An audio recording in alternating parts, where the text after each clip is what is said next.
Hello. Hello. Oh man. Oh man. I needed a moment. I'm so sorry, but hello. Hello, crowd. How are we doing? Hello. Obranaga, mom. Hello. I've got a little bit of a got a little bit of a heckin' group of people. Hello. It is Friday. My guys. My lads, my gals, my non-binary pals. And Nox, hello and welcome. Devil May Cry, hello and welcome. I hope we have been having a wonderful Friday and are looking forward to the weekend. Y'all getting ready to suck some toes? No, sorry. First off, Pathfinder was the first TTRPG I was introduced to. I still don't understand the character sheet. You know, that's fair. Noxus, thank you for the comfy mode. You've broken the model. Thank you. Oh, there we go. Alrighty. I'm glad I get to watch someone else suffer through learning the system. It's been kind low-key, honestly. It's been kind of fun. Trying to like, not even just because here's the thing. I've only in the past couple years getting into DMS and Final Fantasy been learning to, I'm also learning D&D technically. I don't really know how to play D&D. So not only will I feel like even though Pathfinder and D&D are now pretty separate systems, I feel like learning one will help learn the other and vice versa. And at the end of the day, I have no reason myself personally to pit these two systems against each other like people really seem to want to. So I am just a fellow nerdy person that just kind of wants to learn what's going on. And freaking today, yesterday they showed a little bit of the two new classes that came out, and today they released the playtest. Now me, I don't have like any Pathfinder books or anything. Again, we did a while back do a stream where we touched upon some of the things of the remaster, because 2E is getting a remaster, which is probably when I will think about considering actually like maybe having a book or two in my shelf as essentially a study material should the time ever arise that I get invited to a Pathfinder game. I don't know. But it's something that I don't think it's a bad thing to learn. I love learning. So in my general opinion, it sounds like fun, but because of a new playtest just came out, and they've now fully shown what the new potential remastered character sheet will look like. Well, the idea of a playtest is that you're testing something, and the sheet means that I should be able to, with the playtest materials, create a character sheet. And the idea of the character sheet is that it's supposed to be more beginner friendly, easier to understand, yada, yada, yada. Well, me, I'm a professional smooth brain. So if I can put this character sheet together, so can you. If I can do it, you can do it. Okay? If I can wrap my brain around whatever these things are saying and doing and what they mean, you can too. So we're going to learn together, just in case you don't, because trust me, I don't know as much. I don't know that much either. I'm pretty much on the same boat as you. So, that being said, let us make our way. Professional dumbass is here to watch the smooth brain. Hell yeah, Emerald, how you doing? Hello. Yeah. So, that being said, there's probably a possibility of some chums coming in here too, probably giving this all a look with me, telling me what they think, sharing our thoughts and ideas. I already saw one of these classes and I had already thought of a previous character of mine that would have been perfect for this class should the playtest, from what we see, because now we're getting most of what they have ready to go, what they have. I had a character that would have fit this perfectly. Now let's see if I can actually do that with this system in the hypothetical that I ever wanted to play this character again. And we'll get into that in a moment. Anyone who knows already. But let us schmoozy on over to our We're gonna turn on some music here so that we can get some music going. Let's freaking heckin'. I'm really excited today, guys. First off, because it's the weekend. Yesterday I had a pretty stressful day at work, and then today we had a pretty easygoing one. And hold on, let me just lower this just a tad. There we go. Just enough to kind of be a little bit of a background stuff too. But yeah, this week has been like exciting and has also been stressful. It's been exciting in that, first off, this happened. So I was really, really, well, excited to go over this. But at the same time, and maybe some people haven't noticed because I'm still in the works of trying to properly tune this, but I got a new microphone. If people haven't been following me on Twitter, I have a new microphone now. We have switched and embraced, or are getting close to embracing and getting comfy with the XLR Life. Courtesy to our home slice Jester, Jester's Quest. I'll just, I'm gonna give him a quick shout out here. If you guys don't know who Jester's Quest is, they're background Jester. They are my partner. They are a webcam streamer. They are not a VTuber. They do hardcore Pokemon runs, very, very crazy, high stakes sort of stuff. If you really like that sort of high stakes grinding against the freaking pavement, hardcore Pokemon challenge runs and things like that, Jester's who you wanna freaking check out. He is not a VTuber yet. He's actually said before he doesn't really have much of an interest in being a VTuber. He's cool where he's at. And honestly, I think it's hilarious that like I'm a VTuber and he's not, and we're together and things like that. So I think it's funny. Didn't Jester also hit like 1,000 runs recently? He's been going pretty damn hard, mum. And that's that thing where like right now Jester is fucking killing it. And I'm so like, he has grown, like his channel has been growing very, very much. And we love to see it. We love it here. We love to see it. Wait, Jester is a real life VTuber? Yeah, guys, you don't understand. He's working with like some freaking high-tech peak 3D model. He's so into the VTubing scene. You would think he's a fucking, you would think he's using a webcam. No, he's a VTuber.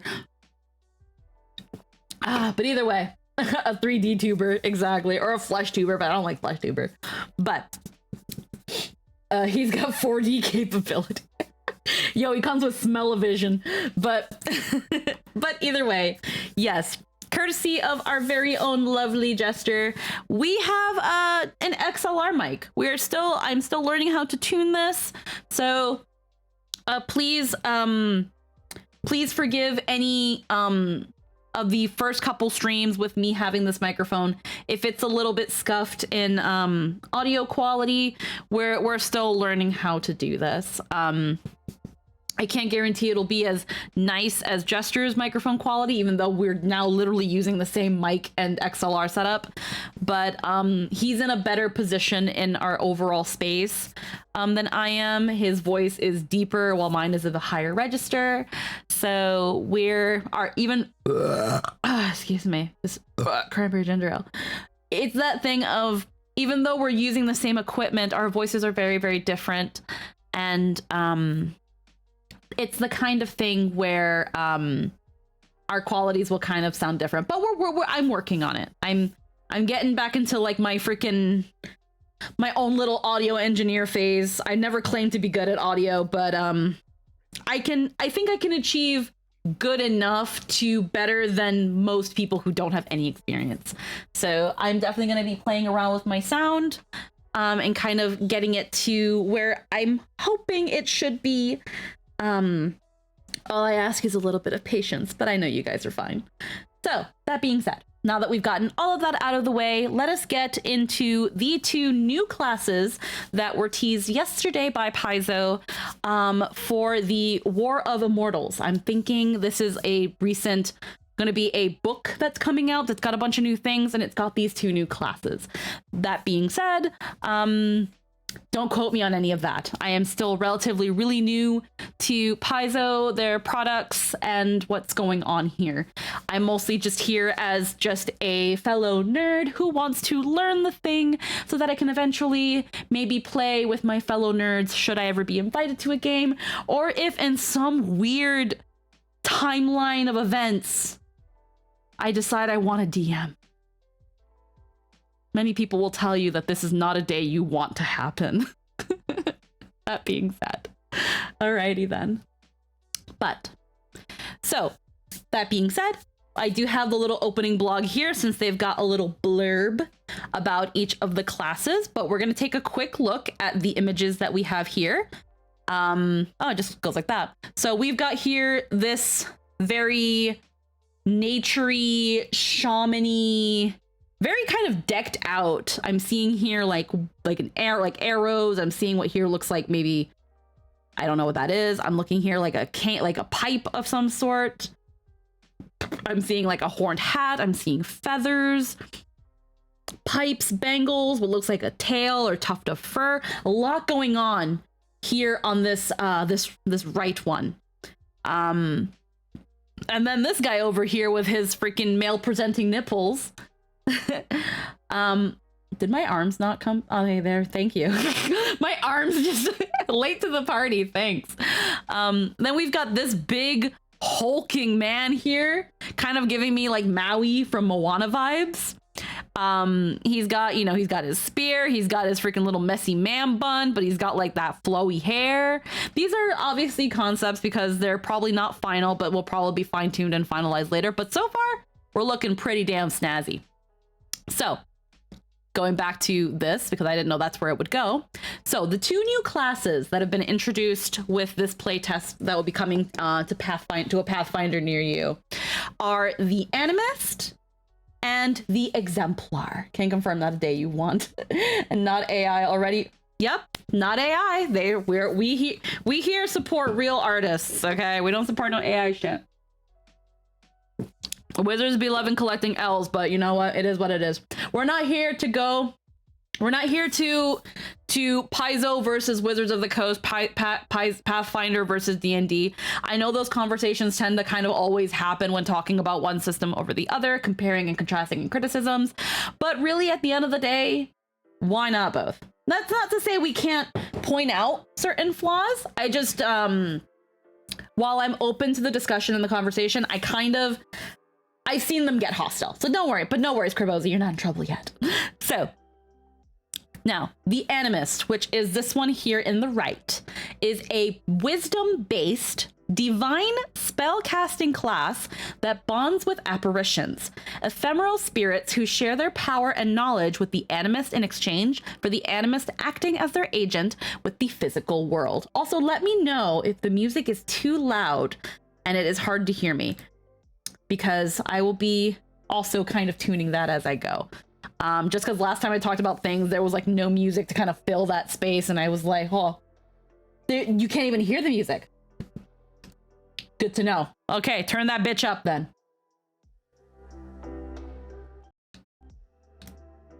I'm trying to keep it, again, fairly low because I want it to more be a background thing. Okay, good. Okay, you guys can't hear it. Perfect. Now we can hear it. Again, I start too low and then I kind of build my way up. But either way, now that we've got something here, again, let me know since we're still kind of fine-tuning. Okay, so wisdom-based divine spellcasting class, bonds with apparitions, with the ephemeral spirits who share their power and knowledge with the Animist in exchange for the Animist acting as their agent with the physical world. Bond with a steward of stone and fire to add primal power to your spellcasting. Make a pact with an imposter in hidden places to gain access to sneaky and deceptive magics. Or allow a witness to ancient battles possess you and lend its martial talents to your repertoire.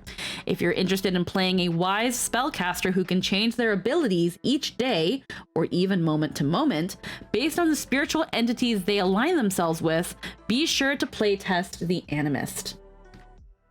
Alrighty. Then we have the Exemplar, is our first rare class. Now, what that means, for those who might not be aware what they mean by a rare class, this has to do with society play. What is society play? Think of it like I think the equivalent is D&D Beyond, where essentially you create your character online, you team up with other people, whether people you don't know, or essentially it's an online D&D thing, just like this is an online Pathfinder thing. You create your sheet, you create your characters, you get together with people, and you play the game. And then as you play the game, you update your thing, you gather points, and you do things like that. So it's online community play. They're making a rare class. That's crazy. I thought they were never gonna. Well, there's a reason why, Emerald, and we're gonna get to that in just a little bit. This just reads as a fanboy drawing power from idol worship. So, Eggy, put a pin in that, just a bit. Put a pin in that. So the Animist. Now, when I was looking at the live stream yesterday where they were talking about this, a lot of people related the Animist to Ben 10. And a lot of people, well, I haven't read the Exemplar yet. A lot of people related the Exemplar to Maui from Moana. So, reading the Exemplar, now that we've established what a rare class means, or what rare in this instance means, because again, it refers mostly to society play or community play. The Exemplar is our first rare class, a charisma-based divine warrior possessing their own spark of divinity. The Exemplar can move their divine spark between receptacles called icons to unlock potent effects and abilities. As your power grows, you create your own epithet that defines your immortal legacy. Whether you become a cunning Exemplar who's restless as the tides and known to be a thief of moonlight, or a brave Exemplar who's peerless under heaven and destined to be the last ruler of an ancient kingdom, is up to you. If you're interested in playing a demigod destined for greatness and inspired by mythological figures like Maui, Cuchulainn, and Hercules, be sure to playtest the Exemplar. So what is the Exemplar? It's a demigod. Hello, Apollo, I mean Sun Wukong. Hello, demigod, the class. Or chosen one, the class. Chosen by, it's either your demigod, the class, or chosen by the divine, the class. What can I say except you're welcome? Yes, this was the first, this one, when they were talking about it, I looked at this and I was like, huh. And Lynn immediately looked at this and said, wow, I can see now why it is a rare class. Because again, unless the narrative can allow for this sort of thing, something tells me this class can be pretty broken pretty easily. And we only saw a very, very scant bit of some information of what both these classes can do, especially the Exemplar. So as we go into the whole nitty gritty of the playtest, we're gonna probably see how crazy it can get potentially for both of them. And that's why they do these sorts of playtests. Pulls out the Nerf tank. I don't know what class will do, but I'm really liking it. Yes.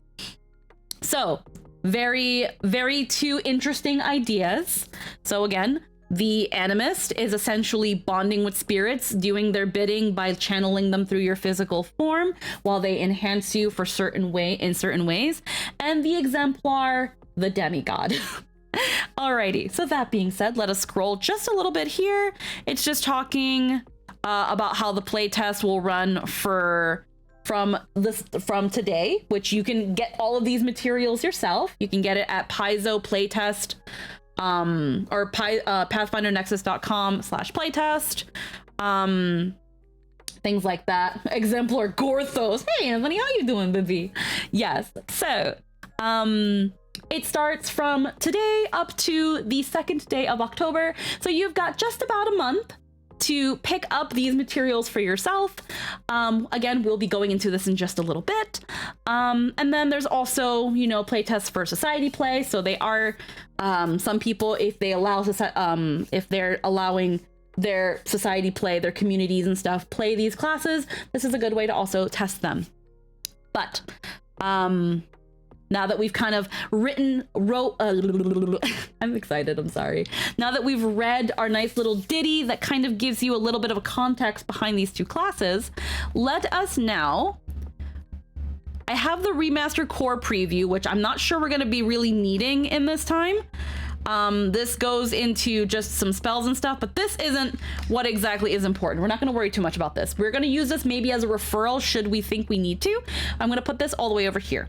Now, going into the playtest document, my demigod player dies, changes to animator to possess a new character. Who knows? Okay, so this is talking about how to playtest.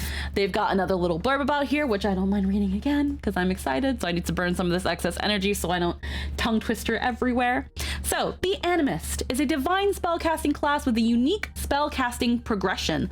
They expand their magical abilities by acting as a conduit between the living and spiritual realms, binding to a variety of spiritual apparitions that each have their own spells and powers. The Exemplar is a potent combatant whose abilities come from their very own spark of divinity. The Exemplar can channel this divine power into sacred items called icons to perform supernatural deeds and unleash incredible transcendent effects. And these two classes will appear in the upcoming sourcebook Pathfinder War of Immortals, scheduled for winter 2024. Do I sound like I'm promoting this? No, I'm just kind of going into my audiobook voice. Alrighty. Which also brings new legendary creatures, character options, and a wide variety of classes and characters, as well as bringing new mythic rules to Pathfinder. Alrighty. So, we're not going to worry about the how to play test. We're not going to worry about the Survey Monkey stuff. Again, we're going to look now at our wonderful, again, artwork of our Animist. Let's just give you a quick thing. So, this wonderful looking lady here is called Samo. She is Samo of Icemark, is a middle-aged Varki woman from the lands of the Linnorn kings in the northmost reaches of the Inner Sea region. Samo is a Nephilim, a mortal being with a touch of the celestial planes in her bloodline.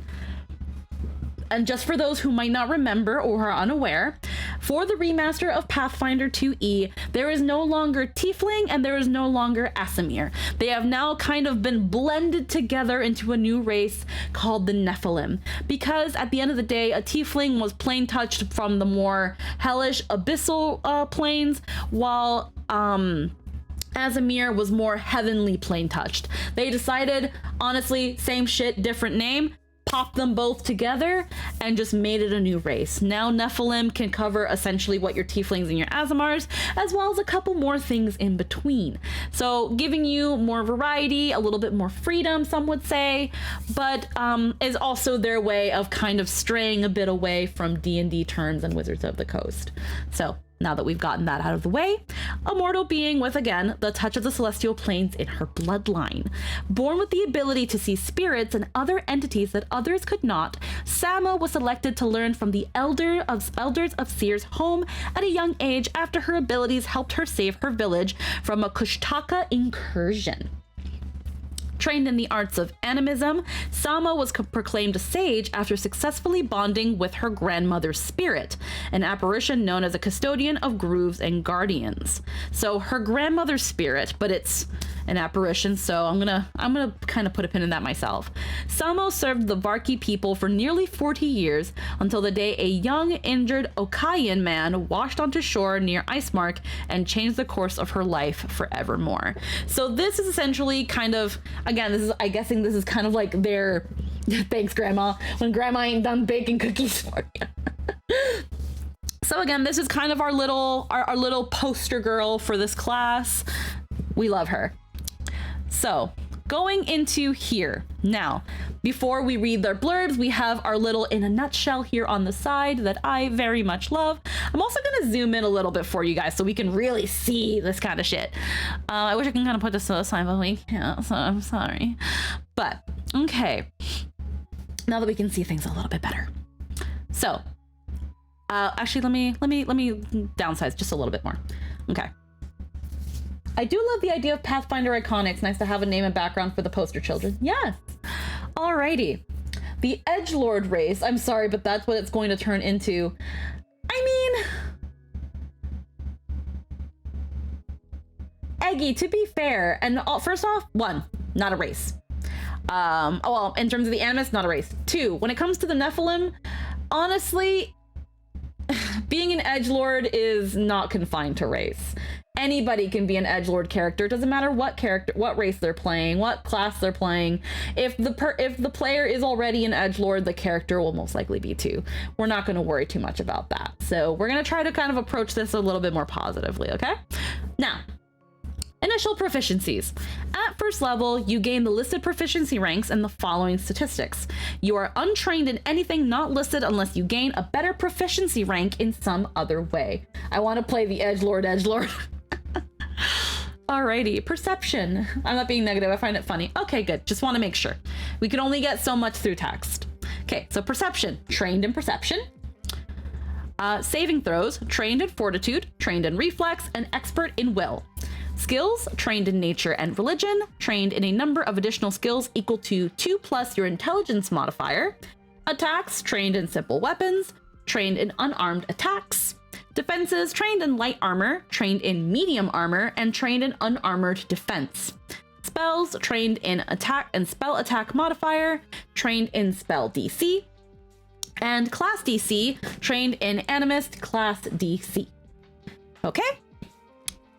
Now, Animist, you are the interlocutor between the seen and unseen, the voice that connects the mortal and the spiritual. You may hold your powers as a secret trust to be kept free of ego and personal desire, or you may see your unique abilities as a sign that you've been chosen as a champion of two worlds.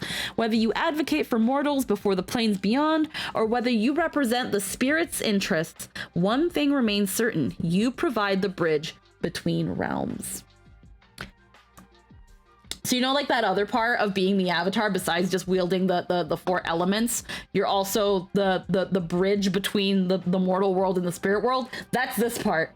Indeed, Nephilim have a lot of room to explore divine and demonic concepts. Both how you make your different. Yes, exactly. Also, hi Lynn. Alrighty, so we've only just started. We've only been reading the flavor blurbs. Hello, Ryfen, how we doing? Alrighty, so the key attribute, like they said before, is wisdom based. So wisdom, at first level, your class gives you an attribute boost to wisdom. And then the hit points, 8 plus your constitution modifier. You increase your maximum number of HP by this number at first level and every level thereafter. So if I'm understanding this correctly, you're starting at spellcaster squish.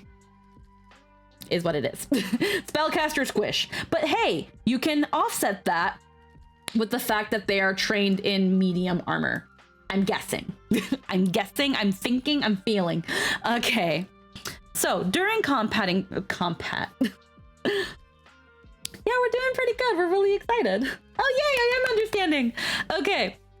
So during combat encounters, you channel the power of spiritual entities called apparitions to cast potent spells and manipulate the battlefield to your advantage. You mix your own divine magic and the myriad spells granted to you by your attuned apparitions to cast down your enemies, sustain your allies, detect hidden threats, and lessen harmful effects. During social encounters, you watch and listen, letting the whispers of spirits and otherworldly beings guide you towards sound judgment. You may call upon the wisdom of an apparition, particularly attuned to the issue at hand, relying on its expertise where your own falls short. Now, I feel like probably a good example of this would maybe be saying maybe you're attuned to like a wolf spirit. This is obviously without looking more deeply into it, but what I'm getting from what this sounds like, this using my assumptive deduction here. Let's say like spiritual totems. Yeah, kind of. But let's say again you're in a social encounter and you're kind of not sure what it is about the person you're talking to. They seem a little bit fidgety and they seem like they're not giving you the whole entire truth. And let's just say you're bonded with a wolf spirit. And this wolf spirit is very, very good at detecting whether someone is lying or not based on their scent. You can use your bond with that wolf spirit to then maybe narrow down why they're lying, if they are lying, and what could be causing that lying. Maybe the fear of being caught in their lie, or they're lying because they're scared that if the truth came out. You know, this is kind of an assumptive deduction on like going on this. While exploring, you use your patient attention to detail. No, I'm not trying to suck your toes, but hey, pretty girl, I'm sucking toes. The way you do the things you do reminds me of me sucking your toes. That's why I'm all up in your toes. Thanks, Nux, Skyfall. Thanks, Nux. This is just Ben 10 picking the best option for the... Exactly, Eggy. And some people during the live stream were saying, yo, it's Ben 10. Just pick the spirit for the situation, and there you go. It's not that far off from Ben 10. And that's, again, that's what I reminded people of. So, while exploring, you use your patient attention to detail alongside clues and special senses gifted to you by your animal allies.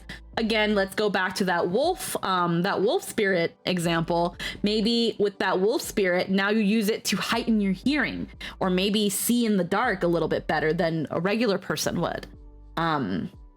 You know, or maybe a bond with a bat to hear things better. So who has the... I've never listened to the Ben 10 theme. I never watched Ben 10, so I have no idea what the theme is, so I'm free. In downtime, you seek out areas close to otherworldly... Yadanita say hello! You seek out areas close to otherworldly entities who bring you strength and comfort. You might tend to grave sites, tread primeval wildernesses, or ride the rivers and seas. Animists attuned to apparitions of wisdom and knowledge may spend their quiet hours in libraries or temples, conversing on simple and complex topics alike with fellow scholars both seen and unseen.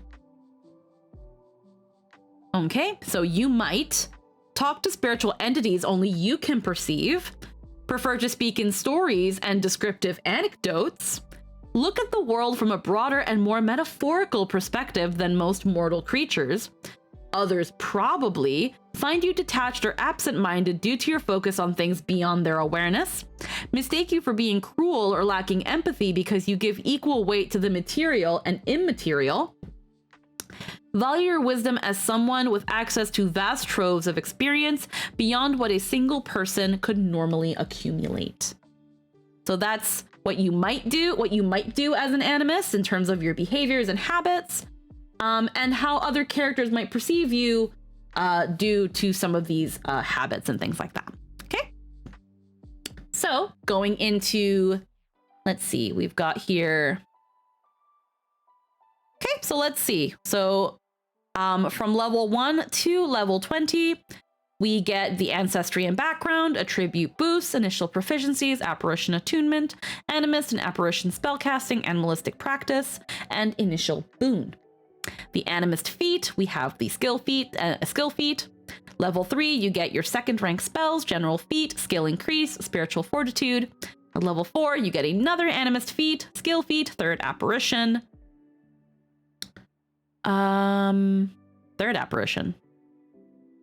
Where did you get your where'd you get the second one? Third apparition. Okay, you know what? We're not gonna worry about it. Now I'm picturing a royal family with one of these that consults your past royalty for help. Okay, at level 5, third rank spells, attribute boost, ancestry feat, and a spell increase. At level 6, another animist feat and a skill feat. At 7, fourth rank spells, expert spellcaster, general feat, skill increase. 8, another race and skill, class and skill feat. At 9, fifth rank spells, ancestry feat, apparitions awareness, intermediate boon, and a skill increase. At 10, attribute boost, advanced interlocution. Man, I hope I'm saying that word right. Another feat, another skill. 6th rank spells, apparitions warning, general feat, skill increase, simple weapon expertise. And then, okay, at 12 you get a 4th apparition, so you just start gathering these guys up. 7th rank, you've got 13th level, 7 rank spells, ancestry feat, greater boon, increase, weapon specialization. Maybe you start with 2, very, very likely. 14, the animist feat, the skill feat. At 15, 8th rank spells, attribute boost, general feat, master spellcaster, and skill increase. I got distracted by my evil Puerto Rican stepsister I never asked for. No worries, Tia. We've only just kind of recently just reached into this. Don't worry. We'll be going into some of these again, just in case, as people kind of find their way in. And Lynn, you know you can come in here, right?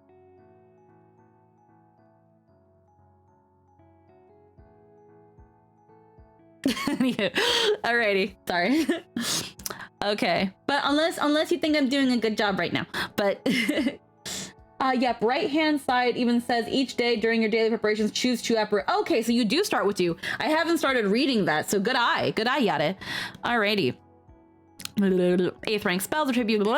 16th, another class feat and skill feat. 9th rank spells. Ultimate boon at 17. At 18, another class feat and skill feat. 19, general feat, legendary spellcaster, skill increase, supreme incarnation. And at level 20, you get attribute boosts, another feat, another skill. It's okay, got distracted annoying Tenny about Kijo's story off. But in my defense, oh, of course. Okay. Good evening. Hello, Blaze. How are we doing? Hello and welcome. At level 20, attribute boosts, animist feat, and a skill feat. Alrighty. So now that we've kind of gone over as quickly as we can, essentially the growth of an animist throughout from level 1 to 20, let us now go a little bit into apparition attunement. So first off, this little blurb here. At first level, you gain a number of proficiencies that represent your basic training. These proficiencies are noted at the start of this class. So, apparition attunement. Animists gain their power by serving as a bridge for spiritual entities known collectively as apparitions to commune and interact with the physical world in a process called attunement. Apparitions are myriad and diverse. They may be human spirits lingering on the border between becoming phantoms or ghosts, animal spirits with particularly strong connections to the physical world but lacking the malice that would spur a transition into true undeath, manifestations of local locations grown thought and purpose over time, or a variety of other such entities. This is relaxing. Thank you. I'm glad. I like trying to establish like comfy. So, where was I?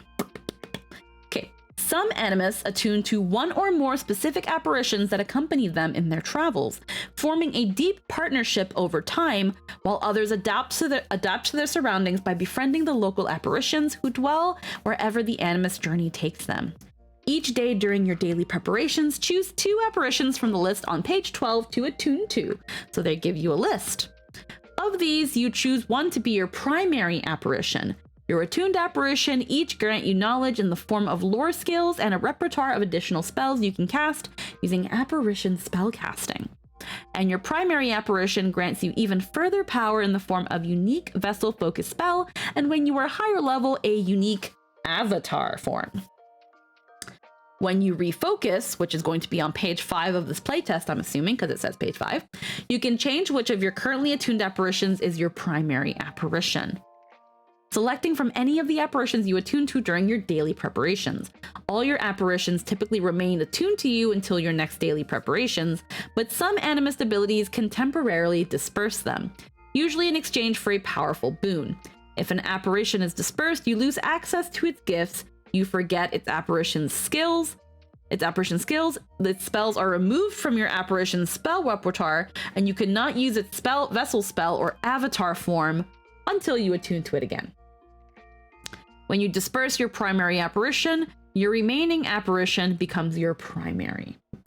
Okay, see Animist apparitions on page 12 for more information. We will get to that in just a little bit. So, class features. You gain these abilities as an Animist. Abilities gained... Oh. Oh, well, we were supposed to go from here. Yeah, you know, I can't read. We know that. We'll go into that. Ancestry and background. In addition to what you get from your class at first level, you have the benefits of your selected ancestry and background. Attributes boost. In addition to what you get from your class at first level, you have 4 free boosts to different attribute modifiers. At 5th level and every 5 levels thereafter, you get 4 free boosts to different attribute modifiers. If an attribute modifier is already 4 or higher, plus 4 or higher, it takes 2 boosts to increase it. You get a partial boost and must boost that attribute again at a later level to increase it by 1. Okay, with that being said, now that we've read all the other stuff here, Animist and apparition spellcasting. Your role as a spiritual medium connecting the mortal universe to the realms beyond lets you cast your magic in 2 different ways. You both learn and prepare spells from the divine your tradition yourself, and you also channel the knowledge and power of your attuned apparitions, gaining spell slots and a repertoire of spells from them that you can cast spontaneously. Okay, so ability scores are gone, but only kind of. Fair enough. Yeah, so now they're not called ability scores. I think they're just called attribute modifiers now. Let me look at the character sheet really quick. So yeah, they're called attributes. Maybe unless they were already called attributes before. Yeah. Okay. So with that being said, regardless of which source you're drawing on, you are a spellcaster. You have a good voice. Thank you. Regardless of which source you're drawing on, you are a spellcaster and can cast spells of the divine tradition using the cast a spell activity. As an animist, your incantations might be reciting relevant snippets of legends, stories passed down orally, or they might see you calling nearby spirits to honor ancient vows. Your gestures could take the form of elegant dances or full-body convulsions as generations of memories and otherworldly energies surge through you. Yep, attributes because it gotta be the same but different. Makes sense, just the partial boost still applies. You have to boost them by 2. Yes, nothing major, but cleans up clutter. So, again, I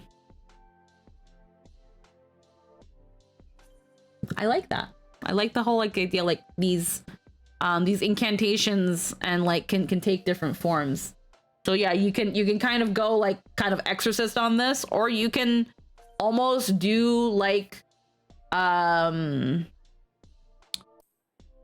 what's it called in Final Fantasy X?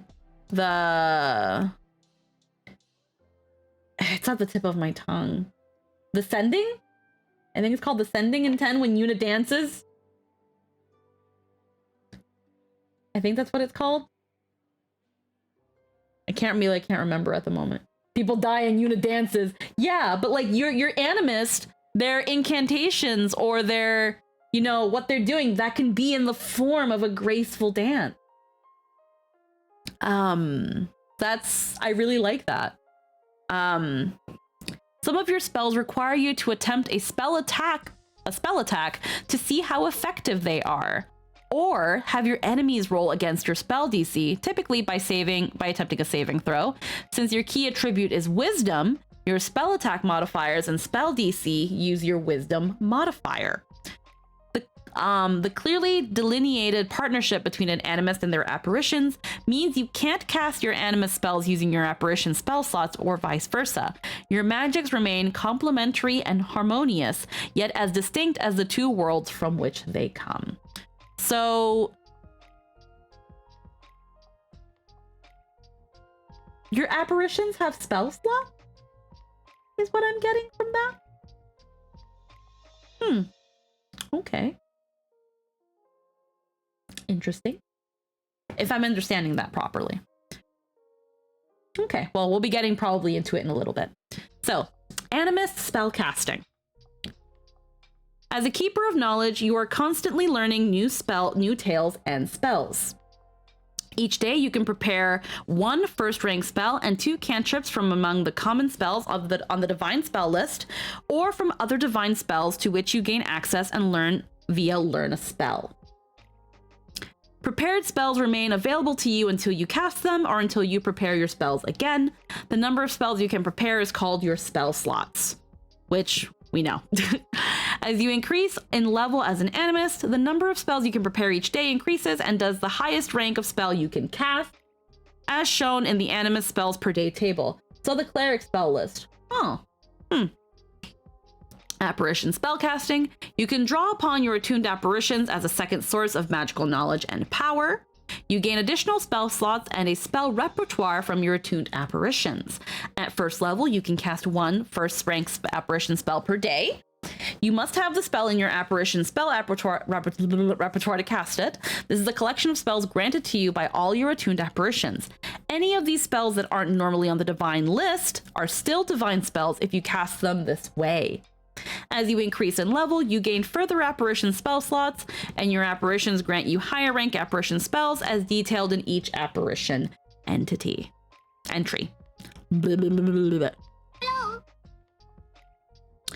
Yes, phone. I am aware that Kinkymation is live.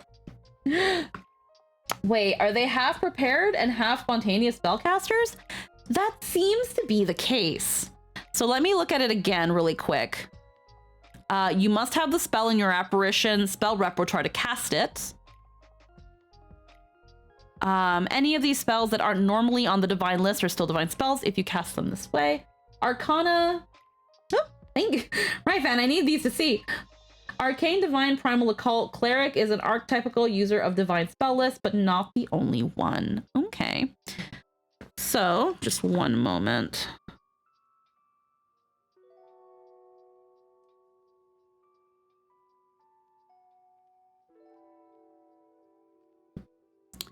Alrighty, so looking at this, you must have the spell.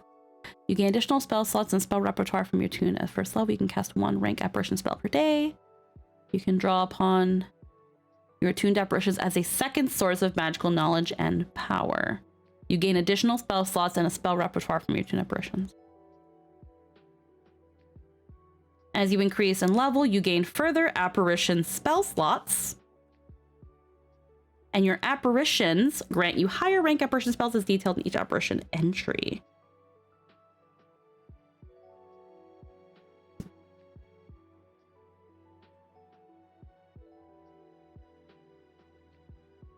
Okay.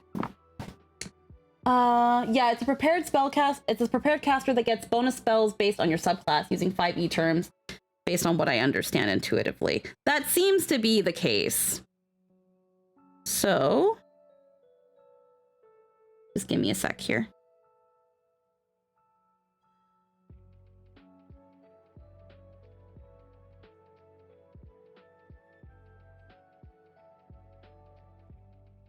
Okay, either way.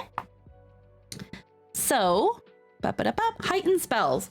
When you gain spell slots of 2nd rank or higher, you can fill those slots with stronger versions of lower rank spells. This increases the spell's rank, heightening it to match the spell slot. Many spells have specific improvements when they are heightened to certain ranks. The spirits are not so limited in their magic as mortal spellcasters. All of your apparition spells are signature spells.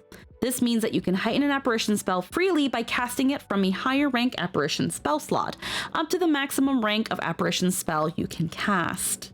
Okay. Animist spells are prepared in specific slots. Apparition spell casting has a repertoire, which is something spontaneous spellcasters have. Oh, okay. Alrighty. So it's kind of like a mix of both, if I'm understanding. It's like a mix.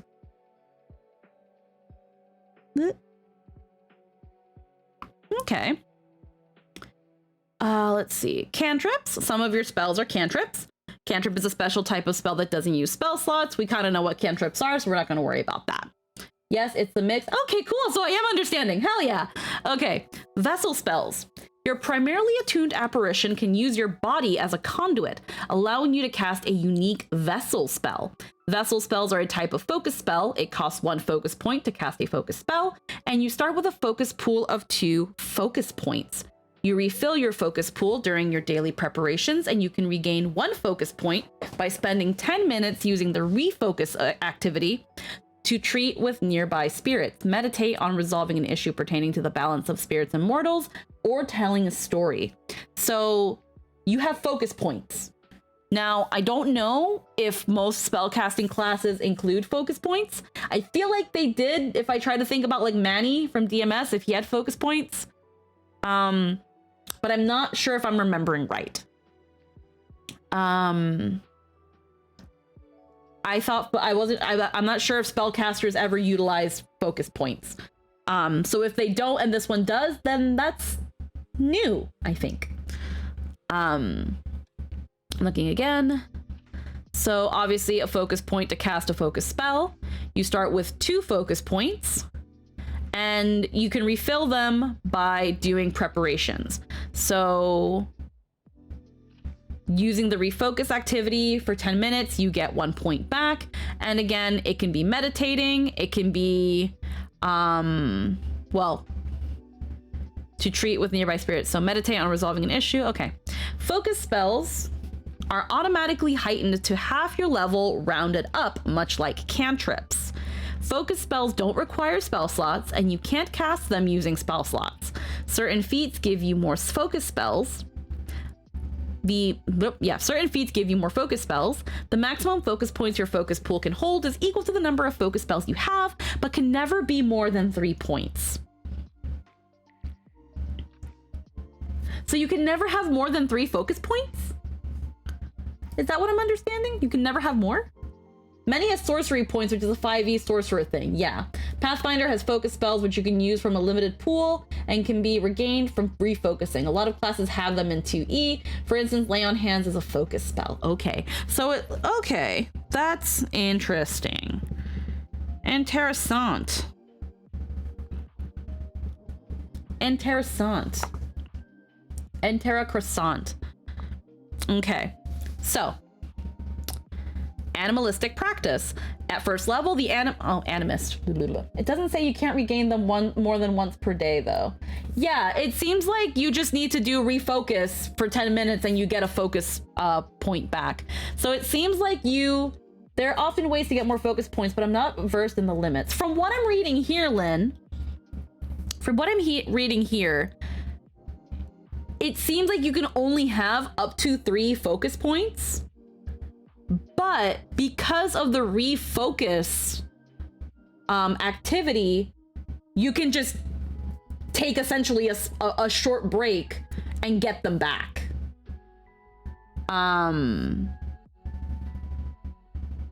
Which, I mean, there you go. That kind of, I guess, balances out the fact that you only have 3. It's like, yeah, you only have 3, but all you got to do is sit down and read The Hungry Caterpillar to some people and to the spirits, and now you've got your focus point back. There you go. Read them a chapter of Harry Potter, and then you've got just to give a crude example. Okay, so animistic practice. At first level, the animist chooses a practice that influences posture check, that influences the way their power grows and develops. Choose one of the following practices and gain the listed benefits. They're kind of like encounter powers in 4E in that you can use them once per combat, and it's real easy to get them back after. Ah, I see. Time to read the Kama Sutra. Hell yeah. Hydrate. Hell yeah. Alrighty. Get that. Oh, darn. Assuming this is the same as Pathfinder 2, as normal Pathfinder 2E, its feats will give you more spells and points, but the cap on the pool is 3, even if you still get more spells. Very likely so.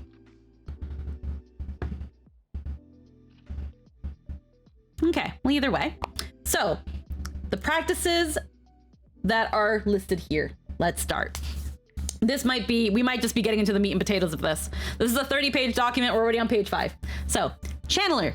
Channelers tend to associate more freely with a wide array of apparitions, as they are naturally skilled at acting as conduits for spiritual energy. While they tend not to form deep bonds with a single apparition, they are able to wield the power of multiple apparitions with great ease. Channelers are often travelers, itinerant merchants, or similar drifters, carrying stories from town to town. They often associate with apparitions of local natural features they find themselves near, for instance, bonding with a steward of stone and fire when traversing a volcanic caldera. I don't think you had to rest for the 4E encounter powers, but yes, essentially that. You didn't. Encounterment or combat encounter dailies were on a rest. Okay. Alrighty. So the initial boon, at first level, you gain the Channeler's Stance feat and the Apparition's Whirl action, which, here it is. So, the Apparition's Whirl, frequency 1 per round, so there's for Animist, Apparition, and Concentrate.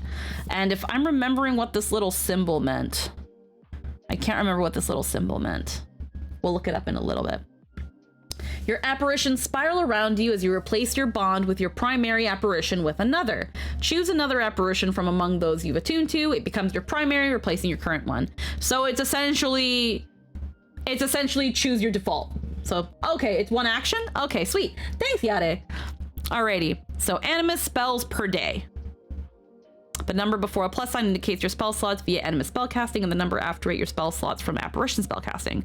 For instance, second level Animist has 2+1 first rank spell slots, meaning they can prepare 2 first rank spells via Animist spellcasting, and they also have... Okay, so these are the spells you can prepare. If I'm understanding what this is saying and what this chart is saying, this is how many spells for each level you can prepare each day. Yeah, it's mostly doing the same thing as encounter powers, but codifying an in-universe reason why you can't keep using it, as opposed to 4E's reason of because it's a game and the rule says no. Lol. Okay. So again, if I'm understanding this chart by what it's kind of saying down here, these are the spells that you can prepare. Read as prepared versus I think it's read as prepared and spontaneous. Yeah. So, for instance, a second level Animist has 2+1 first rank spells, meaning they can prepare 2 first rank spells via Animist spellcasting, and they also have 1 spell slot to spontaneously cast an apparition spell. So it's 3 spells you can cast. 2 are prepared and via your Animist spellcasting, and 1 is your apparition spellcasting. So obviously your cantrips kind of seem to be kind of almost free for all-ish if I'm reading this right. Oh, hi Tia, how we doing? Hopefully my audio is now situated. It sounds a lot better than during workout. Oh, that it sounds better, but does that mean it's actually good? I mean, sounds fine to me. Okay, good enough. Oberon, yeah, P2 goes up to 10. Okay. 2 locked in from the base list, 1 floating from the extra list, if I understand this correctly. Wait, 10th level spells? Oh, shit. Spell rank. Yeah, I guess they have 10th level spells. Mm-hmm. Interesting. Okay.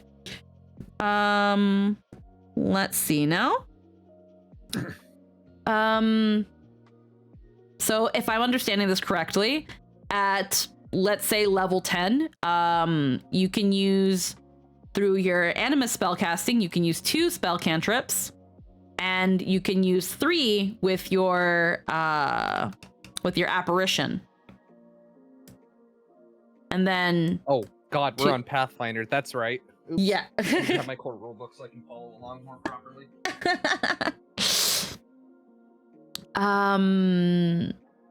I think I'm understanding this.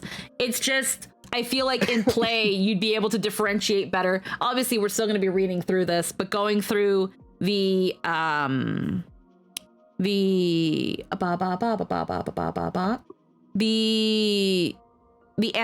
and the apparition. So the Animist are your spells, while the apparition is the current apparition that is your primary bond, if I'm understanding this correctly. At 10, you would prepare 2 cantrips from your Animist list, and 3 from the ones your chosen apparitions that day gave you. Okay. Okay, so I think I'm kind of getting it. All right. All right.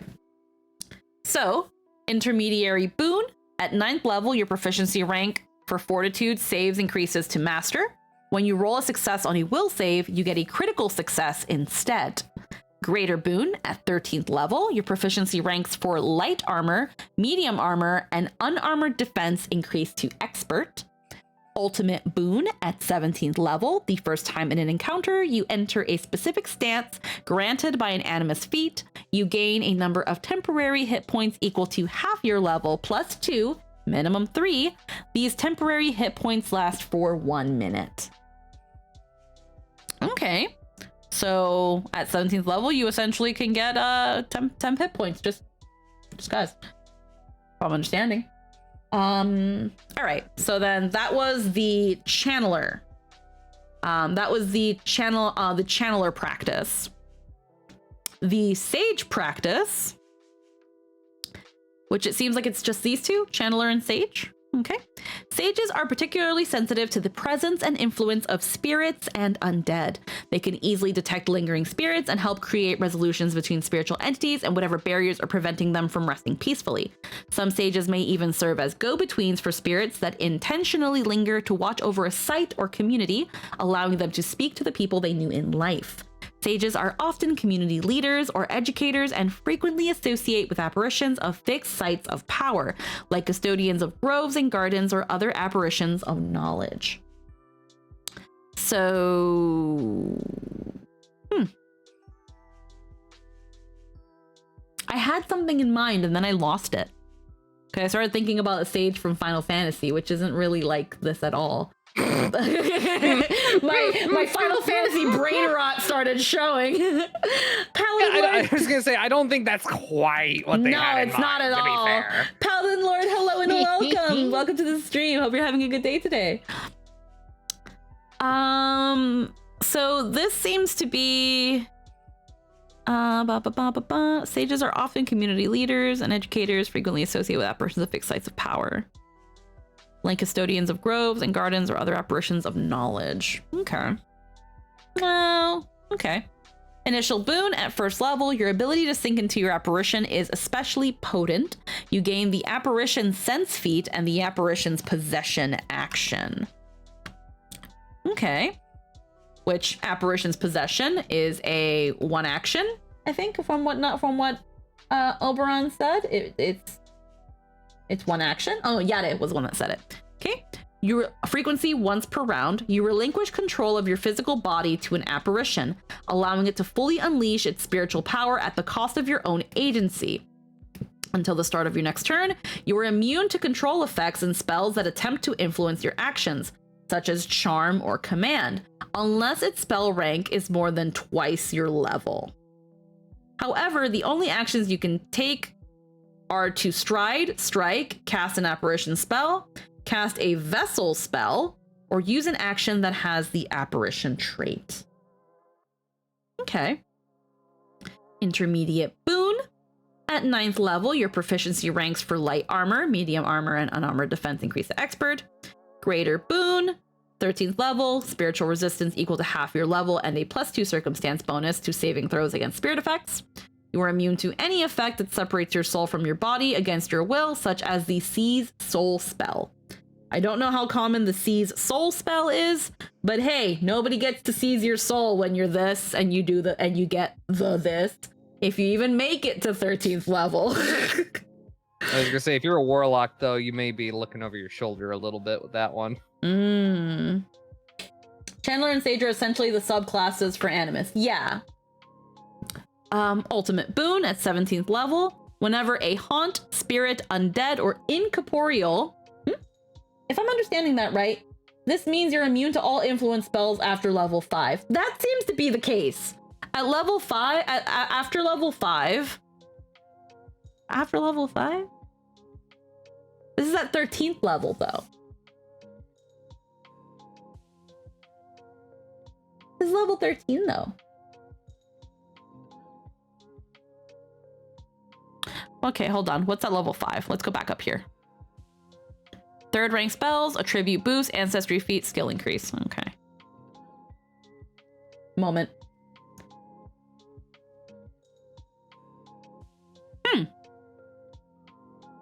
I did pass it to you, Lynn, so... okay, but yeah, okay. So spirit resistance equal to half your level and the +2 circumstance bonus to saving throws against spirit effects. You're immune to any effect that separates your soul from your body. Okay.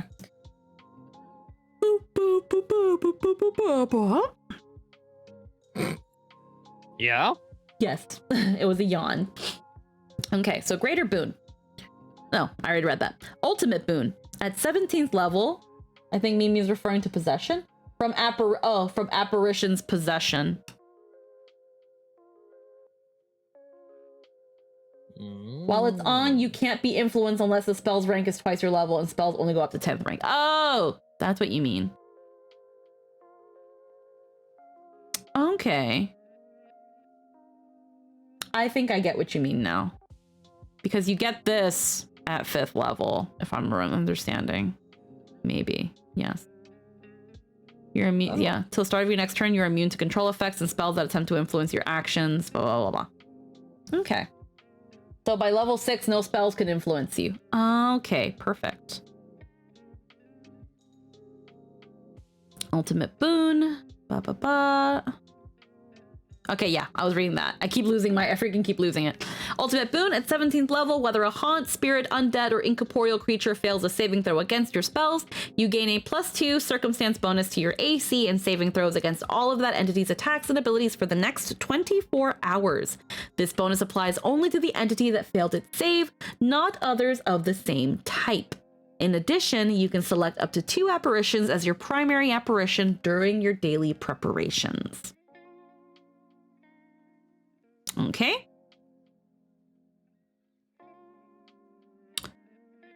Which is curious because that's so low that you'd think they just make it full immunity from the get-go. I guess. I think that's a typo. It should probably be spells that are higher than half your level, similarly to the incapacitation spells on tags. Tenny, lurking during sleep time, no worries. Why are you still awake, Tenny? Jesus, go to bed. Oh. Alrighty. So if I'm looking at this again, so whether a haunt, spirit, undead, or incorporeal fails a saving throw against you, you gain +2 circumstance bonus to your AC and saving throws until all of that entity's attack against all of that entity's attack and abilities for the next 24 hours. So if anything that falls under one of these 4 categories fails a saving throw against you, you pretty much get a +2 bonus to anything they do. Which could be a lot depending on how your modifiers are, if I'm understanding correctly. It seems like it, yeah. Could be a pretty good boost. And this only applies to the entity, not others of the same type. So, okay. Which, that makes sense. +2 is pretty good. Okay, good. Alrighty, Animist feats. Second. These are second level ones. At second level and every even numbered level, you gain an Animist class feat. Skill feats. At second level and every 2 levels thereafter, you gain a skill feat. You must be trained or better in the corresponding skill to select a skill feat. General feats. Third level and every 4 levels thereafter, you gain a general feat. Spiritual fortitude. Spiritual energy reinforces your body. Your proficiency rank for fortitude saves increases to expert. Skill increases at third level and every 2 levels thereafter, you gain a skill increase. You can use this increase to either become trained in one skill you're untrained in, or become an expert in one skill in which you're already trained. At 7th skill, you can use skill increases to become a master in a skill in which you're already an expert. And at 15th level, you can use them to become legendary in a skill in which you're already a master. +2 is not nothing. Could easily be the difference between a failure and a critical failure. Yeah. So we don't look gift horses in the mouth when it comes to pluses. No. Alrighty, so third apparition at 4th level, you've learned to shelter more spirits, gaining access to more magic. You can attune to apparitions during your daily preparations. You choose 3 apparitions to attune to, and with one of them being your primary. Increase the number of focus points in your focus pool by 1. Now, if you start out, here's the thing though, you start out with 2, and you can only have a maximum of 3. So by 4th level, you're capped.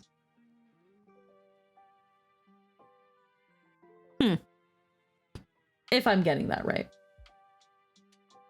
Okay, ancestry feats.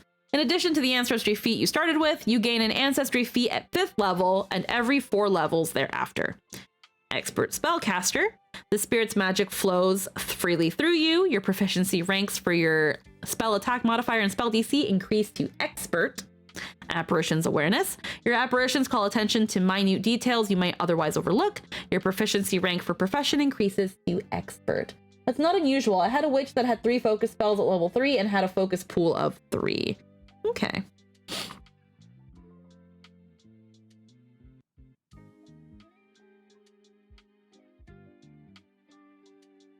Alrighty.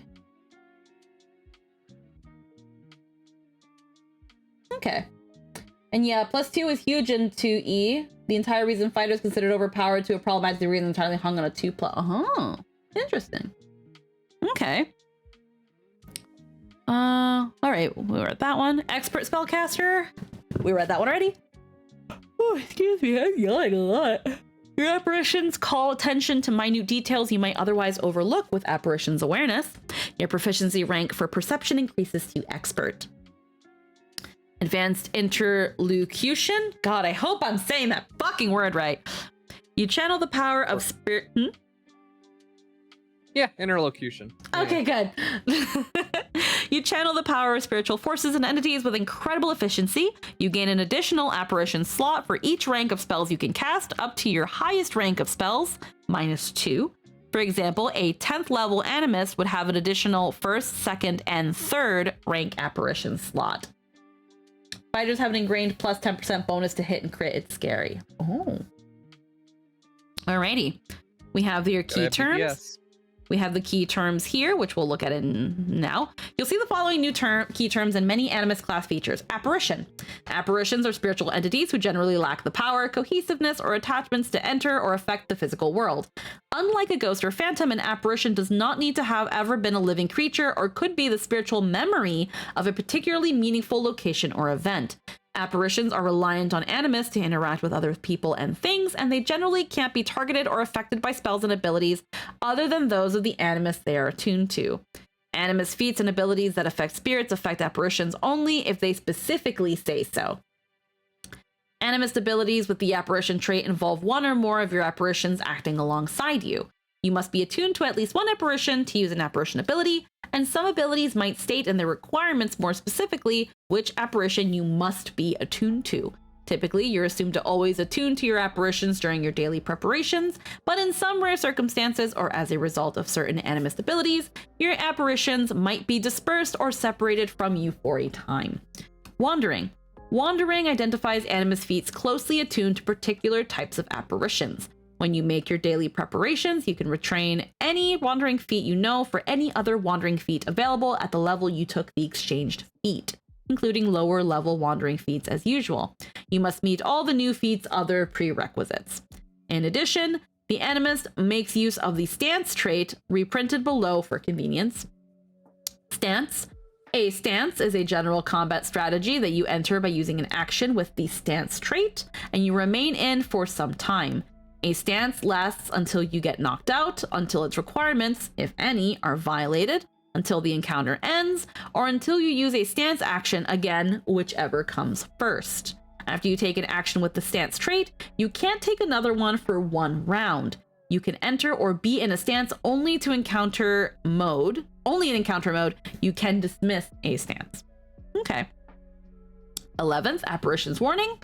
The spiritual entities that protect you warn you of harm before it would occur, giving you more time to react. Your proficiency rank for reflex saves increases to expert. That's actually really cool. Simple weapon expertise. Training from your spiritual weapons has improved your weapons. It goes from simple to expert. Easy. Okay, 4th apparition. You get a 4th friend because you start with 2. So you're truly loved by the spirits, with apparitions flocking to you from far and wide. When you attune to apparitions during your daily preparations, you choose 4 apparitions to attune to, with one of them being your primary apparition. So from what it seems here, there's no limit to how many apparitions want to be around you. It's just the limit of what apparitions you can use in terms of when you're doing things or in combat. Gotta love a summoner build. That's, yeah, pretty much. Weapon specialization. You're going from master to legendary. You deal 2 additional damage with weapons and unarmed attacks in which you are an expert. This damage increases to 3 if you're a master and 4 if you're legendary. Master spellcaster. Your proficiency ranks for spell attack modifier and spell DC increase to master. I can't. Wow.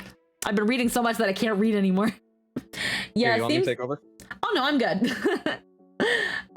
Seems the flavor is most spirits love you, but you just have a few besties. That seems to be what it is. And honestly, for when I get to doing what I want to do later with the character sheet, this kind of works. But I still have to see, because it seems like there's a apparition list. As in, like, it might. It might have to just justify the moveset. Yeah. For that, to be fair. Yeah, so it seems like something you can still probably bend a little bit, especially in a home game. Yeah. I know D&D has stuff like that. Mm-hmm. Specifically, so. Yeah, so legendary spellcaster. You are near perfect channel for the magical energies of the realms beyond. Your proficiency ranks for spell attack modifier and spell DC increase to legendary.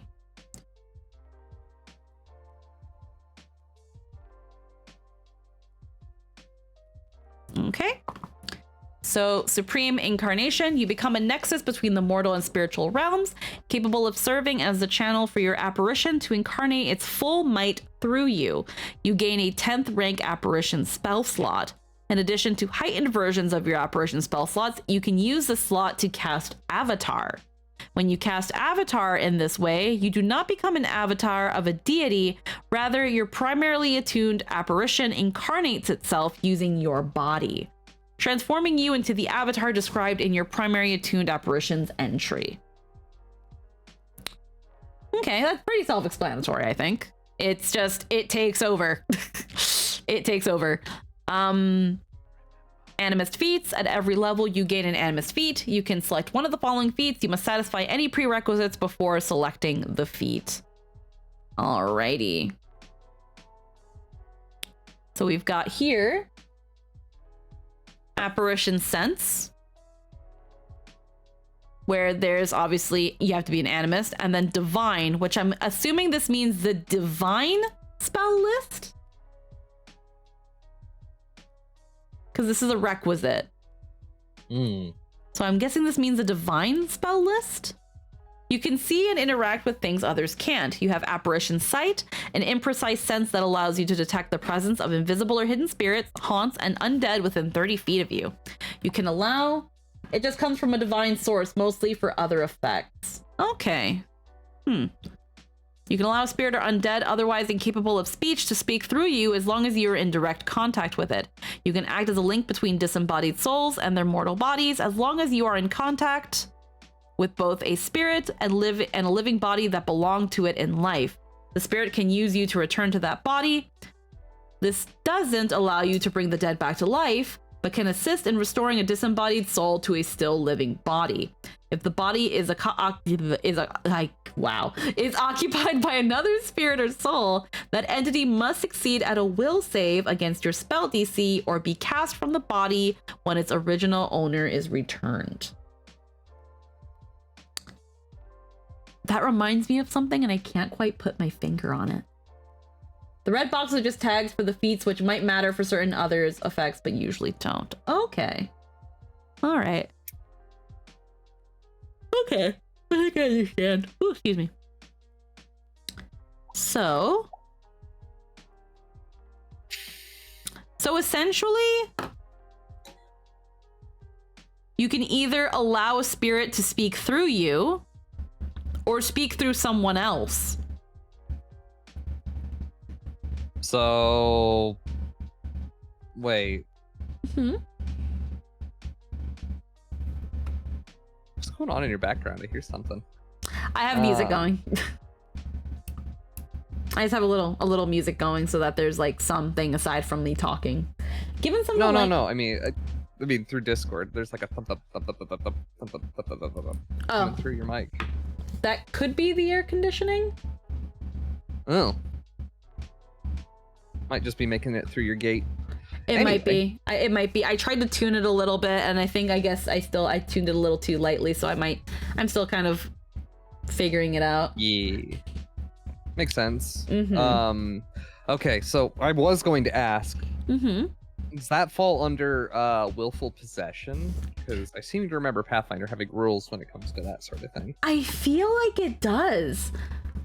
It's saying here, but can assist in restoring a disembodied soul to a still living body. If the body is occupied by another spirit or soul, that entity must succeed at a will save against your spell DC or be cast from the body when its original owner is returned.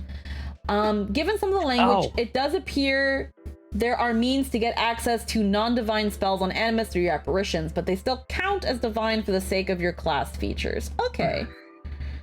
Now, in terms of the taking over. I'm not too sure about that rule, Tia. I don't know what the rule is.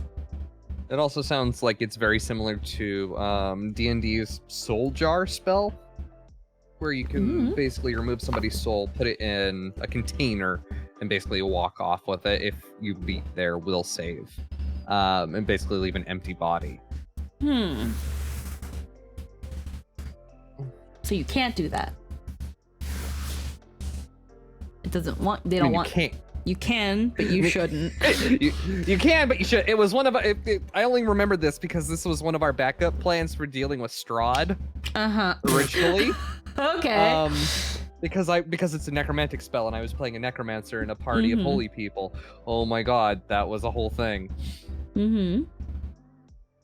Also, from what we've seen so far, you could totally run an animist as an omyoji. Yeah, you can. And this intrigued you. You technically could, yeah, because what an omyoji is just a yokai like channeler. True. Apparition sight seems to give you enhanced sense and also exorcism. Let's we'll get to that one if I haven't seen it already. Oh wait, that's apparition sense. Maybe?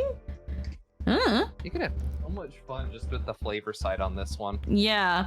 Channeler stance. So that's an action, one action. You enter a stance that allows the power of other levels of existence to flow through you more aggressively. While in this stance, whenever you cast or sustain an apparition spell or vessel spell that deals energy damage, you gain a status bonus to the spell's damage equal to the spell's rank. Whenever you cast a spell that has the vitality or void traits that restores hit points, targets gain a status bonus to the amount of healing received equal to the spell's rank. Okay. So through more aggressively while in the stance, whenever you cast a sustain, whenever you cast or sustain an apparition spell or vessel spell that deals energy damage, you gain a status bonus to the spell's damage equal to the spell's rank. Whenever you cast a spell that has the vitality or void traits that restore hit points, targets gain a spell bonus. The amount of healing received equals to the spell's rank. Okay. All right. Intermediaries' defenses. Your status as an intermediary across planar boundaries grants you certain diplomatic privileges you can exert in the face of spiritual ailments. You gain void resistance equal to half your level, and you gain a +1 status bonus to saving throws against the effects of haunts and the abilities of spirits and incorporeal undead. Ooh, that's cool. You got a little bit of Yu Yu Hakusho in you with that one. Yeah.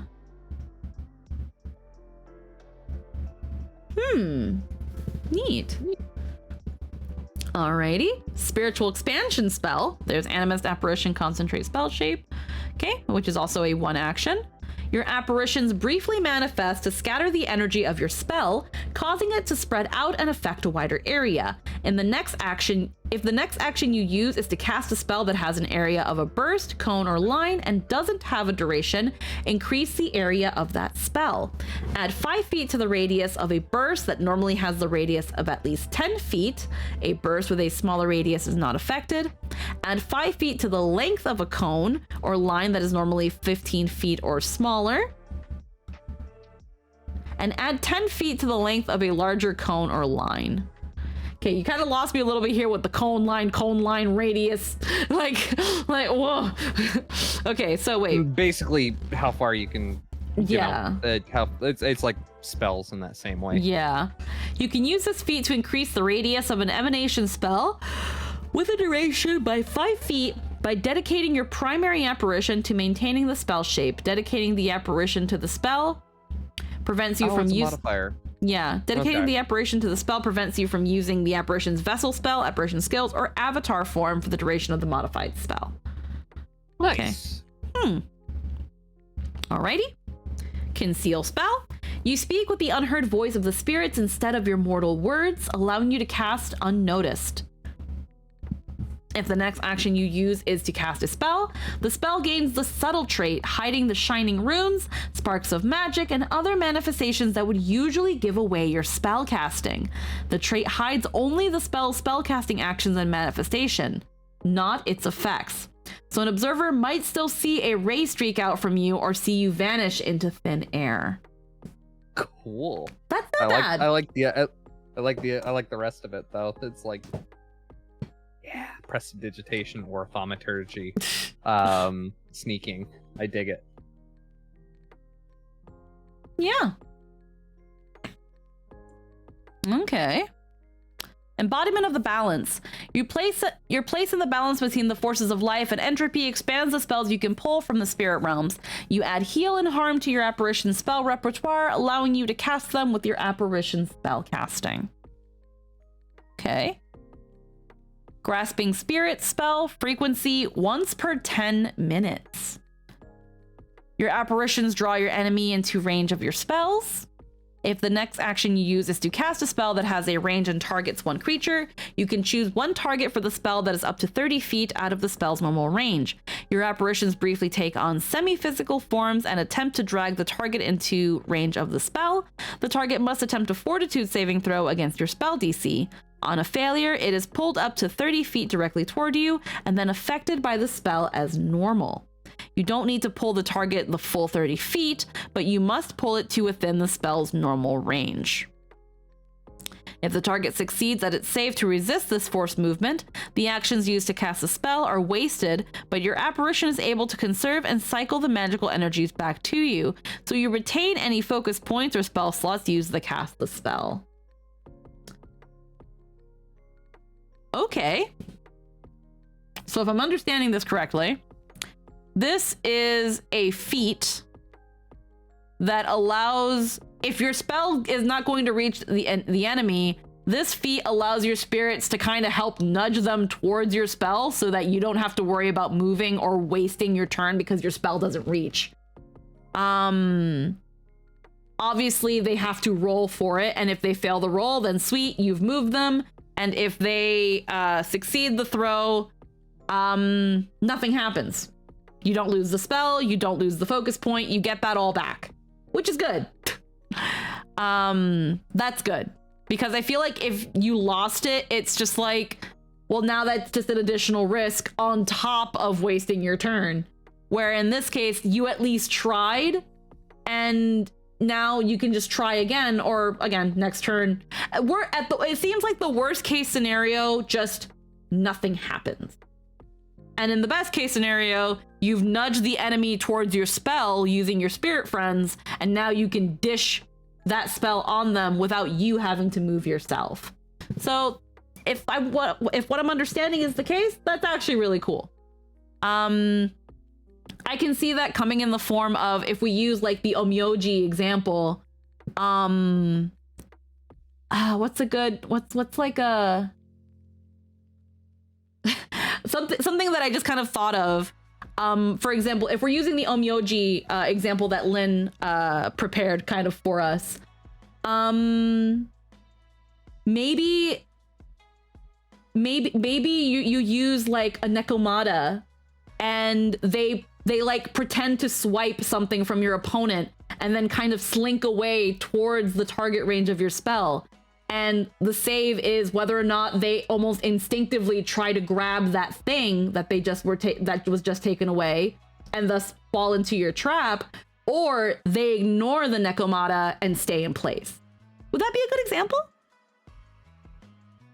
If we were to kind of like adding like I guess a little bit of flavor to it. Mm-hmm. Or at least like, I guess, looking at it from a DM perspective, if it was like, how do I bring this person to my spell range, but all I've got is this Nekomata?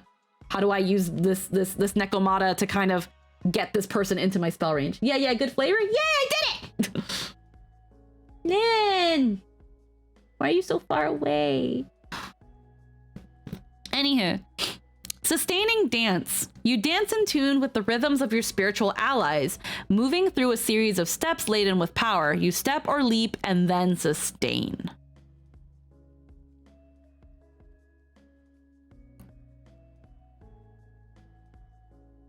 Alternatively, there's always the grasping arms of Yomi. There's also that. Yeah, I was trying to like, I don't know, the first thing that came to mind was like a Nekomata.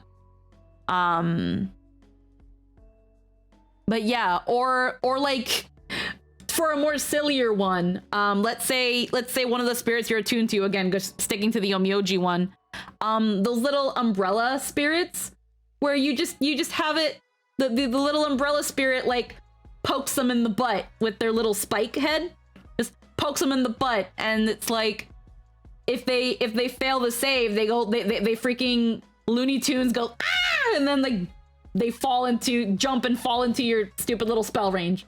Like, that's another silly one using Omyoji, but like the little umbrella guys. Yeah. Yeah. I can't remember the name of the little umbrella guys off the top of my head at the moment, but that's another way you can kind of maybe throw some flavor into that. Sustaining dance, I'm looking at that and I'm like, this is something. This means something. I'm guessing this is moving through a series of steps laden with power. You step or leap and then sustain.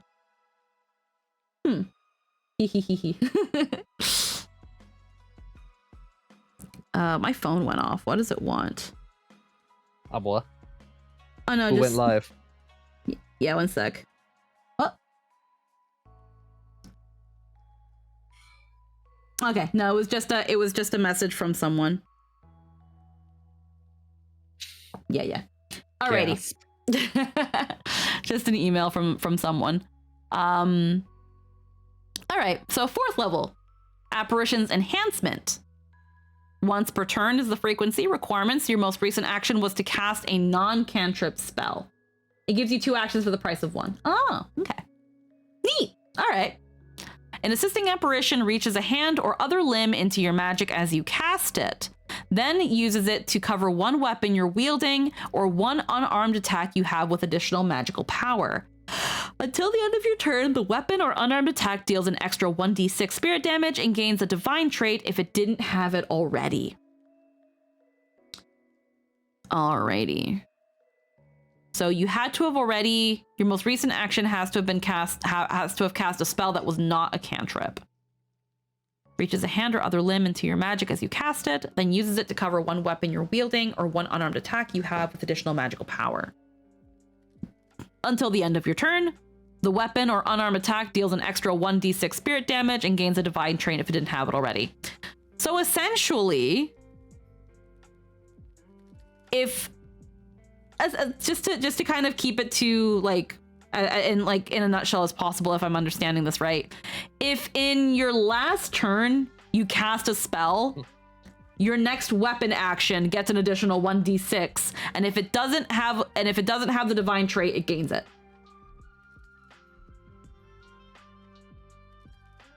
It's so easy to flavor this stuff through Shikigami, and I enjoy this. Yes, it's... Now, I don't know if there's any other classes in Pathfinder that can work like Omyoji, but just this on its own, I think, can be a very good base. I know that there's like, I think a summoner class. I don't know if D&D also has a summoner class, but maybe I wouldn't be surprised if summoners in Pathfinder has a lot. Closest was summoner? Okay. Now it's definitely this. Yeah, no, this is really cool. Again, I'm thinking to the one character that I kind of want to practice making a sheet with, and it's like, until I see this apparition list, so far I'm like, okay, like, all right, we're seeing how this can be doable. Correct. It will give you a bonus to the next attack on their turn. By the way, that different symbol in Apparitions Enhancement means it's a free action. Okay. Awesome. Wonderful. Channeled Protection. Prerequisites, you need the Channeler's Stance. Requirements, you're in Channeler's Stance, and your last action was to cast a spell from your spell slots. You feed the excess energy from your spell to your attuned apparition in exchange for its protection. So if the last thing you did was a spell, you and all adjacent allies gain a +1 stat bonus to AC, which we established. AC +1s and +2s, they're not bad, these are good. And to reflex saving throws until the start of your next turn, which turns last 1 billion years, so forever. That's way too damn long. Yeah. If the spell was at least 7th rank, the stat bonus increases to that +2 again. That's spicy +2. That's pretty good. Again, the difference between a critical failure and a regular one. That's pretty good. Alrighty. Divert control. And before Yade says it, I think this little swibbly arrow is a reaction. Yeah, they last approximately 1 eternity. Hell yeah! Forever. You just press it once. That's it. Nailed it. Yay! Neuron activated. Yes, I'm learning. All right, trigger. Your turn begins while you are under the effects of charm or a similar spell, or an effect that would give you the controlled condition. So obviously before level 5. You're attuned apparition, or if you're a channeler, because only Sage has that last thing. The neurons are, the brain cells are rubbing. They're rubbing. Okay. Your attuned apparition takes control of your body and prevents you from acting against your will or better judgment. I'm a shrimp now. Thank you, Krabozi. Thank you. I'm a shrimp now. She's doing it. She's gaming. Shrimp brain. Shrimp roster. Terrible. You love to see it. Alrighty. Which one was I reading? This one. Okay. I scrolled down slightly and then I lost it. Okay. You ignore... Okay, your attuned apparition takes control of your body and prevents you from acting against your will or better judgment. You ignore the effects of the charm spell, the controlled condition, and other spells that attempt to dictate your actions until the end of your turn. This turn still counts against the spell or effect's duration. What does this remind me of?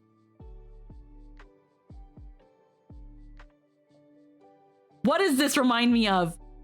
It's essentially if someone tries to take control and it does, the fucking apparition says, fuck no. The apparition says, absolutely not. Who let you in here? Who the fuck let you in here? Someone was supposed to be in charge of the door and someone let you in. Get the fuck out. That's what I'm understanding this spell is.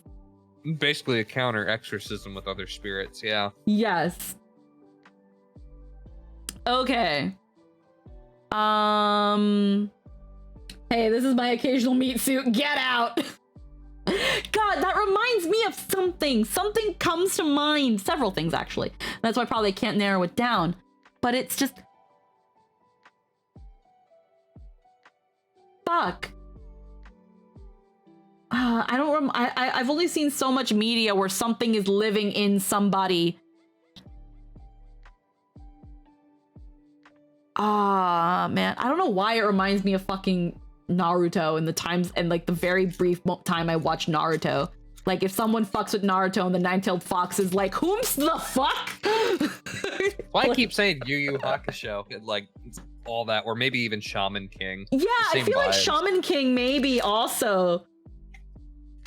Also, Sakuna from Jujutsu. I don't watch Jujutsu Kaisen. I don't watch a lot of old anime, newer anime, but yeah, I guess Jujutsu Kaisen. Technically, God, we're old. Technically, because unless it's I think it was a light weapon or something. They were saying with the weapon proficiencies that you have. Technically, you can do Shaman King. You can do a shaman. God. You can do a Shaman King. I've given Squeaky too much power with this realization. You can channel your apparitions through a sword like Shaman King. Yo, Shaman King RP is real. No.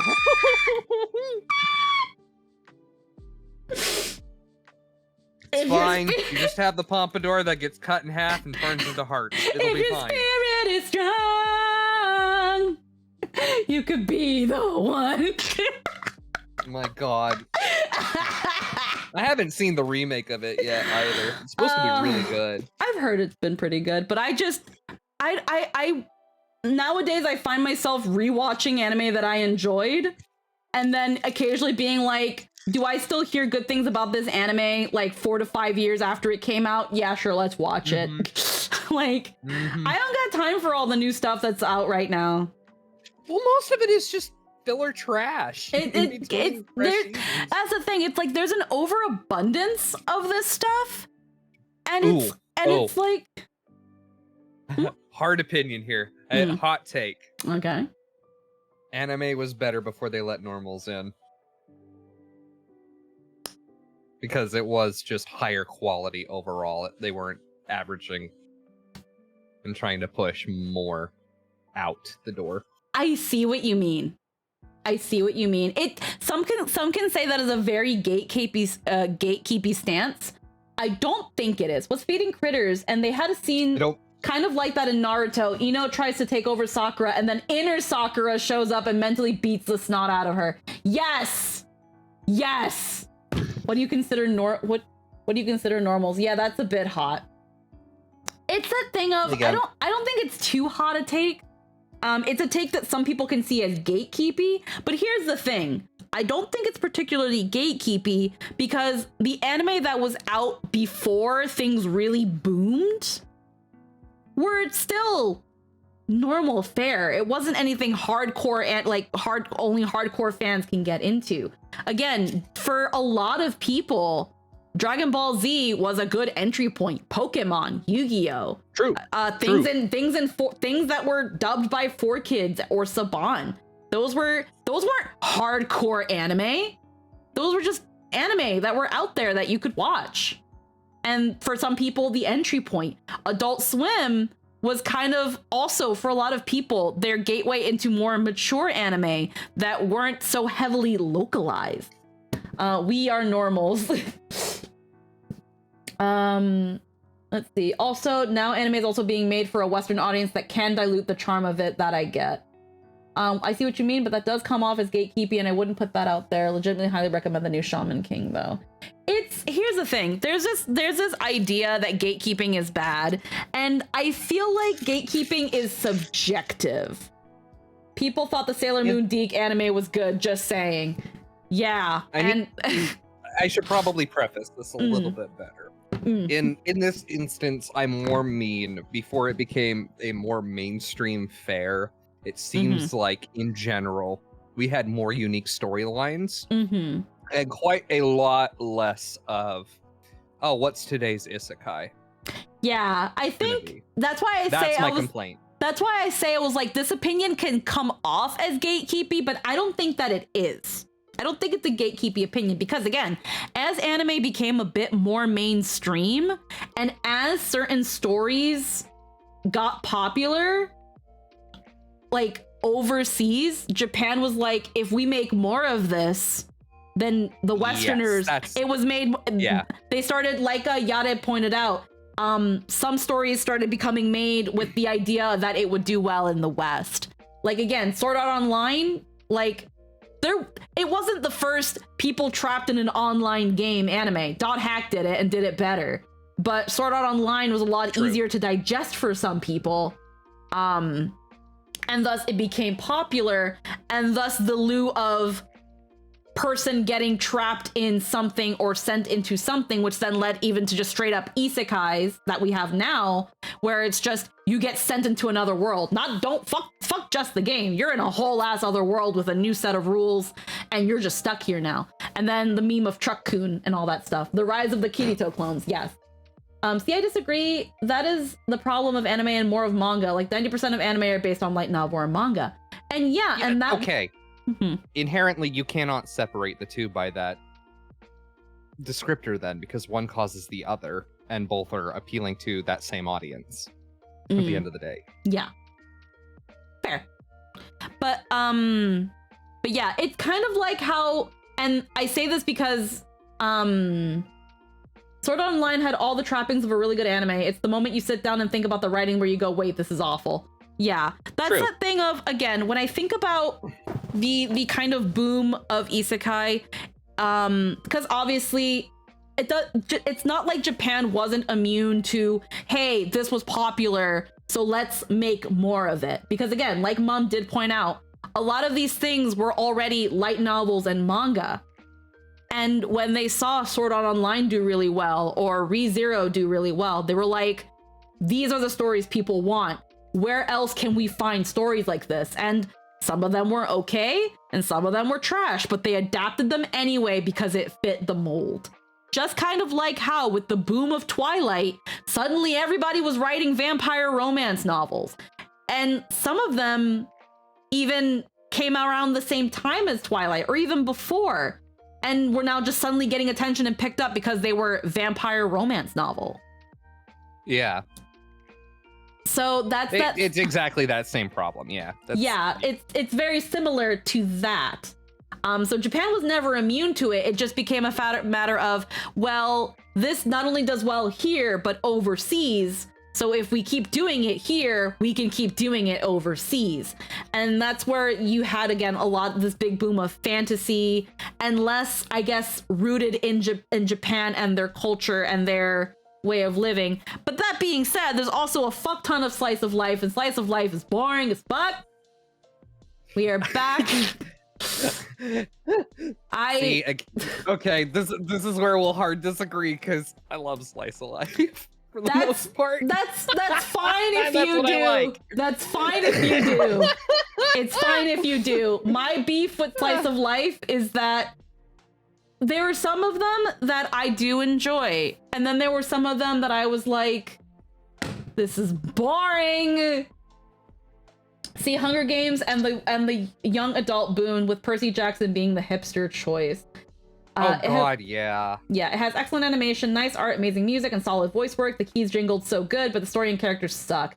Depends on the show. Fruits Basket is my baby, and I will not hear slander. Fruits Basket is not a slice of life. No, it's not. It is not. It is a romance drama. More like drama romance, but it's a supernatural drama romance. It's not a slice of life. Drama. A slice of life is like Lucky Star and Haruhi Suzumiya. Lucky Star was boring. Or Wagnaria or Kobayashi. Yeah.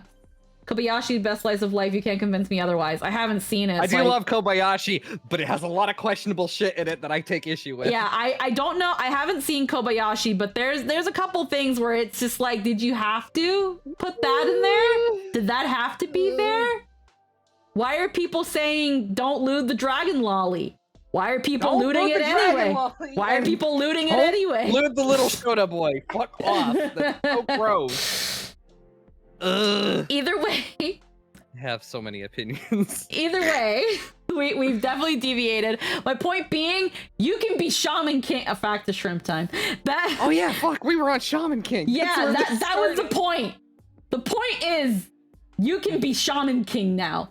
You can be the Yo Asakura fan OC better than him version that you wanted from the fan fiction you wrote in middle school. You can do that now. Oh god. Oh, I need to point out it's not middle school anymore. We're old. Oh. We're old. Oh yeah. Shaman King was early 2000s. There are adults out there who were born after it stopped airing. Yeah. We're old. Yeah, we are.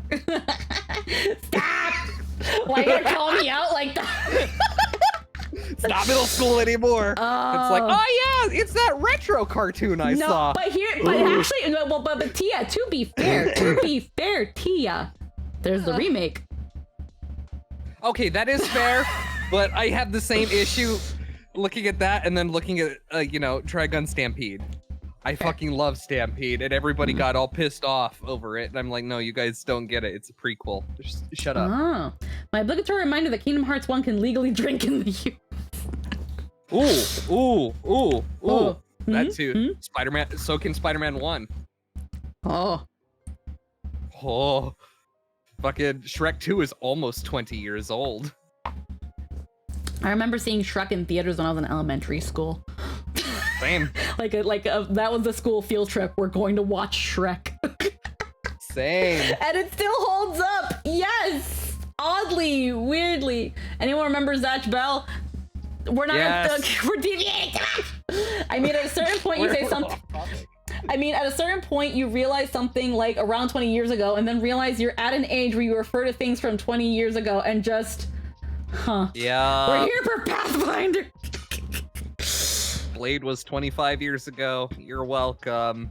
Man. Oh, hold on. I have one that hits. I had to post this up in my Discord at 9 a.m. this morning because it is actually accurate. You know, badger mushroom. Yes. Badger Mushroom. That's 20 years old today.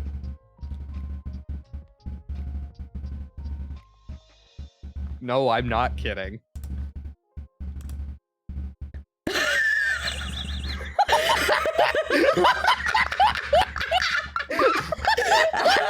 I was really hoping I didn't label these reaction buttons. I hope this is the right one.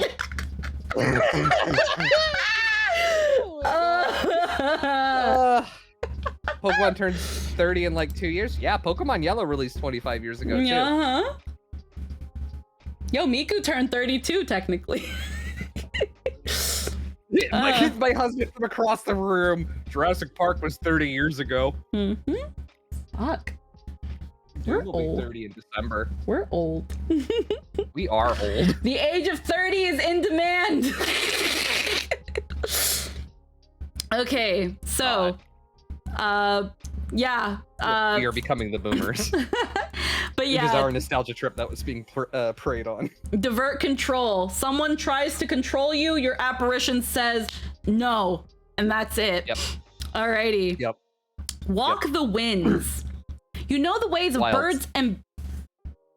Yeah, walk the wilds. I was like, wait, what the fuck? Yeah, you're right.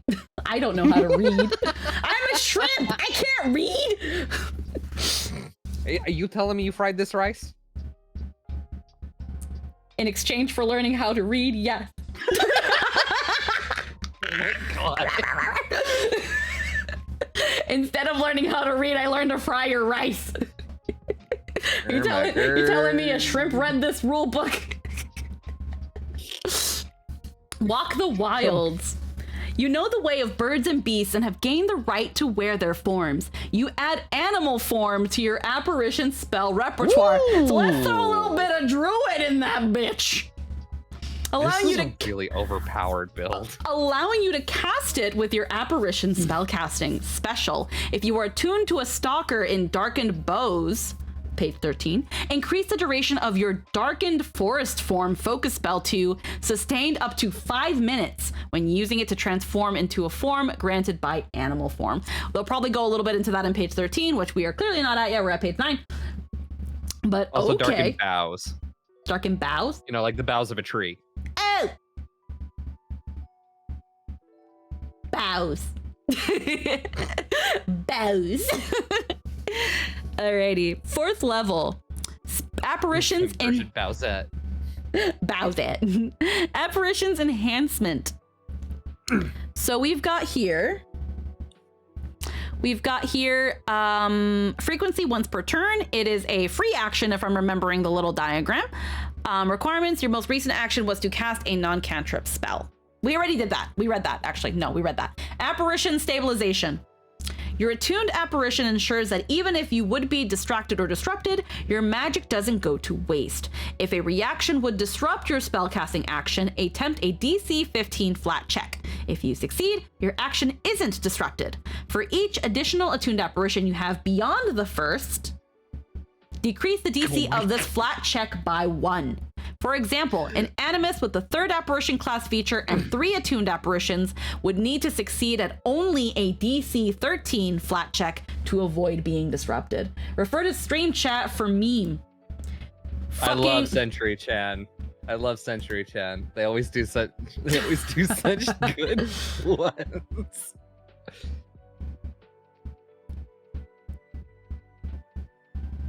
God. Oh my god.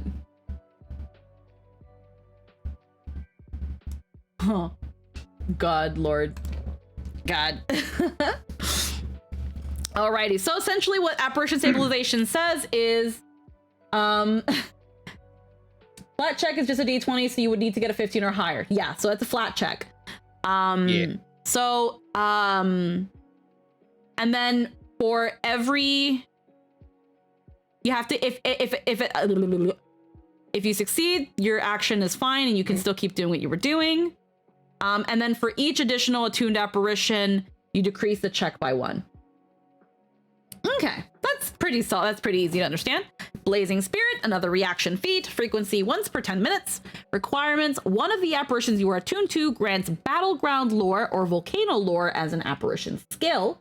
So a fun trade-off for not using abilities that disperse your apparitions. Okay, neat. Yeah. Trigger: an adjacent creature damages you with a melee attack, or a creature damages you with a melee unarmed attack. Your attunement to an apparition of Burning Determination gives you enhanced resilience or retaliatory defenses.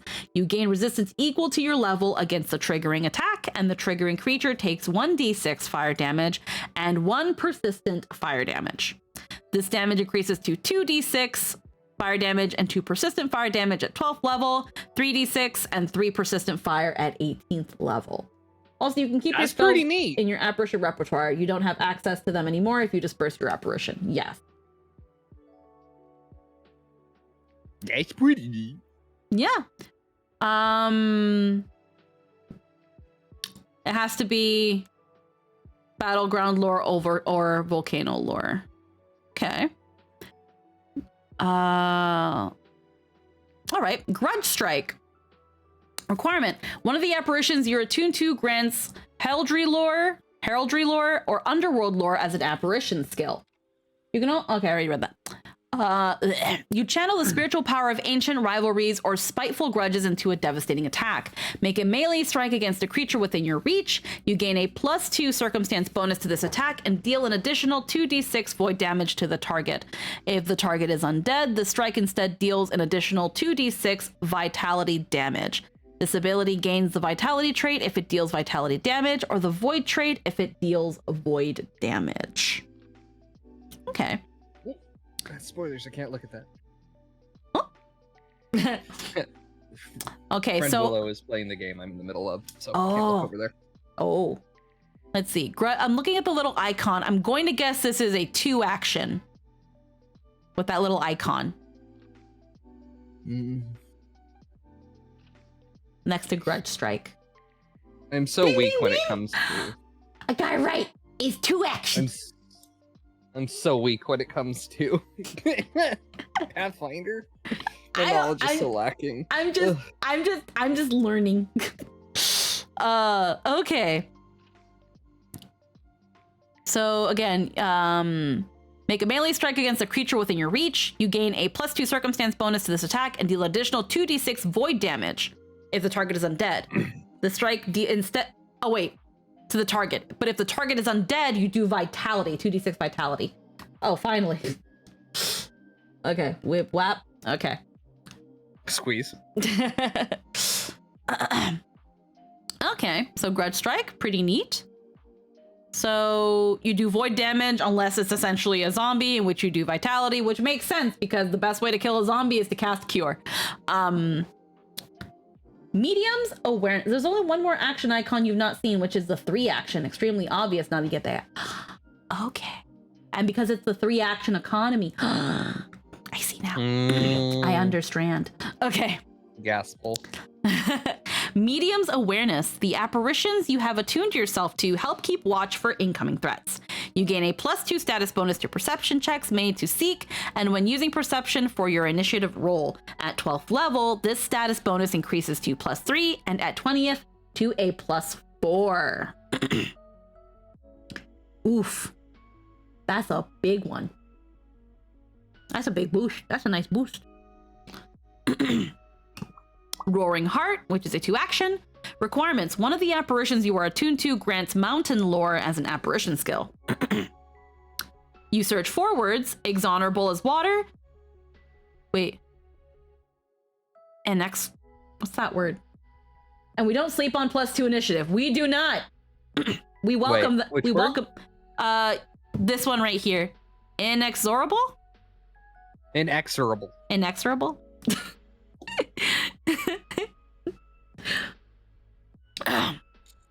You search forward, that word as water, stone, or snow crashing down a mountain.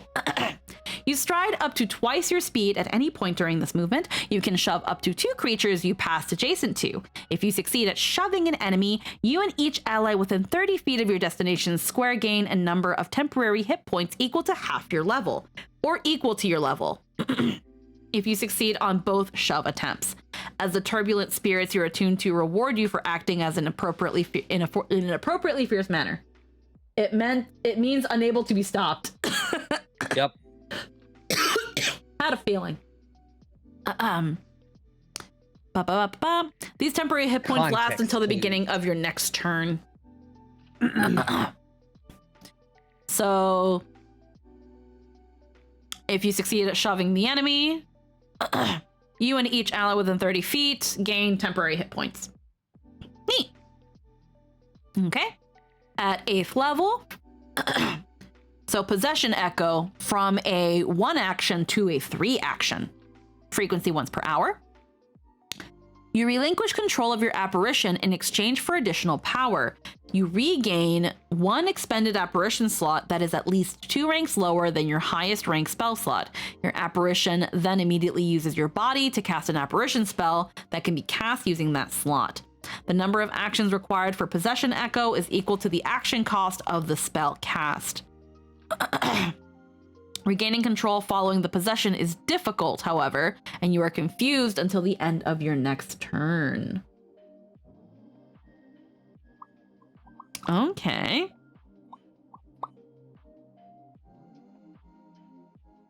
So by relinquishing an apparition, you get more power.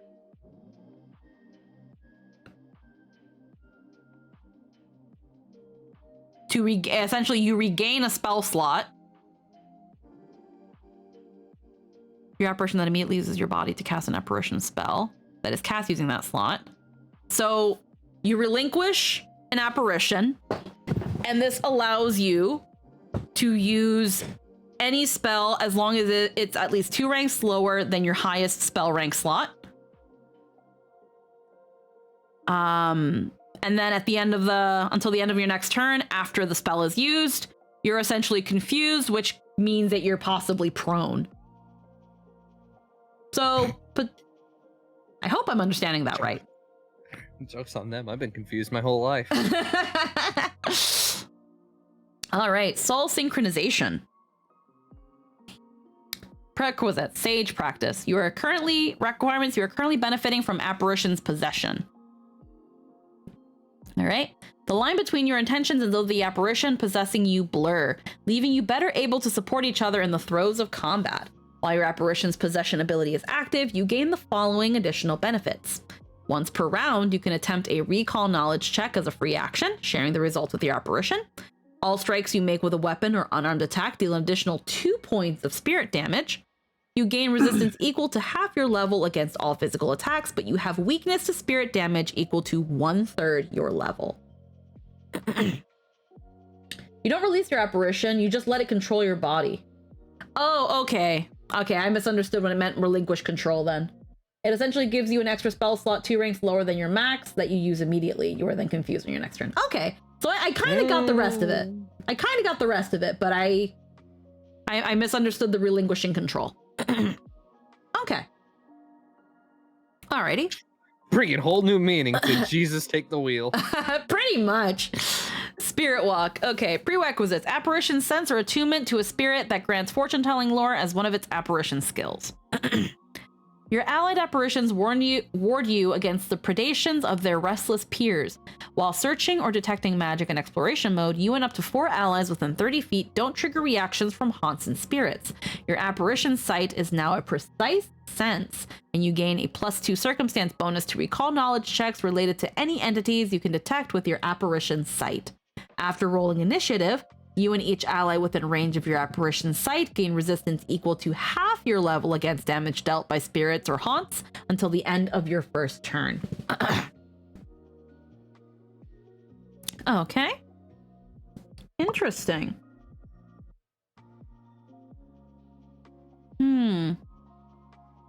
So while you're searching or detecting magic, you don't trigger any reactions. So that's good. You gain any recalling knowledge checks, you get a +2 bonus to help you with that. And then after you roll initiative, you and each ally within range gain resistance equal to half of your level against damage dealt by haunts until the end of the first turn. Okay. I think I'm understanding that. Windseeker. Prerequisites is the Walk the Wilds feat. Wings free you from the shackles of the ground below. You add aerial form to your apparition spell repertoire, allowing you to cast it with your apparition spell casting. Whenever you use aerial form to gain a form that grants you a specific acrobatics modifier, you gain a +1 status bonus to acrobatics checks. Special, if you are attuned to a stalker or darkened bows, page 13, add the bat and bird forms in aerial form to your darkened forest forms list. Reject modernity, become bird. Alrighty. 10th level, apparitions. Oh hey, looks like sending too large a message makes it not appear in the OBS sidebar. Interesting. Yeah.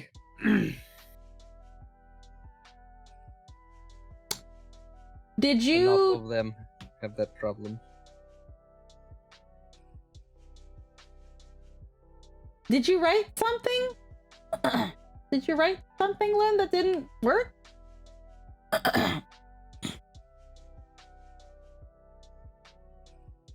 Yeah? Yeah. Oh. You can put it in I don't see anything. I don't see anything at all. Not even in my little thing of the chat or my thing here. I don't see it at all. Maybe you want to break it apart, or maybe you want to put it in the stream chat like on Discord, and I can just read that. Here we go. Yeah. Inevitable and inexorable are synonyms, but inevitable generally refers to conceptual things like fate or destiny, something you can't prevent, while inexorable has an implication of forward momentum that cannot be diminished or ceased.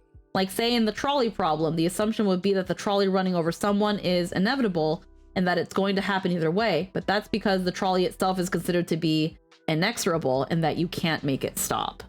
Okay. Correct. Yeah.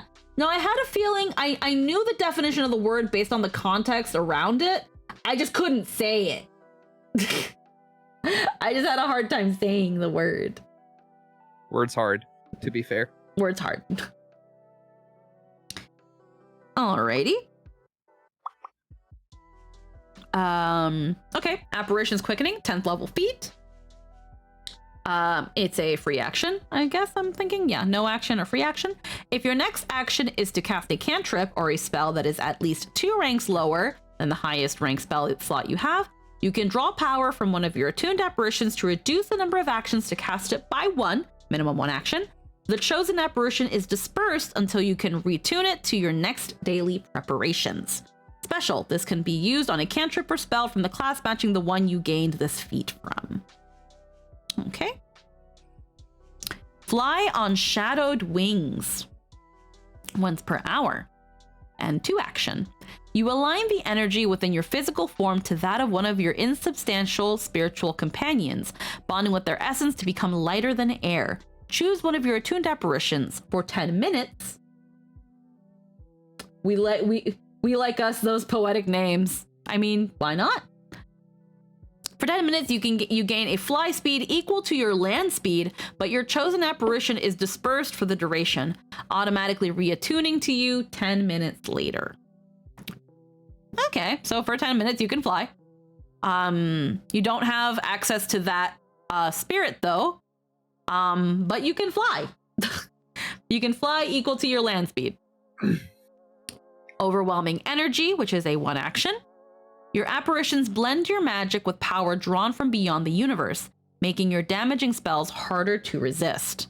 If the action you use is to cast a spell, the spell ignores an amount of the target's resistance to acid, cold, electricity, fire, sonic vitality, or void damage equal to your level. This applies to all damage the spell deals, including persistent damage and damage caused by an ongoing effect of the spell, such as the wall created by a wall of fire. A creature's immunities are unaffected. Okay, 12th level, Shadows Within Shadows. which is a reaction. Requirements. You are attuned to an apparition that grants underworld lore as one of its apparition skills. Trigger. You would be detected by an enemy seeking you with perception, or an enemy would succeed with a counteract check to end a spell you have used to make yourself hidden, concealed, or undetected. Your attuned apparition is extremely hard to reveal, and it extends that elusiveness to you. The enemy must re-roll the triggering check and take the lower result. So the enemy rolls with disadvantage. All right. Spiritual guidance, another reaction. Trigger, you or an ally would fail, but not critically fail, with a strike or spell attack against an enemy you can perceive. Frequency once per 10 minutes. Your attuned apparition guides your attacks home even when you or an ally find your hands to be too unsteady. The originator of the triggering strike or spell attack attempts to second attack roll. Roll with advantage. Roll with advantage. So Shadows Within Shadows is the enemy rolls with disadvantage. Spiritual guidance is you roll with advantage. That's what I'm understanding from this. Whisper. Yep, tracks. Yep. Whispers of warning. Prerequisites: medium's awareness. Trigger, you would be hit, but not critically hit by an attack. Once per 10 minutes is the frequency. Your protective apparition's sharp senses alert them to an incoming attack, which they whisper to you. An originator of the triggering attack must attempt a second attack roll and take the lowering result. This is essentially the same thing. Just more circumstantial. Yeah. This one's just more circumstantial. So, do you know the way critical successes and critical failures work in Pathfinder? Because that is why a +2 AC is so good. I don't. You're free to write in the chat what that means, but I don't. But looking at this though, Shadows Within Shadows and Whisper of Warning kind of sound the same. Except, well, here's the thing. Shadows Within Shadows is for detection. This is they roll disadvantage to detect you. You would be detected by an enemy seeking, or an enemy will succeed with a counteract spell to end the spell you've used. Yeah, so this is so that you can be essentially perceived. Whereas Whispers of Warning is for attack. So spiritual guidance is attack you with advantage. You get advantage in an attack. Whispers of Warning is the enemy attacks you with disadvantage. While Shadows Within Shadows is the enemy detects you, but rolls disadvantage, or rolls disadvantage to detect you. Okay, there we go. Let's see. In Pathfinder 2e, if something exceeds the DC by 10 or more, it's considered a critical success, and this applies to attack rolls versus AC as well. Okay, so you hit as normal if you meet the AC of a creature. If you beat the AC by 10 or more, pretty much just like what Lynn said, you critically hit. Or nat 20, either or, same with critical failures. Not quite advantage disadvantage because they make a second roll after the first roll is made, but pretty close. I feel like the idea is generally there, where it's like, oh no, wait, because of this, now roll another die and take the lower one. That's, you might as well just be like, hey, so roll with disadvantage. Roll again, but now this is a disadvantage. No, it's not that far off from the general idea of rolling with advantage or with disadvantage. 14th level, banish falsehoods of flesh. You leverage your mastery of the supernatural to reveal an enemy's true nature. Attempt a religion check to counteract a polymorph effect currently affecting a creature you are aware of within 30 feet. If you know the creature's true name, you can invoke it as part of this action and gain a +2 stat bonus to the check. Oh, and saving throws can critical succeed or fail as well. Yeah, and it's also worth noting that 2e doesn't have advantage rerolls built in it to the core mechanics, so getting rerolls is very strong. Yeah.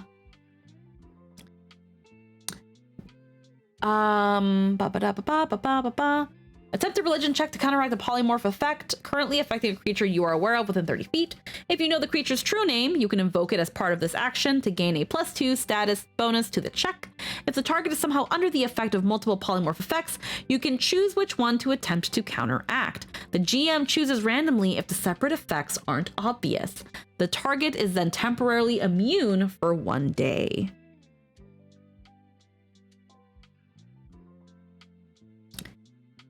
So you leverage your master of the supernatural to reveal an enemy's true nature. Attempt a religion check. If you know the creature's true name, you can invoke it as part of this action, gain a +2. The target is somehow under multiple polymorph effects. You can choose which one to attempt to counteract. I think I understand what that one is.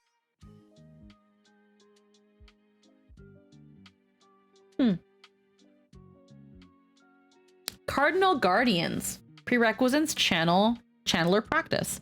You have mastered the art of drawing power from the cycle of your apparitions, turning the success of one apparition's magic into a chance for the next to strike true. Whenever you succeed at a spell attack with an apparition spell or vessel spell, or when a creature fails its save against such a spell, you gain a +2 status bonus to your spell attack modifier against that creature with spells granted by any of your other apparitions.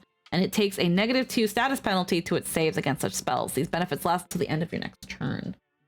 If a wizard uses dragon form to turn into a dragon, then you can use religion to force it back into a wizard. Oh, okay. Bakemon, lose your power. Bakemon, lose your power. Okay. Okay. Oh my god. That is exactly what that is. That is exactly what that is.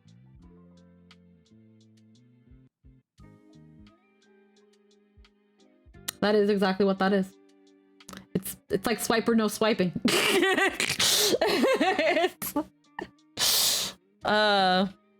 But yeah, okay. Well then. Right. Yeah. Keep it simple. Again, Cardinal Guardians. Drawing power from the cycle of your apparitions, turning the success of one apparition's magic to the chance for the next to strike true. Whenever you succeed at a spell attack with an apparition spell or vessel, or when a creature fails its save against such a spell, you gain +2 stat bonus to your spell attack modifier against the creature with the spells granted by any of your other apparitions. And it takes a -2 status penalty to its saves.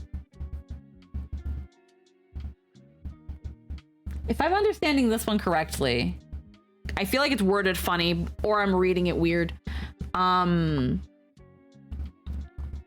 Whenever you succeed at a spell attack with an apparition spell or vessel, or when a creature fails its save against such a spell, so when you do one or the other, you gain a +2 status bonus to your spell attack modifier against that creature, with spells granted by any of your other apparitions, and it takes a -2 status penalty to its saves. I think I get it. If you do good, you get a bonus to doing good again. Yeah, I was gonna say, it seems like it's kind of allowing you to chain. It's allowing you to chain. Okay, 16th level. Forest's Heart. Requirements. You are attuned to an apparition that grants forest lore or herbalism lore as one of its apparition skills. You adopt a stance that allows your spiritual energy to inhabit and control roots from the ground you stand on to act as brutal extensions of your will. You can make unarmed attacks with roots, vines, and other plant growth that share your space. These deal 4d8 bludgeoning damage, are in the brawling group, and have the finesse, grapple, and reach 30 feet traits. Attacks made with these unarmed attacks do not gain additional damage from striking runes, but they can benefit from the item bonus to attack rolls and property runes of hand wraps of mighty blows you are wearing. Ugh. That was a lot of terms, I feel.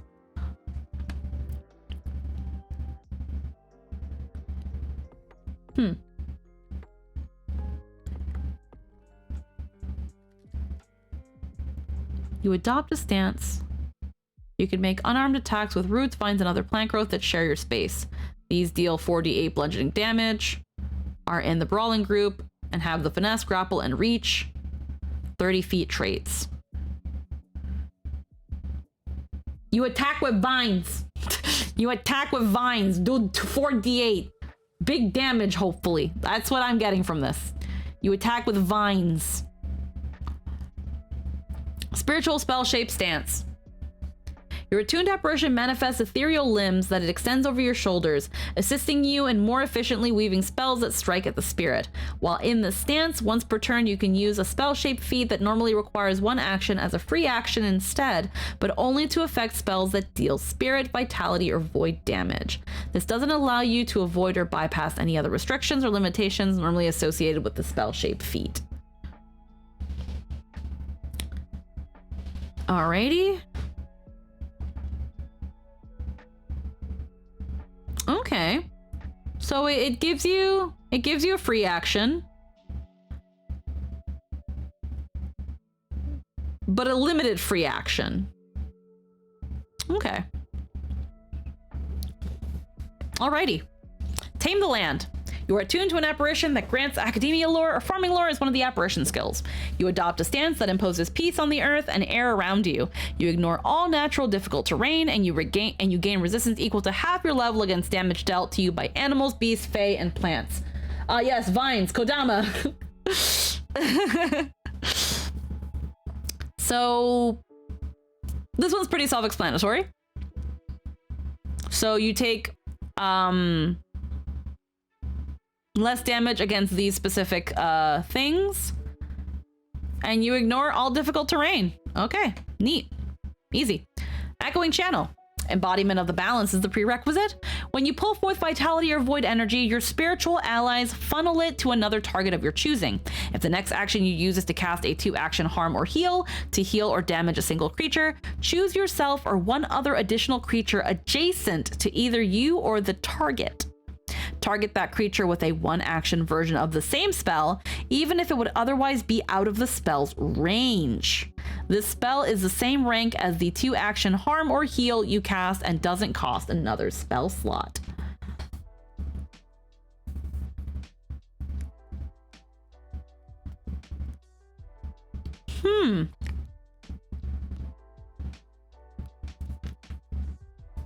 If the next action you use is to cast a 2-action harm or heal.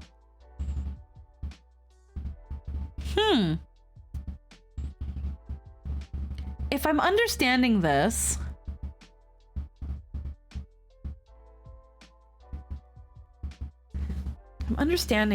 if the next action you use is to cast a 2-action harm or heal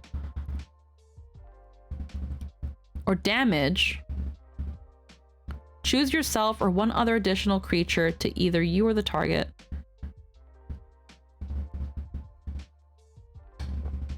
Some spells you cast multiple actions to get better effects. If I'm understanding this properly, whenever you're choosing to do this, 2-action harms and heals usually targets a single target at range. This lets you add an additional target. Yeah. So like if you're doing a 2-action heal, you can also target your other buddy and they get a 1-action heal.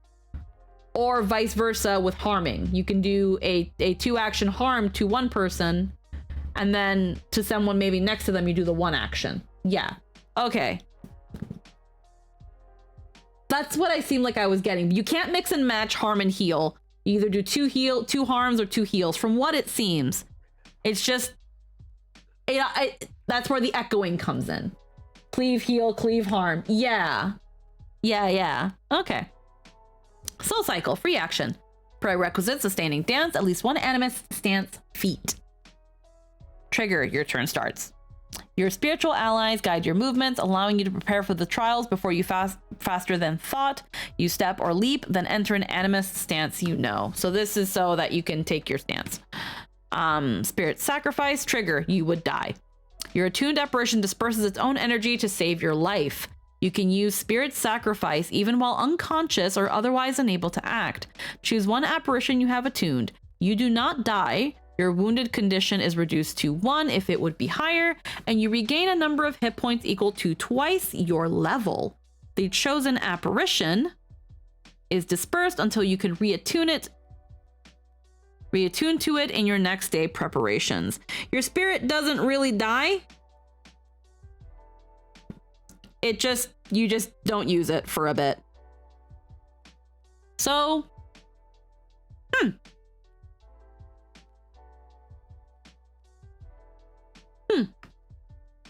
just not take your stance. It's also a step or leap, which means it's giving you a movement and stance at no cost. Pretty much. 2 actions for 0. Okay.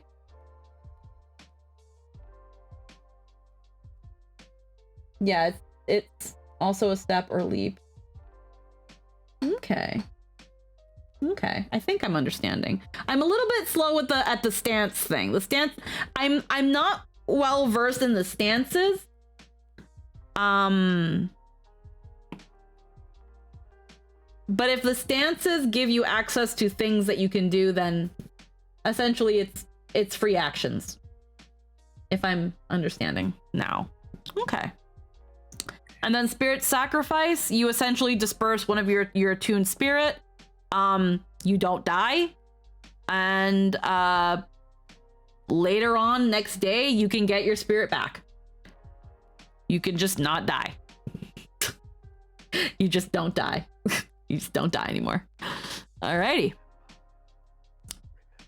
So your award for reaching level 18 is congratulations, you don't die anymore. Dances are functionally action taxes to access your stronger features, but some feats let you do it for free. Oh, okay. But yeah, there's your award for reaching level 18. Now reaching level 20 is more likely because now you just don't die. What? Yadanita say, thank you for the subscription to the tier 1. Enjoy those emotes. Let's go. Let's go. I hate ads. Sorry. Mooj. Sorry. Clever. Yada has banished the ads to the Shadow Realm. There you go. But you get a lot of emotes. There's a lot of emotes there. Why wouldn't you want such spicy emotes like crying? I think you cry a lot, to be fair. I think this is a stub emote. Or who wouldn't want the adorable bonk? Yeah, bonkage. Yeah, whap. Oh, that flap. It wouldn't be that bad if it weren't for the one that wants me to join the police. I'm really sorry. Yeah, look at that gallon wiggle. Look at that completely unique, can't get it anywhere else gallon wiggle.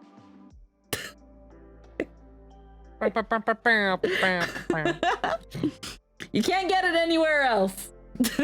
Nowhere else at all. Only here. Not exist. It's not true. Completely unique and solely mine. It actually is. I have the artist's permission. They were like, it's all yours. And I was like, thank you. They are now forever bonded on my end. Anyway, Eternal Guide. Eternal Guide frequency once per week. That's like once every 20 sessions. Oh my god. Fuck. The spirits who guide you carry your soul back to the community you call home. Choose a single settlement with a population of at least 100 people. Whenever you die and are not returned to life within 24 hours by other means, as long as the settlement still exists and there are no other claims on your soul, such as a contract with the devil, and nothing trapping your soul, such as being slain by a soul eater, your attuned apparition magically transports your soul, remains, and all of the items you had worn or carried at the time of your death back to the chosen settlement where you are reborn. Mabinogi. And that's why it's weekly. Minecraft. No, because Minecraft, when you die, you lose all your shit. And you just return. It's set a spawn point, but it's not like Minecraft. You lose all your shit when you die in Minecraft. No, this is saying. And confirm. This is saying. This is more like well, I'd say Mabinogi, but it's not. It's essentially return to spawn. You don't die. You don't die. Unless you've already used this for the week, you don't die. The nature of this rebirth varies between animists. Some magically reinvigorate their physical forms to return to life in their original bodies, while others pass their knowledge and power onto a new inheritor who effectively takes their place in the grand story of existence. Regardless of the exact nature of your rebirth, you or your inheritor are fully restored with your level, experience, and equipment intact 1 week after your death. If you choose an inheritor and their ancestry is different than yours, your attribute modifiers don't change, but you can freely retain your ancestry feats and any other feats that relied on them as prerequisites as part of your rebirth. Oh, it also takes a week to respawn. Well, there you go. There is no limit to the number of times you can be reborn, but if you die before a week has passed since your last rebirth, neither you nor your attuned apparitions have recovered enough energy to complete the process again, and your soul passes to whatever final reward it has earned. So your spirits love you so much they rip your soul out of limbo and reincarnate it. You become an avatar. Well, that's the thing too. Earlier in the pages when we saw the avatar form, or that you are the bridge between the mortal and the spirit realm. That's the second half of the avatar that isn't just controlling the elements that most people seem to care about. This is the spiritual side of the avatar. But yeah. So once a week, you just don't die. You just live. Just look and say, "Oh, dying's cringe." Yeah, but like you can just be like, I died once. I got better. I got better. I got better.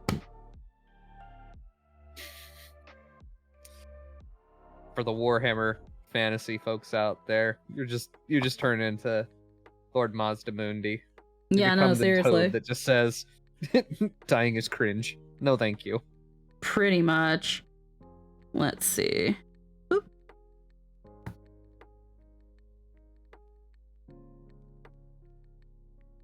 Okay. Going into True Channel Spell. You are a true conduit for spiritual power, unable to unleash the greatest spells. You gain a single 10th rank spell slot and can prepare a spell in that slot using Animist spell casting. You can't use 10th rank spell slots with abilities that give you more spell slots or that let you cast spells without extending spell slots. You die and respawn at your home point. It's hilarious because it's basically video game respawn. Pretty much. That was what we said earlier. It's very similar to that in essence. That's hilarious. It's really cool. Like, it is really, really cool. If you're very attached to your character and don't want them to die and you're able to, again, you just reach 18 and 20, guess what? You win, don't die. You win, don't die. Oh, God. I say as somebody who's dead immediately right now. Oh, hon. It's incredibly flavorful. Session 1 dead character. Prize. Yeah, that's the thing too. You can play around with it a lot. As long as the village, the settlement, at least 100 people, and you don't die and you're not contracted to anything or die in a certain way that fucks with your soul, you just come back. And you can make it as macabre or as beautiful as you want. Do you come out of like a tree? Does a tree open and you come out freaking from a little bulb like a cocoon chrysalis butterfly thingamabob? Or are you like attached to, or are you like fucking Naraku and Inuyasha where they're slowly putting themselves back together and they're just a big pit of gore and pieces of other demons and shit? So how do you come back to life? Just pick one. Have fun. Or do you come out of a giant peach floating down the river? Or that. Or are you freaking Momotaro? Like how do you come back? Have fun. There's so much East Asian lore you can draw from. There's so much lore in general of things coming back. Freaking pick your poison. Have fun. All right. Again, I'll read True Channel Spell because I immediately forgot what it said. You're a true conduit of spiritual power, unable to unleash the greatest spells. You gain a single 10th rank spell slot and can prepare a spell in that slot using Animist spell casting. You can't use 10th rank spell slots with abilities that give you more spell slots, because fuck you, or that let you cast spells without expending spell slot. Okay, pretty straightforward. You get one spell ranks 10th level spell slot. That's it. That's it. Animist apparitions. Choose your apparitions. Spiritual entities you attune to, sharing in their knowledge and power. Reading an apparition entry. An apparition entry contains the following information. Apparition skills. Each apparition has amassed knowledge on a particular set of lore skills that cover their areas of interest with expertise. When you are attuned to an apparition, you are trained in these lore skills, channeling the apparition onto your body to share its knowledge on the subject. At 8th level and beyond, you can draw upon even more of the apparition's knowledge, gaining expert proficiency in their apparition skills. At 16th level and beyond, your harmony of mind and spirit grants you master proficiency in their apparition skills. Apparition spell repertoire. Your attuned apparitions each contribute a number of spells to your apparition spell repertoire. You add the spells of all your attuned apparitions together to create a spell repertoire, which you cast with your apparition spell casting. Have I said spell casting and spell and apparition enough for you? No, one more time. Apparition, spell casting, spell repertoire, casting, apparition, spell casting, animist. Fuck, I'm twisting my own tongue with that shit. Alrighty. Vessel spell. Your primary apparition grants you the listed vessel spell at 1st level. Avatar. When you cast Avatar using the apparition slot granted by the Supreme Incarnation class feature and you've made Katara cry enough, you temporarily fuse with your primary attuned apparition into a powerful battle form of near deific power, using the stats listed here instead of the deity. Kiyoshi calls you. Lift the fan. Neat. Alrighty. We have here several boyos. So, Custodian of Groves and Guardians. And then we have the things. We have Stalker of Darkened Boughs, the Steward of Stone and Fire, the Vanguard of Roaring Waters. And then we have more spells. And then we're getting to this dude. Okay, I was like, wow, this is like half of this preview, but it makes sense. Alrighty. Okay. So the Animist apparitions, these are the ones that you can choose to essentially bond with. All this talk of Avatar just reminded me, the next series is supposed to have digital bending, if I'm remembering right. Digital bending? What? You lost me on that one, Chief. Imagine being able to like bend your Wi-Fi. No Walker of Winter Storms re. Oh.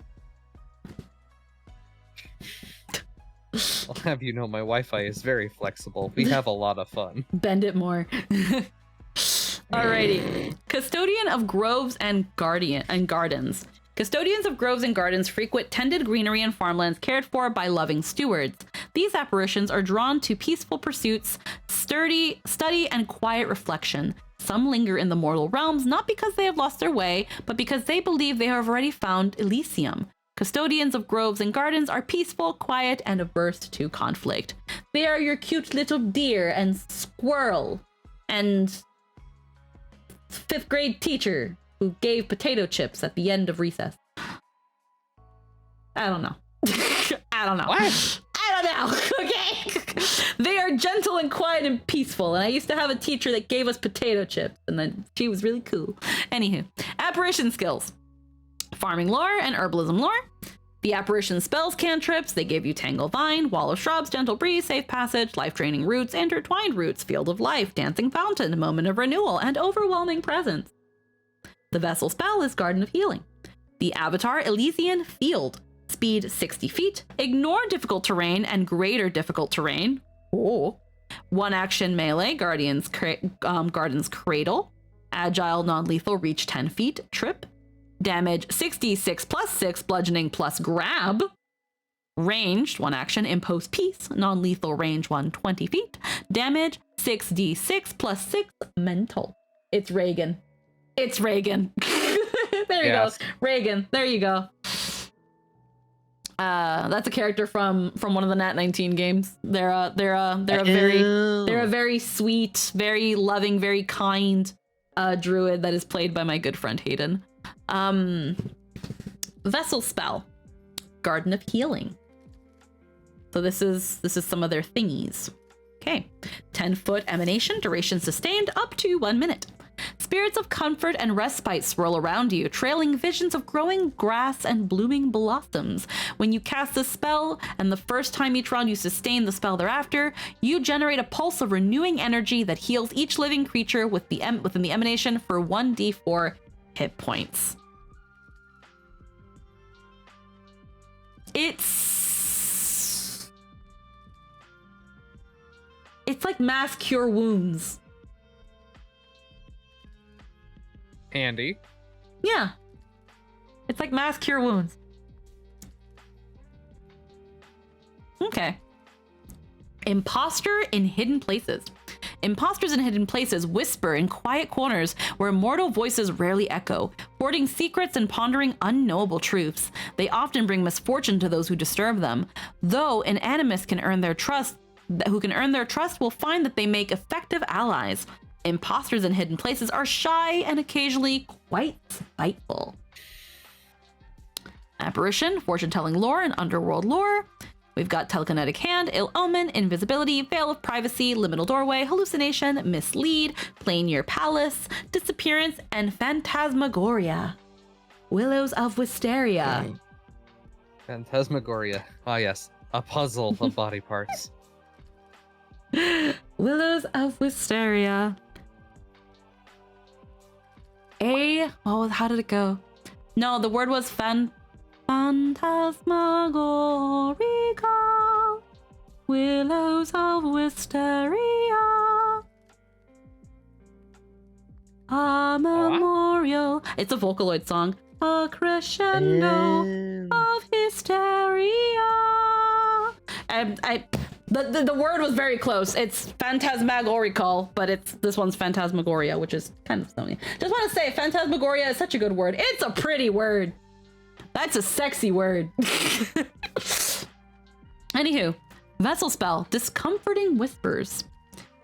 Avatar, whisper hiding in shadows, speed 50 feet, fly speed 50 feet, melee 1 action, touch of lost futures, versatile cold, damage 6d10 plus 6 void.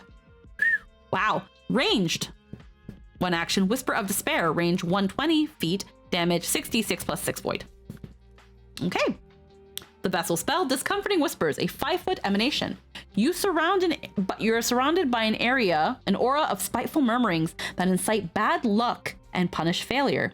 Each creature that starts its turn within the area of the spell must roll twice on their first attack roll. That round, they roll with disadvantage. If an attack roll modified in this way resulted in a failure, the creature that rolled the failed attacks takes 1d6 void damage. This sounds like Dissonant Whispers.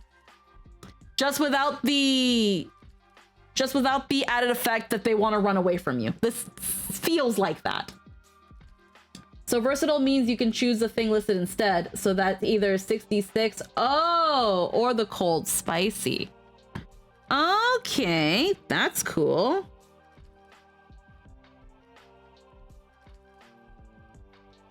Interesting. Okay. Stalker in Darkened Boughs. Got the word right this time. Stalkers in Darkened Boughs make their homes in ancient forests and jungles unfriendly to humanoids and others who would exert control or influence over nature's designs. These apparitions are drawn to animists who harbored violent thoughts or impulses, but are more likely to linger with animists who can quell their hatred. Stalkers in Darkened Boughs are moody, impulsive, and prone to seeing things from the least charitable perspective. Huh. Okay, that's funny. All right. Apparition skills, forest lore and herbalism lore. They have Gouging Claw, Runic Body, Entangling Flora, Wall of Thorns, Speak with Plants, Moon Frenzy, Tangling Creepers, Unfettered Pack, Monstrosity Form, Wrathful Storm, Vessel Spell, Darkened Forest Form, the Avatar, the Beast of the Boughs, speed 70, fly speed 70, Melee, Devouring Claws, Devouring Jaws, Deadly D10, reach 15 feet, damage 6d10 plus 6 piercing. Well then. Oh. Oh god. Oh, hi Nightshade, how we doing? Alrighty. So with that in mind, the vessel spell for the Stalker and Darkened Bows, said it wrong. Great, good job, me. Did you cook the bacon? I said you shouldn't cook. I'm fine. For now. It's like 3 weeks old. It's fine. I can't believe you. It's fine. There was so much. Oh, girlfriend. There was so much. If later on you do not feel well, I won't even bat an eye. I cooked it really crispy. I'm sure you did. Wait, did you eat 3 weeks old leftovers? No, bacon. Oh. No, bacon's probably fine. I mean, it is cured meat. Yeah, after it's all, cured. so- It's kind of cured. Yeah, no. I mean, it should be cured. It's how it works. Yeah. I mean, I'm fine now. Like, the only thing I did was I went to the bathroom, but that was my usual IBS, not like a tummy ache or anything. Yeah, that's just because high fat Yeah. more than anything. Yeah. I did look at it and it looked fine, so I was like, well, I'll cook it and eat it. And I was really hungry. I hadn't eaten all day. I was really hungry. Anger. I was hungry. Want you make a sandwich? No, I just ate it. Okay. I just cooked it and ate it. No, it's valid. I just cooked it and ate it. I was like, you know what? Protein. Kind of. Do you want to do me a favor? Do you want to grab me a sparkling water from the fridge? You don't have to if you don't want to. It's just a choice. Sparkle. Just a choice. I definitely wouldn't want to eat 3-week-old bacon. Squeaky makes questionable choices at time. Well, you aren't here to stop me. We didn't know. Exactly. And that's why. When it comes to food, Sandwiches. I assume it's the same thing. you will eat literally whatever it is, no matter how fucking bad it looks. I don't get it. Mama Garbage ain't raised no disposal. bitch. Mama ain't raised no picky eater. Some of that that's my stuff's dad. actually totally bad for you, you know? Is It's it? not a matter of whether or not it builds character, it's actually a matter of, hey, you are putting stuff that is toxic into your system. It doesn't It's kill me, make me fine. That's not strong. how it works. Unless I cut off both your legs! And then you just can't move! Look, Look, That song don't We mean short enough. shit! it wasn't short like, enough. it wasn't like it was that much bacon anyway. It wasn't even that many strips. You said there was a lot! You just said you cooked a lot! There's probably like 7! I mean, a lot by terms of like, I'll have like a one strip of bacon in a sandwich, but like, cause I always take my bacon and I cut it into smaller strips and then it looks like a lot. Hey, I just hope that you don't get a tummy ache or some sort of flu. There might actually be a blessing in disguise with your IBS. Maybe it just shot all that out of you immediately. But like, if you actually get sick in the next 3 days, I won't even flinch. You're gonna make sure that as soon as you tell me the bacon needs to go, you're gonna dispose of it yourself immediately because my rat ass is gonna eat it. Yeah, that tracks. It's like can't tell the gremlin the bacon needs to get thrown out. She'll go and eat it Jesus. in defiance. Hey, so long as nothing happens to you, whatever. I will feel so powerful if I somehow in 3 days don't get a tum-tum ache. We'll see what happens. I knew the potential. Squeaky will be like, I'm not feeling that great. I don't know why. And everyone will just stare at her. I fucking wonder, Skyward Sword. Look, I don't always eat old bacon, okay? Half the time we go through it relatively quickly because we make it with a big pot of mac and cheese. But the point is that there was at least enough bacon in there that if I threw it away, I was gonna feel bad. What's that like? Bacon and mint. Squeaky. What? Honey, What? darling. What? That's called hoarding syndrome. With food? Yeah, food hoarding's a thing. Well, here's the thing. It's not like I haven't thrown out food before. It's just, if it looks... First off, I didn't know the bacon was there for 3 weeks. I thought it was maybe like a day or two. I told you. I'm looking at... You can't even make excuses. I'm looking at our text message. You didn't say 3 weeks. You said it's pretty old. I told you days ago. I was like, we gotta take. You think I remember that far? I don't think I could. I don't think I remembered that far. I don't know what to tell you. This is gonna be a very long clip. Yeah, it is. We're gonna have to bust this up into several pieces. No, it's fine. It's fine. Much like how you bust up bacon for mac and cheese, apparently, right?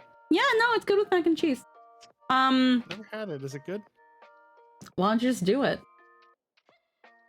I don't have any mac and cheese. Well, fix that and do it. It's pretty old. It's even worse.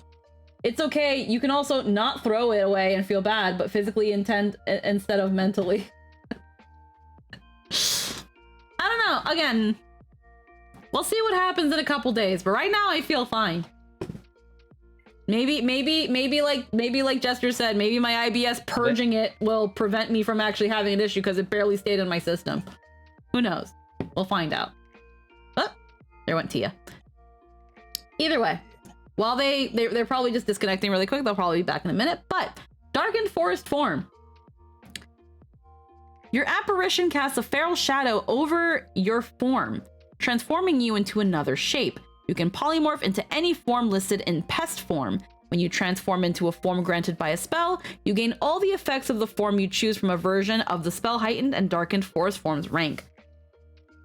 DMS is canceled this week due to Squeaky getting food poisoning. Actually has not happened, so there you go. When you transform into a form granted by a spell, you gain all the effects of the form you choose from a version of the spell heightened to darkened forest form's rank. The apparition also helps you adapt more quickly to your new form. You gain a +1 status bonus to your attack rolls using the form's default attack modifier. Each time you sustain the spell, you can choose a different shape from those available via the associated spell. Okay. Heightened at second, you can also transform into the forms listed in the animal form. And then this is the elemental form, and the status bonus in your attack rolls when using the form's default attack modifier is +2. Steward of Stone and Fire. Stewards of Stone and Fire linger near volcanoes and the deep places near the heart of the earth, though particularly old rock formations, canyons, and other natural features of earth may also spawn or attract them. Stewards of Stone and Fire are quick to anger and slow to forget. Mountain lore and volcano lore. And they get all these things here. Avatar, Blood of Planets, speed 50, Burrow speed 50, ignore difficult terrain and greater difficult terrain. Melee, advantage of Molten Stone, versatile B, damage 60-10 +6 fire, range cleansing eruption. Okay, yep.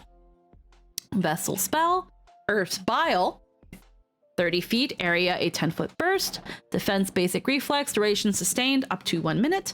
Your apparition is a conduit of the Earth's molten blood, unleashing a devastating burst of lava at your command.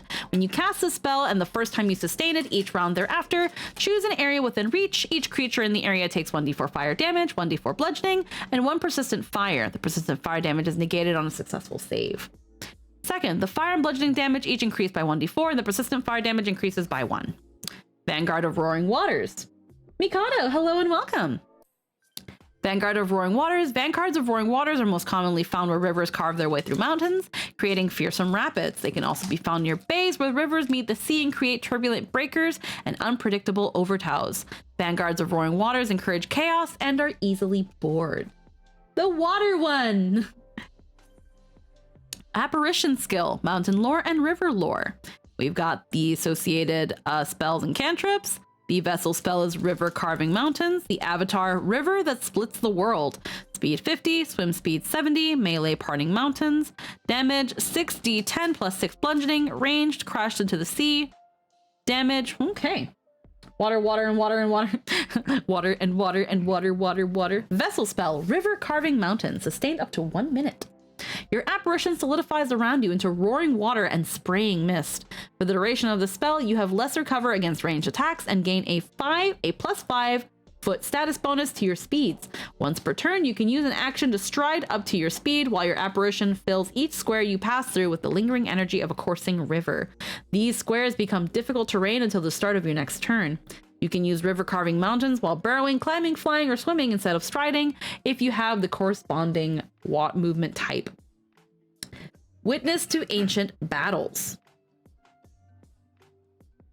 Witness to ancient battles may be the restless souls of warriors left unfulfilled by their final contest, Valkyries and other beings from beyond naturally drawn to sites of death and battle, or even the unquiet entity formed from a battle or battlefield that has seen so much death and blood it has gained a spiritual essence of its own. Yeah, the Shaman King apparition. There it is. Here it is. Now you can really Shaman King. If you really want to lean into the Shaman King, here you go. Witnesses to ancient battles are often somber and grim. And the Avatar, General of Endless Battle. He gives you Battlegrounds Norn Heldry lore. Embodiment of Battle. Your apparition guides your attacks and imparts its skills to your movements. For the duration, your proficiency with martial weapons is equal to your proficiency with simple weapons. You gain a +1 status bonus to attack and damage rolls made with weapons or unarmed attacks. You gain the reactive strike reaction, and you gain the critical and you gain the reactive strike, blah, blah, and you gain the critical specialization effect for any weapon you're wielding when you cast or sustain the spell. The instincts of an apparition or battle. Lynn, these are like the soul stones. These are like the soul crystals from Final Fantasy. Soul crystals.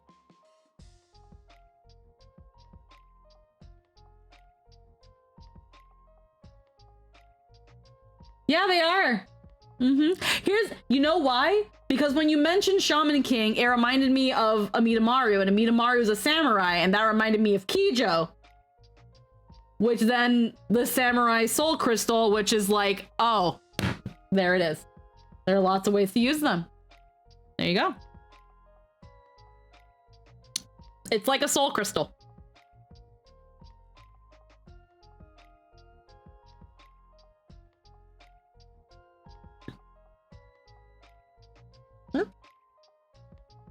Alrighty.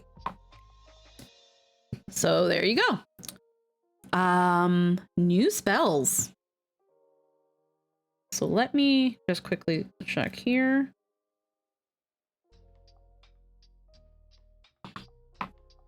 So when I think about these, obviously Roaring Waters sounds like fun.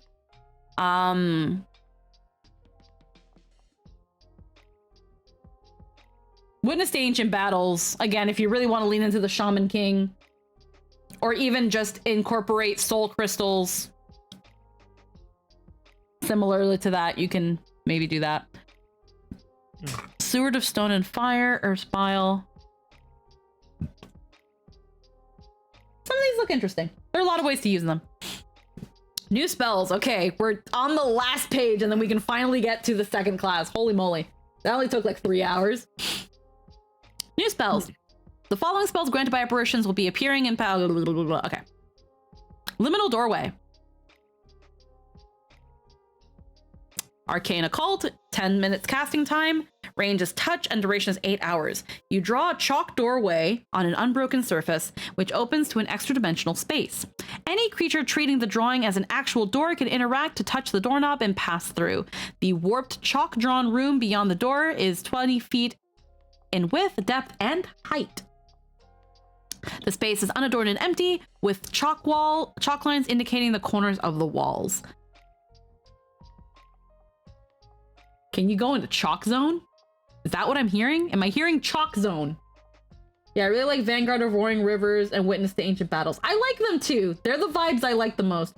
Roadrunner is an animist. Yo, Rudy's got the chalk. Rudy's got the chalk. How old is that show? Too old. I'm gonna look that up. Roadrunner is an animist. You're right. Instead of mansion game, it's chalk zone game. Mist. You call forth a cloud of mist. All creatures within the mist become concealed, and all creatures outside the mist become concealed to creatures within it. You can dismiss the cloud. Okay. 2002. Pretty simple. That's a 3-action spell. Alrighty. Phantasmagoria. Targets any number of creatures, a range of 120 feet, and the defense is will. You fill the target's minds with endless images, like countless dreams and lives colliding with each other.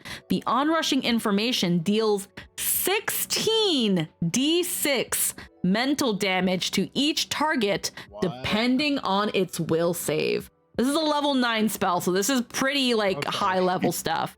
Critical success, the target is unaffected. At a success, the target takes half damage and can't use reactions until the start of your next turn. Failure, the target takes full damage is confused until the start of your next turn. Critical failure, the target takes double the damage and is confused for 1 minute. Jesus.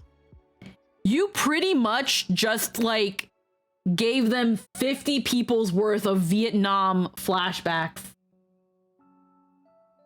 You just overload their mind. Holy fuck. That's low key. I love you describe that.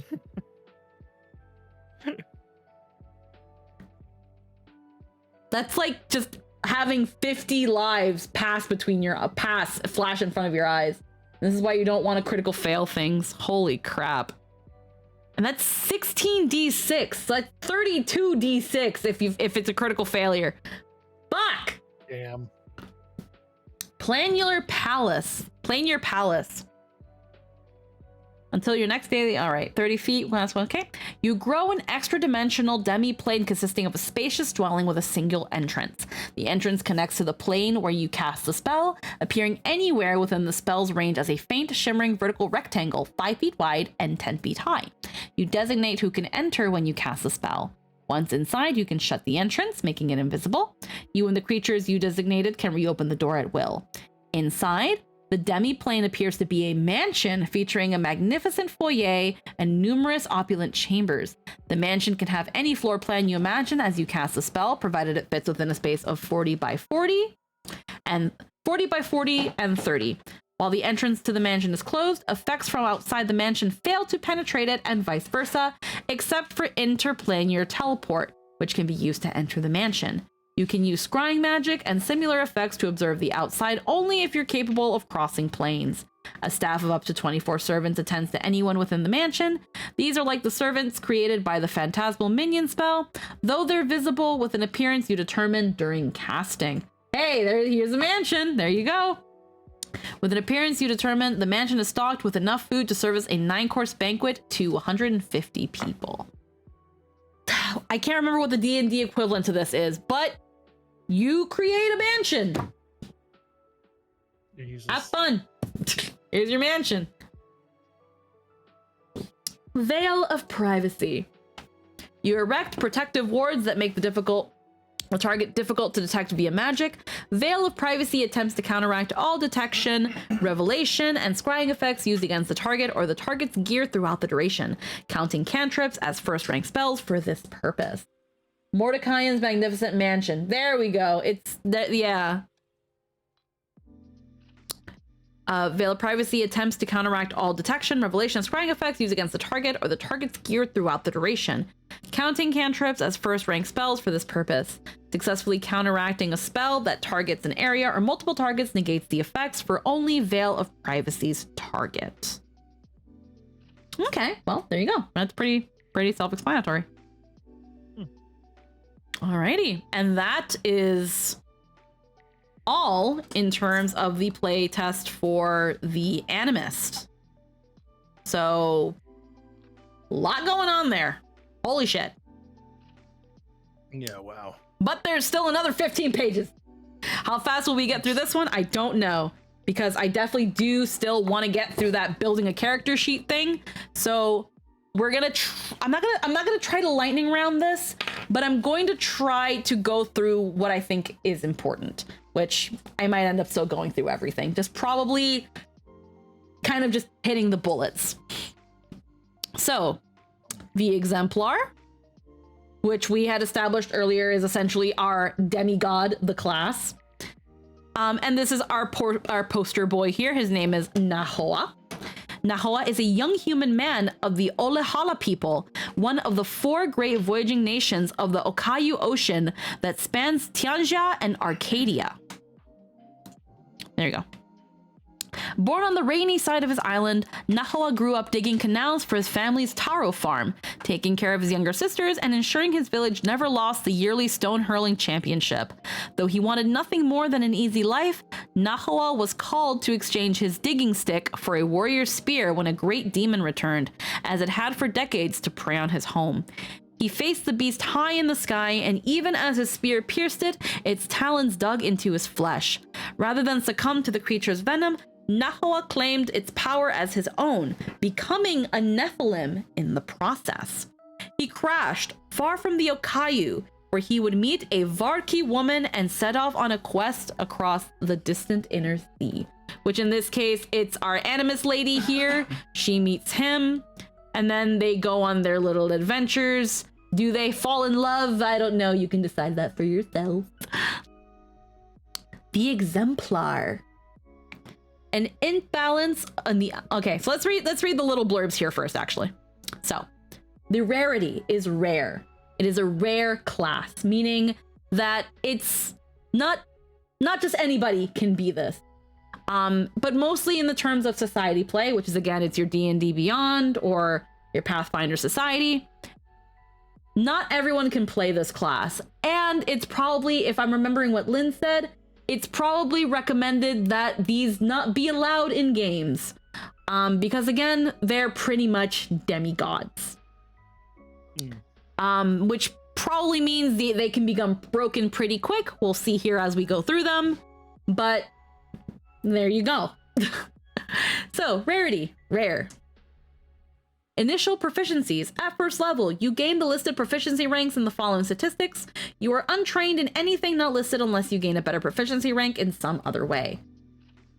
They are trained in perception. So if you want to make Maui, this is your class. Exactly. If the DM allows a Maui. This is a character that can easily become the main character because of what they are. They are chosen one, the character.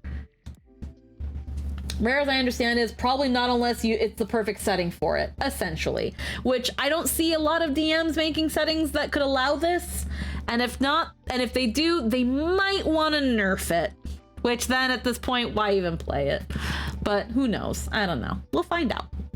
So, trained in perception, saving throws, expert in fortitude, trained in reflex, expert in will, skills, trained in religion, trained in a number of additional skills equal to 2 plus your intelligence modifier, trained in simple, trained in martial, trained in unarmed attacks, defenses, trained in light armor, and trained in unarmored defense. Class DC, trained in exemplar class DC. The Exemplar. An imbalance in the outer planes has seeded the material world with unearthly power. Somehow, a fragment of divinity rests within your body, granting you abilities that reach into the realm previously reserved for heroes and legends. What you do with your nascent godhood is yours to decide, but whether you cultivate your power to become a hero or turn this authority to selfish ends, your name will be carved in history forever, immortalized in the memory of gods and mortals alike.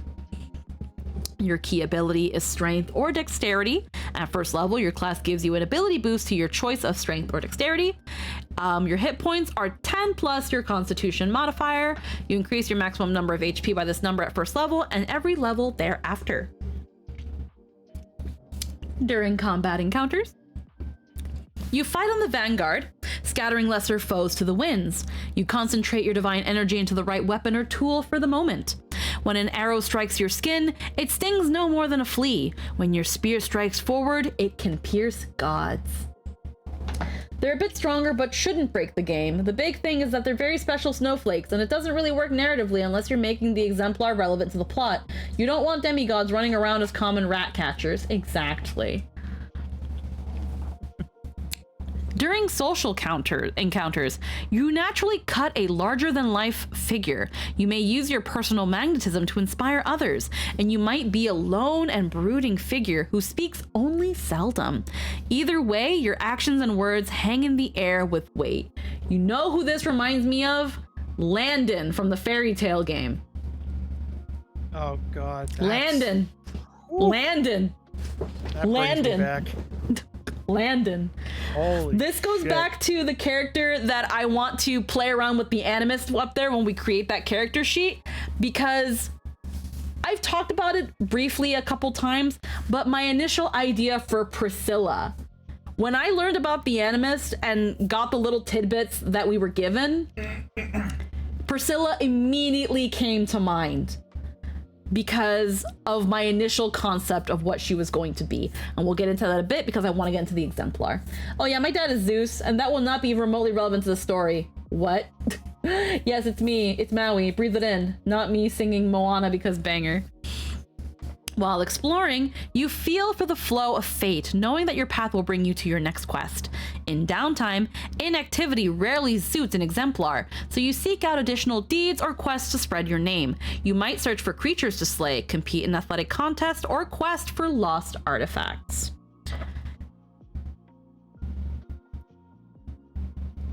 One moment. You might chase glory across the lands, beyond the sea, and over the horizon. Take other heroes under your wing, that your legend may live on through them. Or feel the weight of immense expectations and obligation. You know who this also could have worked for? I say could because the way they work in the actual game itself is not like how they would work if it was more bound to lore. Galen and Kuro. Not because they're like demigods in a sense, but just some of the character things that we've got here. They give me Landon and they give me Galen and Kuro. I would say that the Zelda idea of the male Gerudo, while not a demigod, but sort of seen as one, kind of gives me that vibe. I feel like if we were trying to go to a more lore-based Zelda-ish thing, Exemplar could work. You could work that the goddesses blessed this male Gerudo somehow and made them an Exemplar. You know? I'm listening to this and it def feels like Renexor could have been this. Also, yes, Renexor could have been this. Also applicable, Percy Jackson, demigods. Exactly. It works. But yeah, it gives me 1 second. Yeah, it gives me Landon from Fairy Tale. It gives me Galen and Kuro in terms of like character and what, you know, these little like snippets of what you could use them for. Things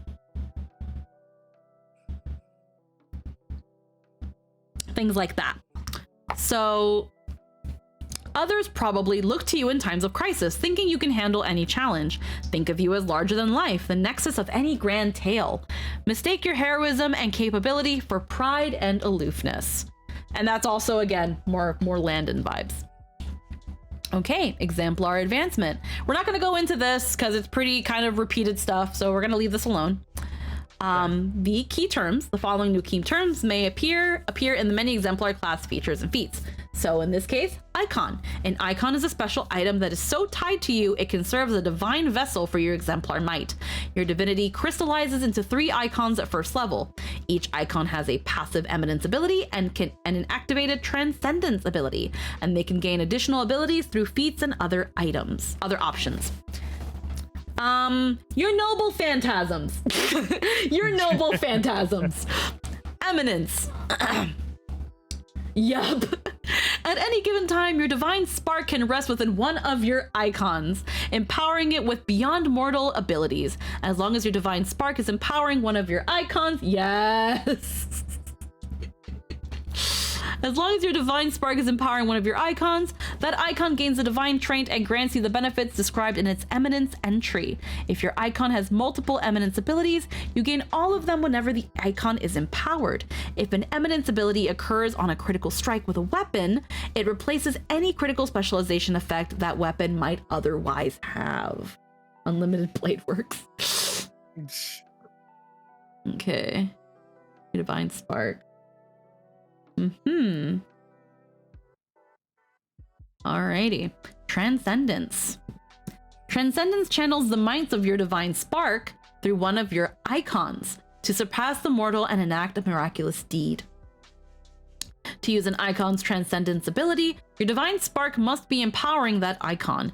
Immediately after using a transcendence ability, your divine spark is ejected from that icon, coming to rest in another icon of your choice. You can only use one transcendence ability each round. In addition, the Exemplar can optionally gain the ability to cast domain spells, the rules for which are summarized below for convenience. Domain spells. Your divine power can allow you to command power related to a specific godly domain. Certain feats grant you domain spells, which are a type of focus spell. It costs 1 focus point to cast a focus spell. When you gain your first domain spell, you also gain a focus pool of 1 focus point. You refill your focus pool during your daily preparations. You regain 1 focus point by spending 10 minutes using the refocus ability activity, and draw energy from your inexhaustible divine spark and convert it into mortal spellcasting energy. They didn't really say what divine spark is here. Oh. Okay, sure. When you gain the first domain spell, you also blah blah. Your domain spells are divine spells. When you first gain a domain spell, you become trained in spell attack modifier and spell DCs. Your spellcasting attribute is charisma.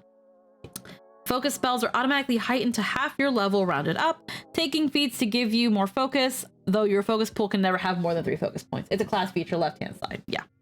Okay, class features. It's pretty self-explanatory. Noted at start initial proficiencies. Divine spark and icons. Here they are. Within your soul is a tiny spark of divine power that belongs not to a deity, but something all your own. You can manifest this divine power through special items known as icons. Icons are items intrinsically linked to you, sacred vessels crystallized from your divinity that are capable of legendary feats in your hands. There are 3 types of icons. Body icons are a mark on your flesh that shows you are more than mortal. Worn icons are sacred clothing or rather raiment, and weapon icons let you carve your story onto the world. Choose 3 icons, 1 of each type, from the list on pages 22 and 24. Your body takes on the qualities of your chosen body icon, and you gain magical, non-magical level 0 items of your choice that satisfy the requirements for your chosen worn and weapon icon. Providence ensures you come across these items. You might be traveling along a path to find a spear in a tree that only you can dislodge, or you might awaken holding a gleaming sash you saw in your dreams. More information on icons can be found on page 22.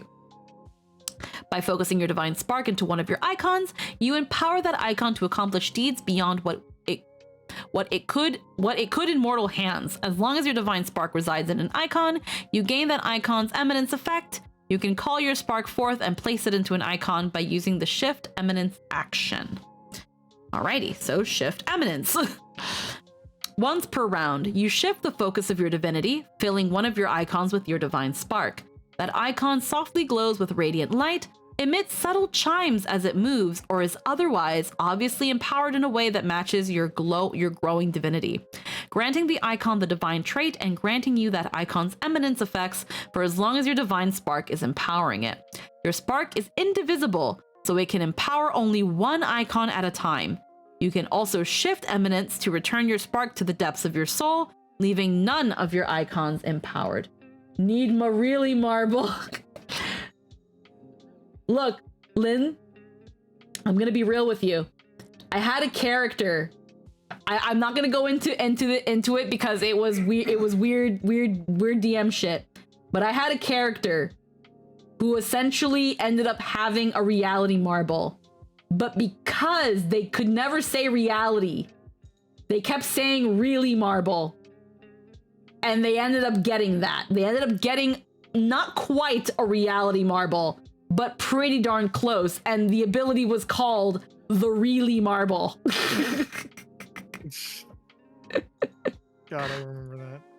Yes, you do remember that. Because it was with Tsubaki and it was in the Bleach game because for some reason the DM decided to incorporate fucking alternate universes and plane hopping. Mm-hmm. Don't ask me how fate got involved in Bleach. The writer was having a lot of fun. Oh wow, so Squeaky is the origin of the joke. Lore. Hold on. Where did you guys hear about Really Marble? Where did you guys hear about Really Marble? Because that was me. It was me. I was the origin of that joke. I believe. It's an Unlimited Blade Works abridged. I need to see this and I need to message Logan. I need to see this and I need to message Logan because that was me. That was me. Now I have to tell this story. So, a long time ago, one of the first games Logan ever DM'd for was a Bleach game. At some point, there was a weird At some point, Soul Society was about to be destroyed by a weird giant spiky turtle. And it was created by this one big bad who was literally called Voidwalker. They're exactly what you expect them to be. They're a being that can cross and travel through the void and dimensions and made friends with incredible people. And that just means fictional characters that in some way, shape, or form crossed dimensions. Jeff's just looking at me like, are you talking about what I think you're fucking talking about? And so this is how the DM brought in Archer from the Fate universe, Sephiroth, and other characters from other media into Bleach with the idea of his big bad, brought them in and made friends with them because at some point, again, they crossed into the void and he met them. And again, my character met up with his character from the very first Fate game he ever played with that was hosted by Deco, that was called Emperor, who eventually, through plot and story, became a servant and had a reality marble. And my dumb little Soul Reaper, my dumb little Shinigami Tsubaki, met Emperor, got pretty smitten with him, and clung to him like a baby. Clung to him like a little monkey. And because she couldn't say reality marble, she kept saying, teach me how to get a really marble, Emperor. She was like 20, but she still spoke in dumb baby. She was like, Emperor, I want a really marble. You have to teach me how to get a really marble. It's Logan, of course he did. Vesta just become TTGL because yes. But then, here's how she actually fucking got it. Because there were essentially these cards, and Tsubaki got her hands on some of these cards, and it was there was a deck of cards that was split into 4, so 52, and I think she ended up with 14 or around maybe 16, a fourth of a total deck of cards. And one time she rolled the wish twice. Because of my character getting the queen, which gave a wish, not only was she the reason that there was now a gate between the human world and the Soul Society, because in that game there was no gate, but she wanted a reality marble. She was like, I want a really marble, and it gave her one. Logan in the deck of many things shenanigans, essentially. That is how not only did I, with this wish card, create a gate to cross between the two dimensions that then Soul Society would then use to blah, blah, blah, blah, blah. But this is how a reality marble-esque thing got into a Bleach game. So yes, you're fucking welcome. I need to find this goddamn joke. I need to find this joke now. I want to know. What joke are we talking about? Apparently Logan put in his Unlimited Blade Works abridged something of the joke of a really marble. And do you remember the really marble that Tsubaki had? I do remember the really marble, yep. That was me! Nice. Oh man, you're fucking welcome, guys. I wonder if he put in the joke about a middle-aged man that was about 10 plus 6. I don't know, man. Probably not. Also, Logan adding Yugi's deck to give to Alejandro's character in Vestige. Good to know nobody's above teenage crossover episode bullshit. Why the fuck not? Damn, you drew 2. I was just really fucking lucky. I couldn't tell you, Emerald. Damn, you drew 2 wishes from the deck in Logan's game, and I roll alignment switching twice. Lol. Logan feeling a cold chill go up his spine from this old lore. Yup. Anywho. I had a pretty cool Quincy. He looked like Coyote Stark, except way cooler because I'm epic. Sure you did. We're back. We're gonna hop off because we derailed real bad. Also, if you don't think I had designed a reality marble idea for Kijo before she joined, you should know better. Oh, of course. Anywho. Fucking... Where the hell was I? Wow. You're welcome, Lynn. That was me. We read Shift Eminence. While your spark dwells within an icon, you are also able to channel your divinity through the icon in a powerful transcendence ability. Through the force of this act will temporarily cast your divine spark out of the icon. Spark Transcendence. The requirements. The icon must currently house your divine spark. You can unleash an icon's transcendence ability only if you are holding it, if it's a weapon icon, or wearing it if it's worn. Oh, excuse me. You channel the full might of your divine spark through your icon to briefly surpass mortal limitations and enact a miraculous deed. This is a special activity that takes a veritable number of actions and is listed in the icon stat block. Some icons are activated as a free action or reaction instead of as an activity. Immediately after the effect of the transcendence resolve, your divine spark is forcefully ejected from that icon into another icon of your choice. Unlimited Blade Works, Rin insists on calling it a really marble, much to Archer's chagrin. Yup. And that was with Tsubaki. She kept calling it a really marble, and Emperor had to keep telling her, reality marble. Really marble. Reality marble. Really marble. And I'm gonna tell you right now, guys, before me and Logan had that split and weren't talking and interacting as much, I was playing Rin in a lot of things he did with Fate in terms of fan dubs and stuff. I played his Rin. He related me a lot with Rin. But that's it. That was a long time ago though too. I think there's an old fan dub in that one blog I shared with you, Lynn. I think only one of them works now, but they're there, I think. And it was a dub that an old fan dub of me playing Rin while Logan played Archer and Gilgamesh and Jester played Shinji. Yep. That's on Vimeo somewhere, I think. I think the final Getsuga Tensho where I played Tensa Zangetsu is also somewhere on there. I think it's on Vimeo, but I also think the clip I'm speaking about specifically is on Tumblr.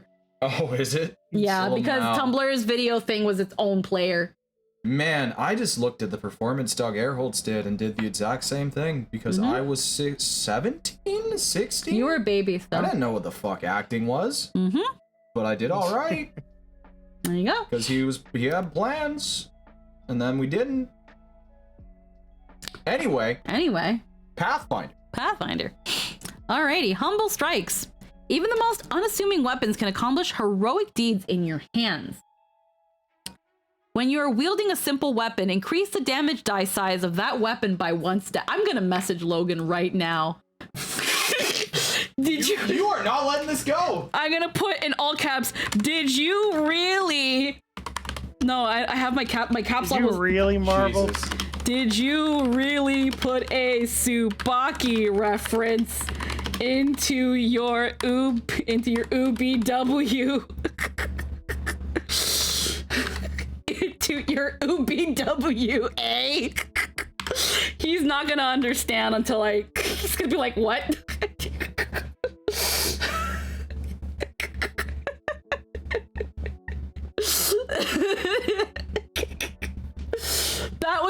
That was all Tsubaki. I'm telling you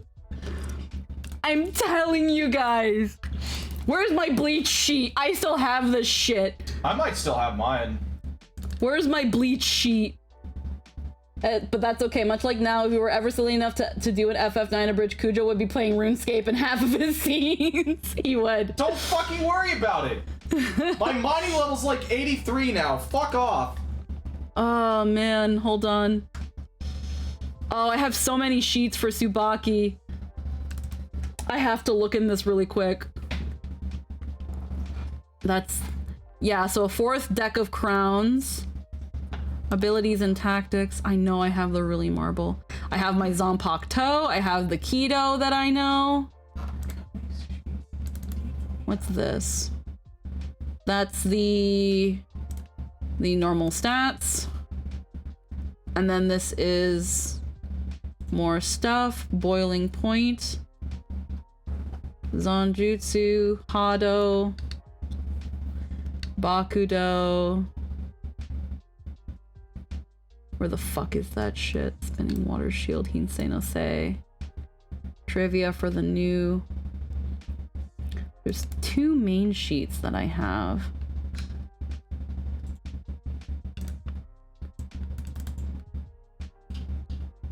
Oh, Magical Bard. Hi, Bard. How we doing?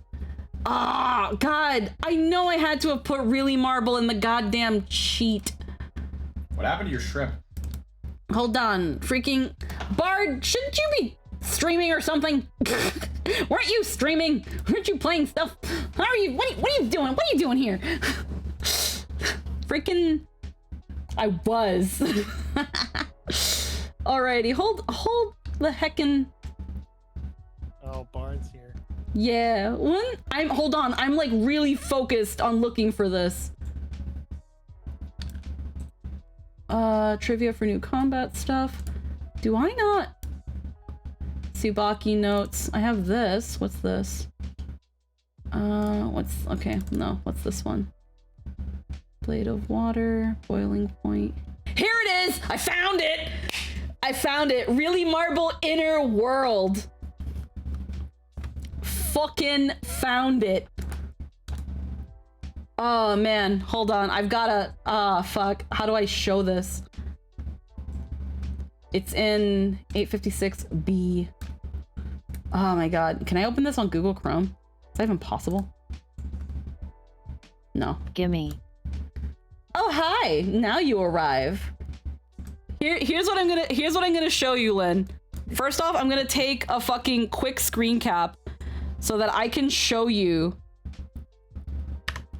Also, hi, welcome, finally. I've been waiting for you all day. I missed you. How could you leave me? Lynn. Why? Mwah. Mwah. Okay, first off. You look like a thirsty bitch. Who dares? Bard!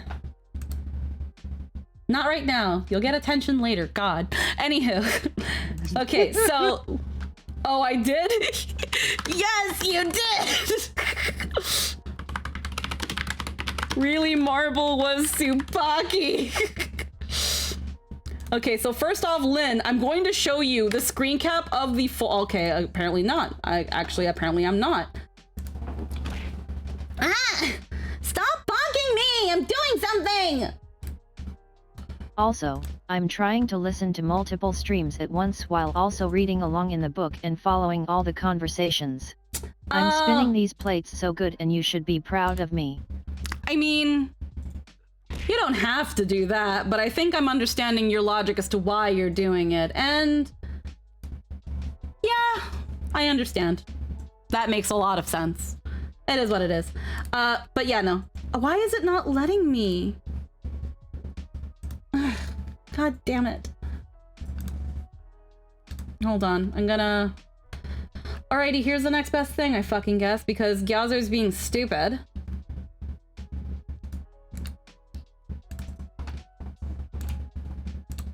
Can I just do this instead? Okay, so first off, here's a screenshot of my folder, Lynn. The file that is selected, look at the date. 2014 of March 10th. Now I'm going to send you this file and you're gonna look in it. It says it has a couple things of how he did things back then, and at the close to the very end, wait, is this the one? Hold on. Oh god, is this actually the right one? Why is my mouse acting up now? Is this the one now? Oh my god. Hold on, it's in one of these. Yeah, okay, so it's in Found there. it. Yeah. Really Marble, Inner World. Mm-hmm. Yep. And it tells you the description he wrote and everything. You're fucking welcome, Lynn. There's your piece of lore. I hope you enjoy that. Activated the shrimp Function. pacto. Formed when Tsubaki used the Queen of Crowns to attempt to create a reality marble. Not knowing what that was, Piper Jack gave her greater access to her inner world and the ability to pull others within. The inner world is an endless ocean with various platforms within it, some of which lower than others. One large platform has a large shrine on it, which is one large indoor room for praying and worship, with a statue to an unidentified. Yeah, so my character in that Bleach game had a water-based Zanpakuto named Hinsei no Sei. And the Zanpakuto spirit took You're the form... welcome, chat. And There's your lore. The Zanpakuto spirit took the form of a shrine maiden. That was her spirit. And yeah, the whole idea of like a Zanpakuto in the inner world, because she didn't know what a reality marble was, it was like, how about this? Your inner world, you can just pull people into it now. There you go. There's your really marble, you idiot. But yes. Now I can pay attention to you, Bard. Hello and welcome. God. Those were the days. Well, that was a long time ago. That was 2014. Yeah. Holy shit, that was homebrew. Yeah. Alright. Good lord. Alrighty, so now going back into this. Humble strikes. Even the most unassuming weapons can accomplish heroic deeds in your hands. When you are wielding a simple weapon, increase the damage die size of that weapon by 1 step. So essentially, if I'm understanding this correctly, if you are attacking with, let's say, a mop, and the mop does 1d4 damage, because you are holding this mop, it now does 1d6.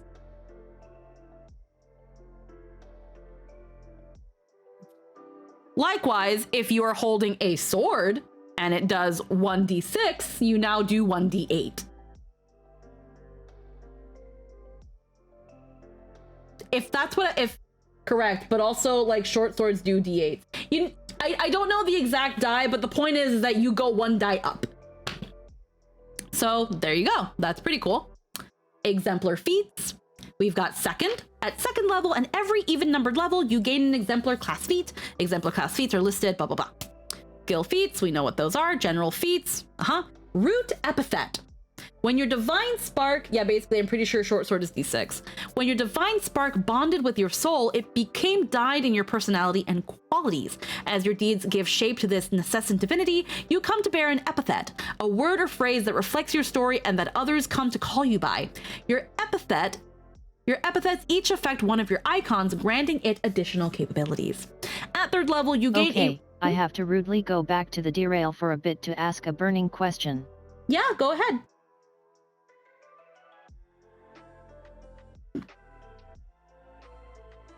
What was your Shikai activation phrase?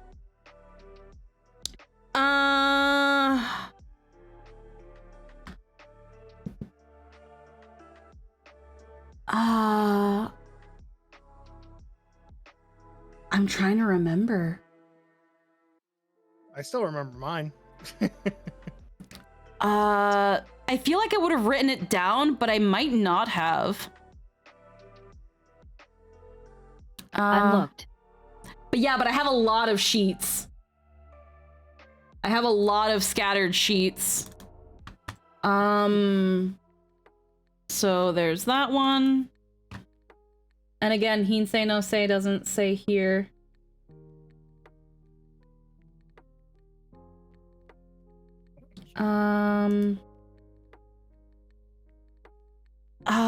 God. Old sheets, races, trivia. Then I've got main sheet, ability and tactics. I don't think we had to write that down, but weapon artifact, Zanpakuto, unreleased, Shikai. Released phrase, undecided. So I don't think I ever decided on a phrase. It was a water one, and I think I just couldn't think of anything that seemed fitting, considering how they worked and how Tsubaki was. Because Tsubaki was very similar to Priscilla in that she was very happy-go-lucky, very energetic, very sweet, and kind of childish.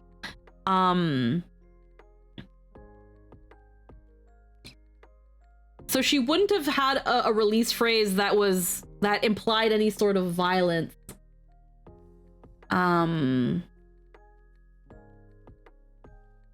I feel like if anything, it would have been something like flow forward or wash them away, and then the name of the Zanpakuto. I know that very early in the game, we were all given a special stat based on how we did things in the first game, and Tsubaki, because she was always pretty loud. Oh, trim time is over. She had a, it's not working. Stop it, thank you. She had a very loud laugh that was very akin to a Higurashi styled laugh. And so she was given the creepy stat, and I'm a shrimp again. I fixed that for you. Because it creeped people out, essentially, her laugh. But yeah. Okay. Embrace the flow. Hinsei no sei. Yeah. Unlimited shrimp work. But yeah, she was a really fun character. I do miss her. Yeah. And she was also a healer for the most part. She mostly used her keto and all that stuff to heal. Okay, Nightshade. You said you remember yours. Give. Oh, it was just now fire, because mine was a blade gun. Mm-hmm. Logan gave me a blade gun that was unlimited blade works. I could use any Zanpakuto ability I had ever seen once. They didn't have to activate it or anything. I just had to see the person. If they had a Zanpakuto, I could imitate anything they had once. And that came very handy when killing the turtle. Yep. And you remember the name? Oh, jeez. God. I don't think I do. I might. I'd have to look in my old DeviantArt stash. But I don't think I have your Zanpakuto, but I do have some people's. There was one person who did achieve Bankai, but that's also Alrighty, lore for Lynn later. Without going into it, the DM was smitten with that one, and so had some preference for that player, so they got Bankai relatively early. But there was one person who was supposed to, whose Bankai activation was supposed to be very risky. They had to die. It was in order to red. get it. Yeah. Okay. He had to die to get his Bankai. Yeah. Because he had magma fists. Yeah. His thing turned into magma fist, and I can't remember the name of it. I can't remember the name of a lot of them. I just remember the person who did get Bankai because it was literally just called Tatsumaki. So, rude epithet. When your divine spark bonded with your soul, it became dyed in your personality and qualities. As your deeds give shape to this necessant divinity, you come to bear an epithet, a word or phrase that reflects your story and that others come to call you by. Your epithets each affect one of your icons, granting it additional capacities. At 3rd level, you gain a root epithet, which describes the core of your personality and affects the qualities of your body icon. If you're already trained in the granted skill, you become trained in a different skill of your choice. As normal, choose one epithet from the list below. Why not? It seems like a krill issue in shrimpment. It's resharkable. You can't remember the names considering how shrimple they are. No, they're very complicated. Also, hi, Runaway. How you doing? Brave. Your deeds show fearlessness. When a beast surfaces, you're there to fight it. When someone's lost in the dark, you're first to the rescue. You're trained in athletics. After you spark transcendence of your body icon, okay, your body carries you forward, allowing you to stride up to half your speed in a straight line towards one enemy of your choice. I'm building a house, like, actually. Oh. Does this class have somewhat of a magical girl feel, or is it just me? It's supposed to be a demigod, which, I mean, some magical girls kind of can fall under that because they're kind of the chosen one, the main character, the special snowflake. Let us share some of these crustacean puns, but a little shellfish tour. Cunning. Don't worry, when it ends, I'll fix it. Cunning. Why race a hare across a meadow or a salmon up a waterfall? Why face a titan in a test of strength? Wouldn't it be better to best your foes with a bit of creativity? After all, the stories that echo throughout history are always those where wits and trickery, rather than raw talent or power, win the day. You are trained in deception. After you spark transcendence of your body, that word is so weirdly written, that sentence. After you spark transcendence of your body icon, you can feign as a free action. Mournful. To be a hero is to endure countless hardships and stand where others have fallen, shouldering dreams and destinies in their stead. Though this weight may reach your eyes, you bear this burden so that those under you can live smiling. You are trained in diplomacy. When you spark transcendence of your body icon, the act has a bittersweet poignancy to it, making one enemy within 30 feet dazzled as tears or memories dance in their eyes. This is a mental and emotional effect. The enemy remains dazzled until the start of your next turn. Radiant. Heroes live bigger lives than any other, shining so brightly that they attract followers, inspire troops, and change the course of kingdoms. You are trained in diplomacy. After you spark transcendence of your body icon, you inspire an ally within 30 feet to push on, restoring hit points equal to 2 plus double your level.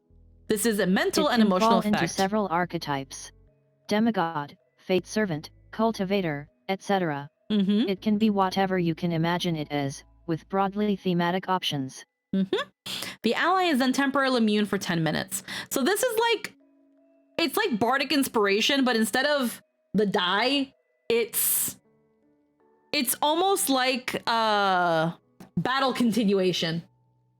But it gives you, it inspires your ally by giving them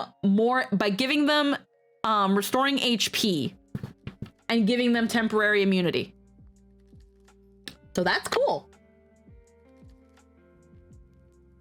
Yeah, that is pretty neato.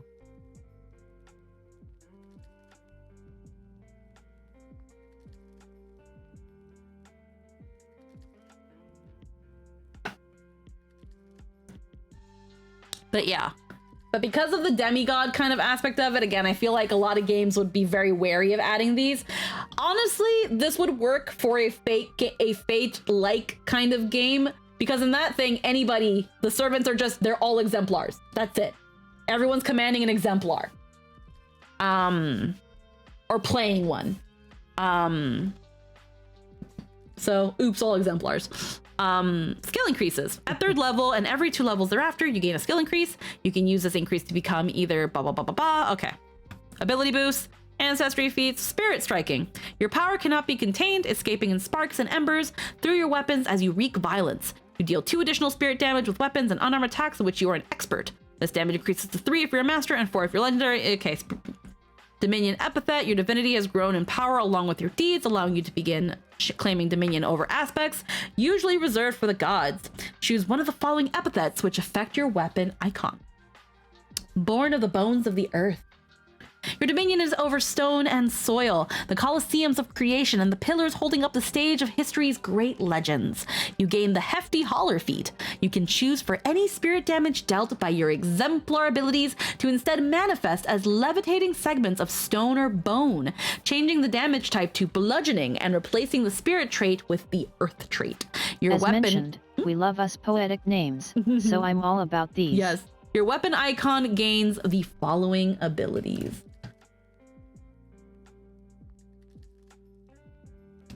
Alrighty. Actually, hold on. Let me quickly change the song. I'm gonna change to another lo-fi playlist. We've had this one going for a bit. There we go. Alrighty. Where was I? Eminence. When you critically succeed on a strike and the target of the critical hit is standing on a surface of earth or stone, it is driven down and mirrored in the ground. The target is immobilized and must succeed at an escape attempt against your class DC to end the immobilization. The creature doesn't become stuck if it is incorporeal, is liquid, like a water elemental or some oozes, or could otherwise escape without effort. Transcend, wound the world, which is 2 action, earth or transcendence. Your weapon pierces the ground below you and opens a jagged rift in a 60-foot line. All squares the line passes through permanently become difficult terrain or greater difficult terrain if they were already difficult terrain. Each creature standing in an affected square at the time of this effect must succeed at a reflex save against your class DC or fall prone.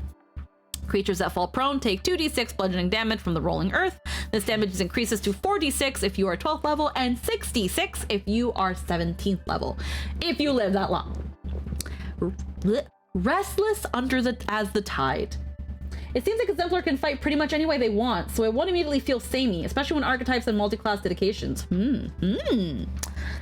Your dominion is over the ocean, the great source and ultimate taker of lives. You gain the Underwater Marauder feat. You can choose for any spirit damage dealt by your Exemplar abilities to instead manifest as surging streams of water, changing the damage type to bludgeoning and replacing the spirit trait with the water trait. Your weapon icon gains the following abilities. Its eminence. When you critically succeed on a strike, you deal splash damage equal to the number of weapon damage dice to all creatures within 10 feet. The splash damage is bludgeoning and has the water trait. Let me quickly do something really. 1 second.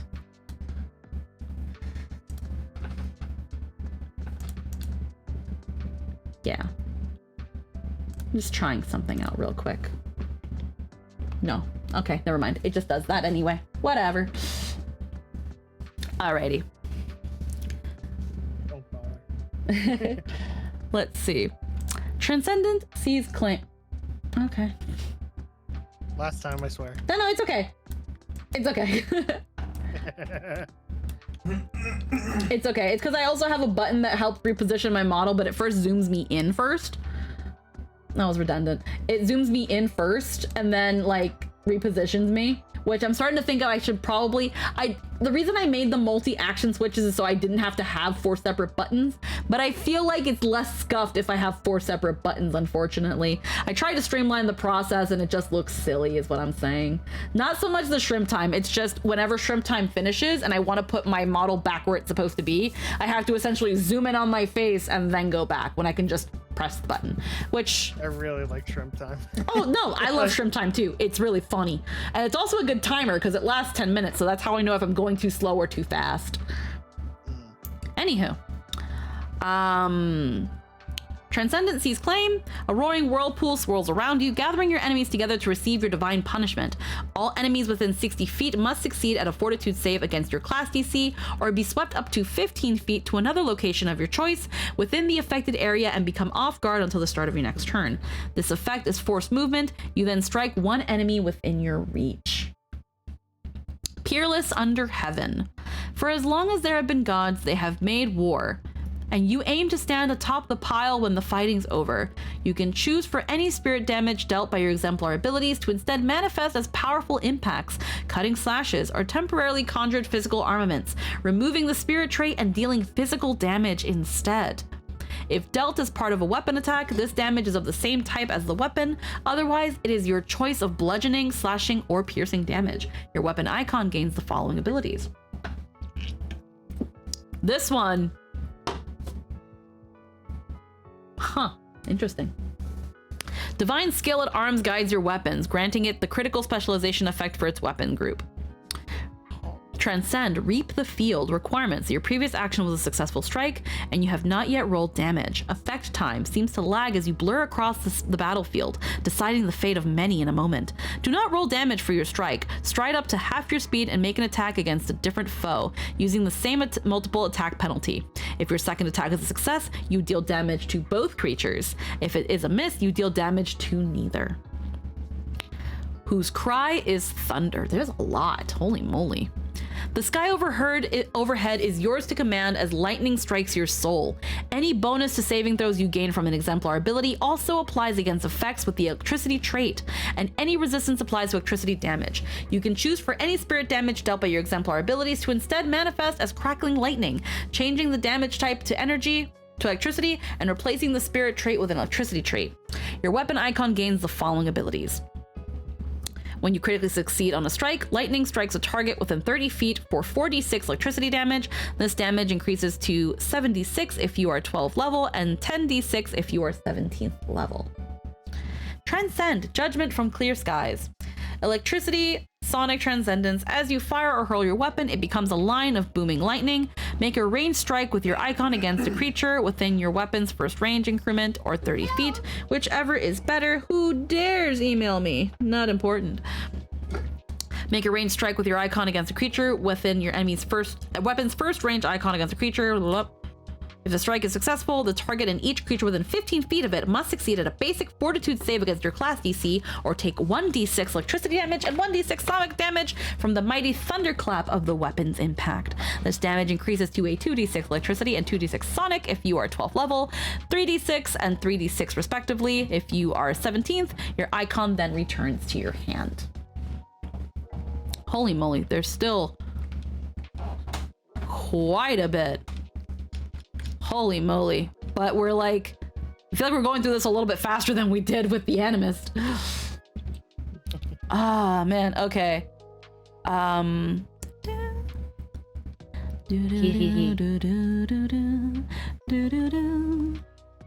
You've steeled your mind with resolve. Your proficiency rank for will saves increases to master. When you roll a success at a will save, you gain a critical success instead. Alertness. You remain alert to threats around you. Your proficiency rank for perception increases to expert. Divine premonition. A sense of the flow of fate allows you to respond to danger with uncanny alacrity. Your proficiency rank for reflex saves increases to expert. Godly expertise. Your ability to wield your divine power effectively increases. Your proficiency rank for your Exemplar class, DC increases to expert. If you have domain spells, your proficiency rank for spell attacks and spell DC increases to expert. Divine weapon mastery. Your skill with weapons is divinely inspired. Your proficiency ranks for simple weapons, martial weapons, and unarmed attacks increase to master. Greater resolve. Your unbelievable training grants you mental resiliency. Your proficiency rank for will saves increases to legendary. When you roll a success at a will save, you get a critical success. When you roll a critical failure at a will save, you get a regular failure instead. When you fail a will save against a damaging effect, you take half damage. Light armor expertise, there you go. Greater spirit striking. Your additional damage from spirit striking increases to 4 with weapons and unarmed strikes attacks in which you're an expert, 6 if you're a master, 8 if you're legendary. Juggernaut. Your body is accustomed to physical hardship and resistant to ailments. Your proficiency rank to fortitude saves increases to master. When you roll a success on a fortitude save, you get a critical success instead. We're getting broken! Sovereignty epithet. The litany of heroic deeds left in your wake has caused your divine spark to grow in power, bright enough that it now illuminates your legacy. Choose one of the following epithets which affect your worn icon. Teacher of heroes. Those who make great names for themselves as heroes are called upon to train those who follow them, and such is your destiny, to be remembered through your progeny. Hi, Gorthos. How you doing? Fucking right. Evidence. The aura granted by your icon increases to 30 feet. Whenever you fail or deal no damage with a strike against an enemy within your worn icon's aura, you can attempt a recall. 3 words, you guys ain't heroes. Whenever you fail or deal no damage with a strike against an enemy within your worn icon's aura, you can attempt a recall knowledge check against that target and instantly transmit any knowledge you gain as a result and every ally within the aura. I hope I'm reading that right. Holy crap, I just felt like I didn't. I felt like I just said words. The first piece of knowledge you regain when recalling knowledge in this way is always the enemy's immunities, if any, or a greater resistance if they do not have any immunities. If the target does not have any immunities or resistances, you instead learn their greatest weakness. If the target does not have any immunities, resistances, or weaknesses, you learn what their lowest saving throw is. Transcend. Complete the hero's journey. You declare an enemy within the You area. think that's a call out? I literally have a character named Sovereign, and the last ruler has her number. Complete the hero's journey. You declare an enemy within the area of your worn icon's aura to be a heroic test. As long as that enemy remains within your worn icon's aura, it deals an additional 10 spirit damage to you with each successful strike or spell it targets you with. Okay. Whenever it deals spirit damage to you, each ally within the aura can attempt a reactive strike against it, even if they do not normally have that reaction. If an ally within your aura successfully slays the enemy with a reactive strike, they immediately gain temporary hit points equal to their level, which persists for 1 minute. The last ruler. Whether your destiny is monarch or god, the spirit of all true rulers that have ever been or shall ever be suffuses your power and dominion, granting you an unrivaled commanding presence. The aura granted by your worn icon increases to 30 feet. Whenever an enemy within the aura fails an attack roll against you, you can attempt an intimidation check to demoralize them as a free action as you rebuke them for their foolish attempt to stand against you. Kneel before greatness. You demand the fealty that is your rightful due. All enemies within your Worn Icon's aura must succeed at a will save against your class DC or immediately kneel, dropping prone as a free action. Enemies who critically fail their save against this effect also take spirit damage equal to twice your level. This is similar to something else that happened in that Fate game. I briefly touched upon it last night, Lynn. This was given to a Fate servant that was Joan of Arc before Apocrypha was ever a thing. When Apocrypha was still a canceled project that they weren't doing anything with. And Joan of Arc had an ability where she would pull out her banner, her flag banner, and other servants had to essentially, I think they had to roll. And if they failed the roll, they would look to their master and say, "Master, do you want to continue fighting?" This isn't the same, but it kind of reminds me of it. Thief of Moonlight. Such arrogance. You stand before sovereign, king before all. Kneel. Pretty much. Alrighty, whoop. There we go. We'll just be here for now.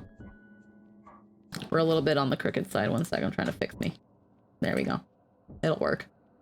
Gorthos, brave, born of the bones of the earth, teacher of heroes. Pretty much.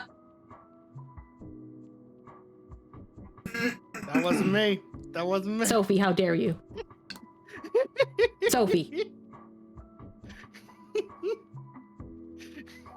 I'm coming for that ass. Oh, that's what I did to me. There we go. I made me a sushi.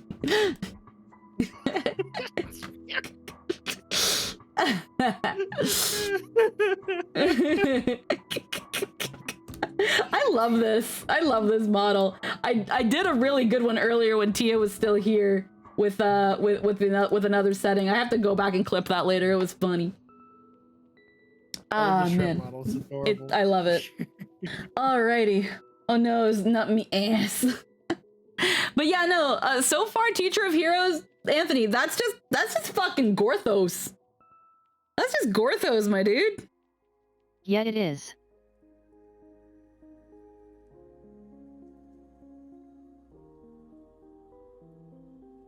It's really funny how that works. Alrighty, Thief of Moonlight. Your deeds are spoken of in whispers and half-believed rumors. You walk unseen, hiding behind stars, capable of taking anything. The lights of the heavens themselves are not safe from your avarice. You are a phantom thief, and not the persona kind. I feel like it was made for him.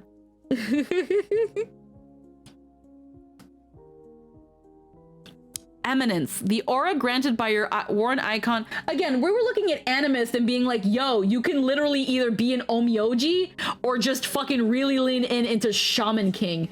And the fact that like the apparition that's like that's in battlefields and stuff can just be soul crystals from 14, Anthony. Like, what? What? Alrighty. I like the idea a lot. It's really cool. Yes, and they can also be actual characters for you to interact with. Eminence. The aura granted by your worn icon increases to 30 feet. Whenever an enemy with the aura fails an attack roll against you, you snatch a fragment of the light from their eyes, making them dazzled until the end of your next turn. Illusion, blah, you become invisible for 1 round, then stride. Each enemy adjacent to you at any point during this movement must succeed at a fortitude save against your class DC or become blinded for 1 minute. If a creature critically fails their save against this effect, they are permanently blinded instead. For each creature blinded by this effect, the duration of the granted steal light. Yep. You're a black hole.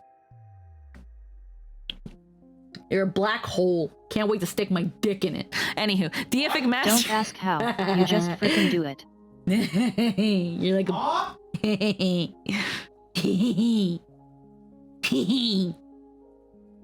Okay.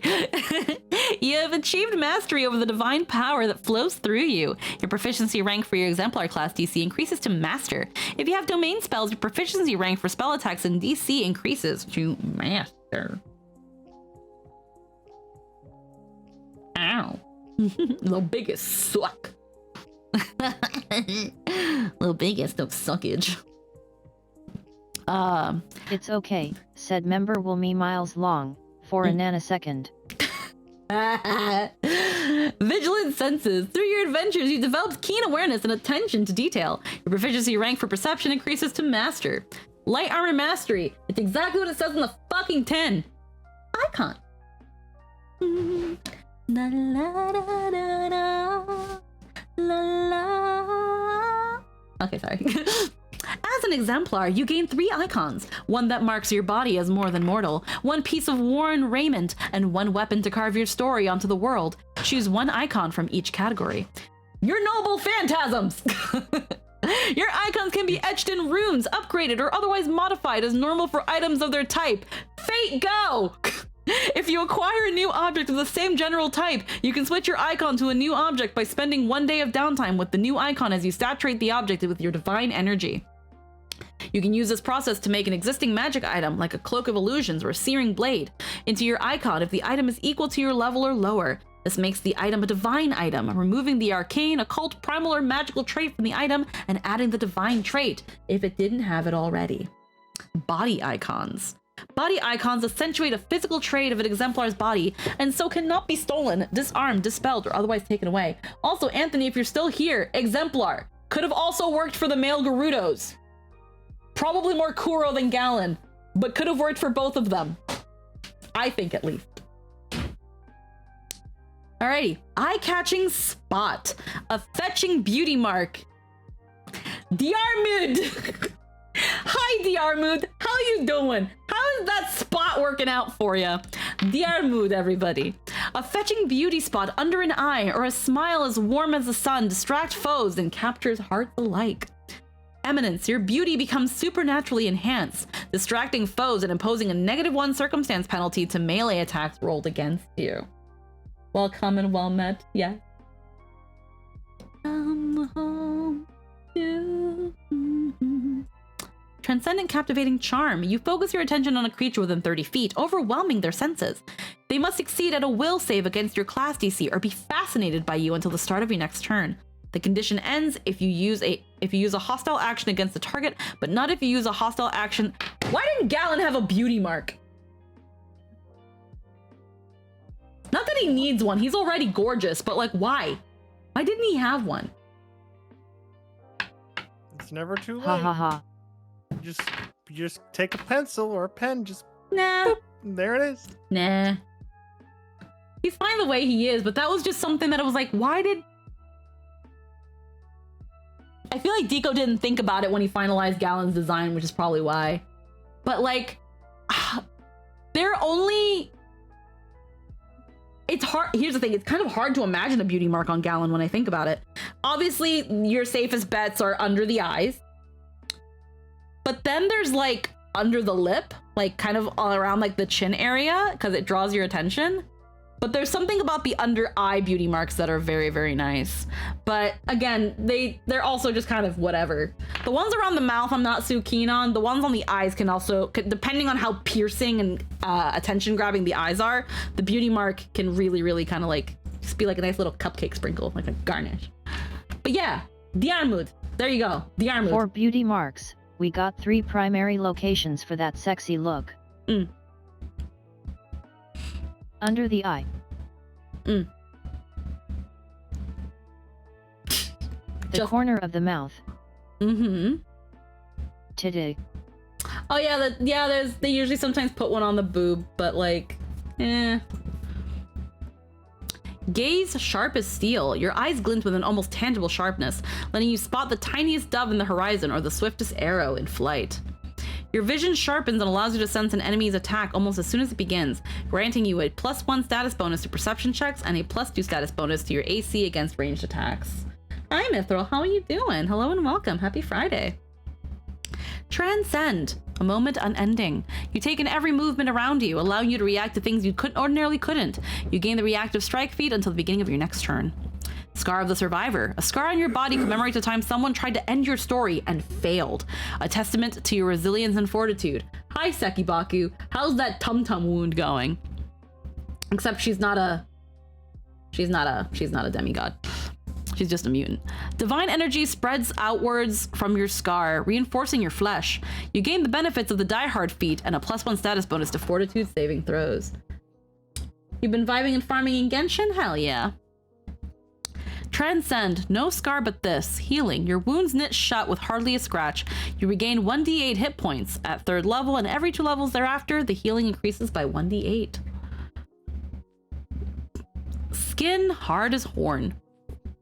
Not tempered in your spirit, your very skin is as a suit of armor. Though a single location on your body remains unprotected, a curse and a challenge within your legend. Hi, Achilles. How's that heal doing for ya? Eminence. You gain resistance to bludgeoning, slashing, or piercing damage equal to half your level. You make this choice when you gain this icon, and it can't be changed thereafter. This resistance doesn't apply against critical hits, which successfully find your unprotected spot. Ooh. Yeah, Achilles, Siegfried. Transcend. Crash against me. Your skin becomes virtually unbreakable until the beginning of your next turn. Your resistance increases to a value equal to your level. Guards. Yep. During this time, if a creature fails a melee attack roll against you using a weapon dealing the same damage type as your resistance, or if they succeed at an attack against you but the weapon of your resistance, the weapon clangs wildly off your skin with a painful reverberation, making the attacking enemy off guard and applying a -2 circumstance penalty to attacks with that weapon until the beginning of your next turn. Also Samson. Okay. There you go. Weapon icons. Borrow's Edge. Usage. A melee weapon that deals slashing or piercing damage. This blade rattles in its scabbard as if it wants to be unsheathed so it can consume violence. Funny enough, this kind of reminds me of... The sword rattling reminds me of Tetsaiga, but the reaction of wanting to do something reminds me of Tokijin. Anywho, Eminence. Your weapon icon deals 1 persistent spirit damage per weapon damage die to creatures it strikes. Drink of my foes. Your last action was a successful strike with a Borrow's Edge. Your blade glows as it absorbs your foe's vitality. You regain hit points equal to half the damage dealt. You have Vampire Sword. Congrats. Also big Muramasa vibes. Yes, Muramasa. Fated Shot.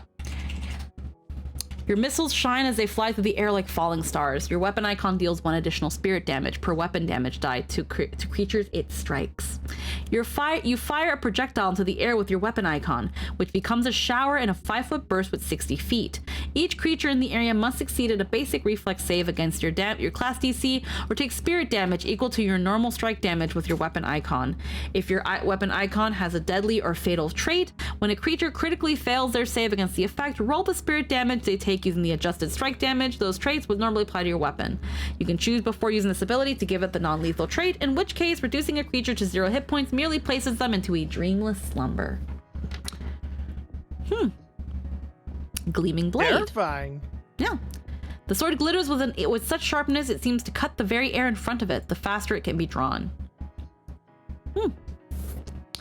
Your weapon icon deals 2 additional spirit damage per weapon damage die to creatures it strikes. Per weapon damage die. Huh. Make 2 strikes with your weapon icon, each using your current multiple attack penalty. Both strikes must have the same target. If the strikes are made with a weapon that doesn't have the agile trait, the second strike takes a -2 penalty. If both attacks hit, you combine their damage, which is all dealt as spirit damage. You add any precision damage only once. Combine the damage from both strikes and apply resistances and weaknesses only once. This counts as 2 attacks when calculating your multiple attack penalty. If you like. Yeah, do you want to talk about that? Because I'm a little... I feel like I know what weapon damage die are, but it's adding 2 to each die, if I'm understanding. Not just the total, it's each die. Am I understanding that part? So you know how a weapon might do 1d10 damage? Yeah. Yeah.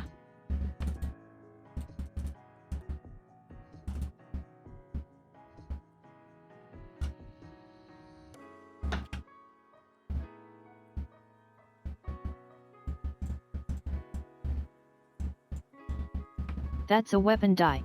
In 2nd edition, you get additional weapon die as you inscribe runes on your weapons. Okay. Which is a natural part of leveling. Okay. All right. Okay. Noble branch. Any weapon in the spear or polearm weapon group, or the staff, bow staff, fighting stick, or kakara. The simple stick-like weapon has a simplicity and elegance to all of it to it all its own. Your weapon icon deals 2 additional spirit damage per weapon die to creatures it strikes. So at 20th level, your weapon might do 4 die worth of damage, so that one would do like 8 additional. Oh, wow. Yep.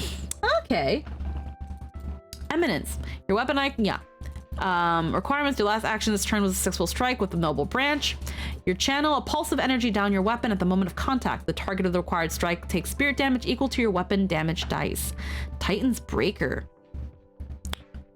Club, hammer, or axe. You wield a weapon whose blows shatter mountains with ease. Your weapon icon deals 2 additional spirit damage per weapon damage die to creatures it strikes. Constructs and objects are not immune to the spirit damage, and the spirit damage automatically bypasses any hardness they have. Transcend, fracture mountains. Your spirit is so dense it takes on tangible force. Make a melee strike with your weapon icon. This counts as 2 attacks when calculating your multiple attack penalty. If this strike hits, your additional spirit damage increases to 4, plus an extra die of weapon damage. If you're at least 10th level, increase this to 6 spirit damage and 2 extra dice. If you're at least 18th, increase it to 8 and 3 extra dice. Constructs and objects are not immune to the spirit damage, and this spirit damage automatically bypasses any hardness. Wow. I want it. Okay, earning your name. I'm just gonna read this little blurb here. As you complete deeds and grow in power, so too will your epithets. Brave Nahoa might become Brave Nahoa, born of the bones of the earth, before completing his destiny as Brave Nahoa, born of the bones of the earth, teacher of heroes. If you are a GM and one of your PCs is playing an Exemplar, consider speaking with them to see if there are later epithets they are interested in taking for their character. If so, you might even place a challenge or encounter in their way so that they can earn their epithet in story. For example, Nahoa might find himself in an encounter where he has to dig his way triumphantly from a cave-in, or fight through the harrowing gauntlet of earth elementals. This deed could set the stage for him to later take Born of the Bones of the Earth when he reaches the appropriate level. Okay. Worn icons. The Palisade Bangles. These armbands signify rejection and acceptance. Rejection of harm and acceptance of your inevitable dominance over your enemies. I like that. Aura. Meanwhile, Gorthos was literally found in a pile of bones underground. Yep. You are surrounded by a 15-foot aura that protects you and all allies from the aura from harm. Within the aura from harm, granting a +1 circumstance bonus to AC. This bonus increases to +2 for anyone in the aura who has a buckler raised, and +3 for if they have a shield raised. It ain't even subtle. It's I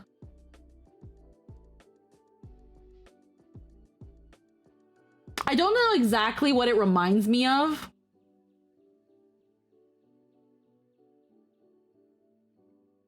Anthony, they're stealing Gorthos. Skybearer's Belt.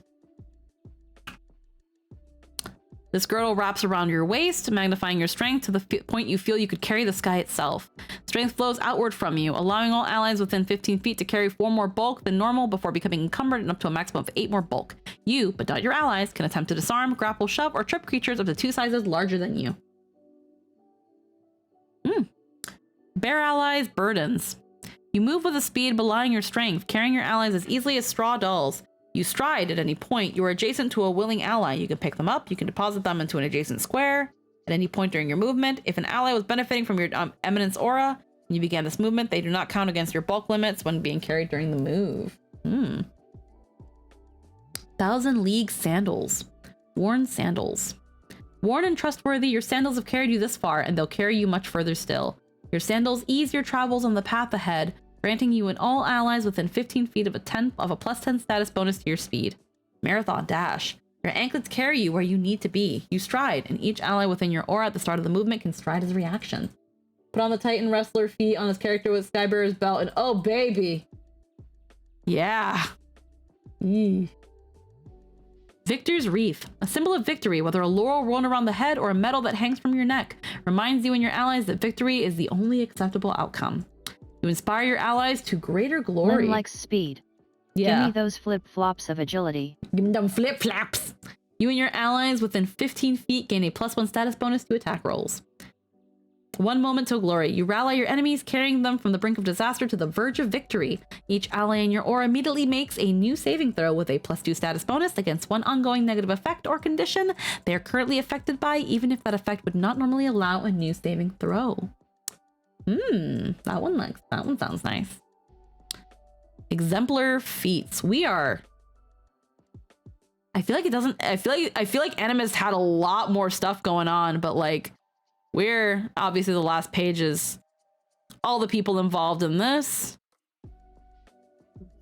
Alrighty, these are our feats. Alrighty, exemplar feats. Let's get through this. We've been going for 4.5 hours. I definitely I'm gonna try to kind of power through the feats because I still do want to work on the character sheet. I still want to see if I can, after reading all this stuff, can I make a character sheet? I don't know, but we're gonna try. Sanctified Soul. You draw a line in the sand in the cosmic struggle between good and evil and choose a side. You gain either the holy trait or the unholy trait. All your exemplar abilities that deal spirit damage gain the sanctified trait, allowing you to apply your holy and unholy trait to them to better affect your chosen enemies. I almost want to set a timer to see like how quickly I can get through this stuff.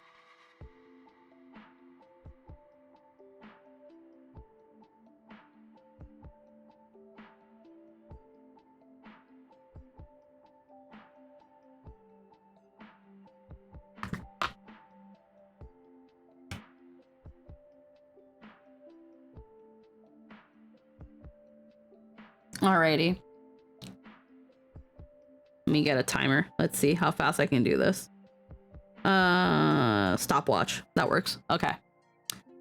Twin stars. Requirements. You have a one-handed icon weapon icon. Your divine spark embodies a primordial duality, and your weapon icon splits itself accordingly into 2 corresponding halves. You split your weapon icon into 2 copies of itself. These copies are identical except for one mirrored feature, such as a sun motif on one and a moon motif on the other, and both have the twin trait. You can use this ability again to fuse the 2 halves back into their original form. As these are both manifestations of the same object, your divine spark empowers the 2 halves as if they were a single icon.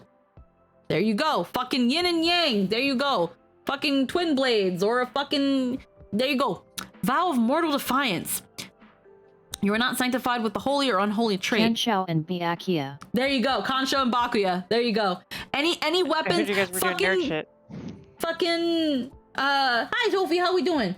Fucking Ebony and Ivory. Ebony and Ivory. Dante's guns. Freaking Agni and Ruja. Like... Any sort of weapon that kind of works as a toothamabob. Here we go. Let me put you right here, Sophie. Alrighty.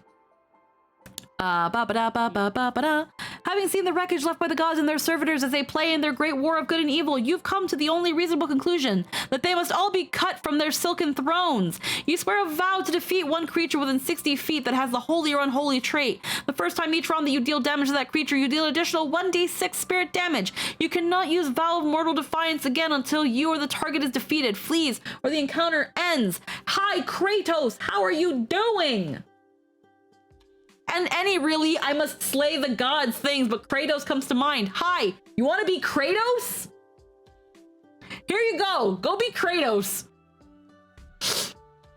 Second level. I really do. Claim Initiate Domain. While domain spells usually come from a deity, you've learned to tap the properties of your own divine spark to manifest domain magic. Select any one common domain, a subject of particular interest or importance to you, from the list on page 39 of Player Core. I don't got that shit. You gain the initial domain spell for that domain.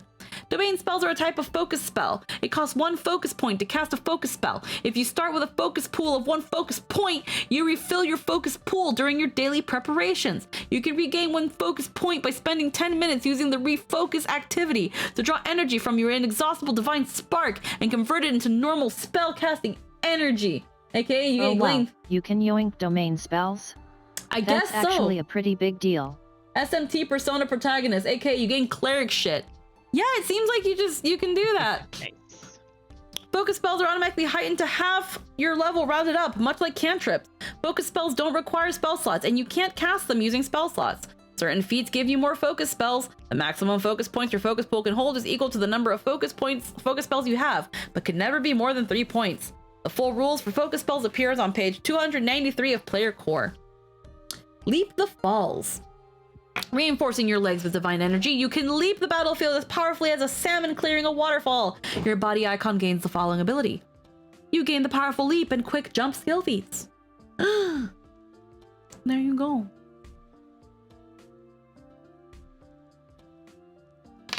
Thorns of Mortality. By channeling your divinity into a creature along with a strike, you can disrupt their ability to recover. Your weapon icon gains the following ability. When you successfully damage an enemy with your weapon icon, the power lingers within them, taking the form of barbs and thorns that dig in to prevent healing. When the target would regain, you corrupt. When the target would gain hit points, such as from the healing effect or the ability like fast healing or regeneration, you must attempt a will save against your DC class to determine the effects. And when the barbs dissipate, the barbs also dissipate after a minute. Hi, Magikarp. Success, the creature dissipates. That regains a full number of hit points that would be healed. The creature, success, blah, blah. Yeah. Okay.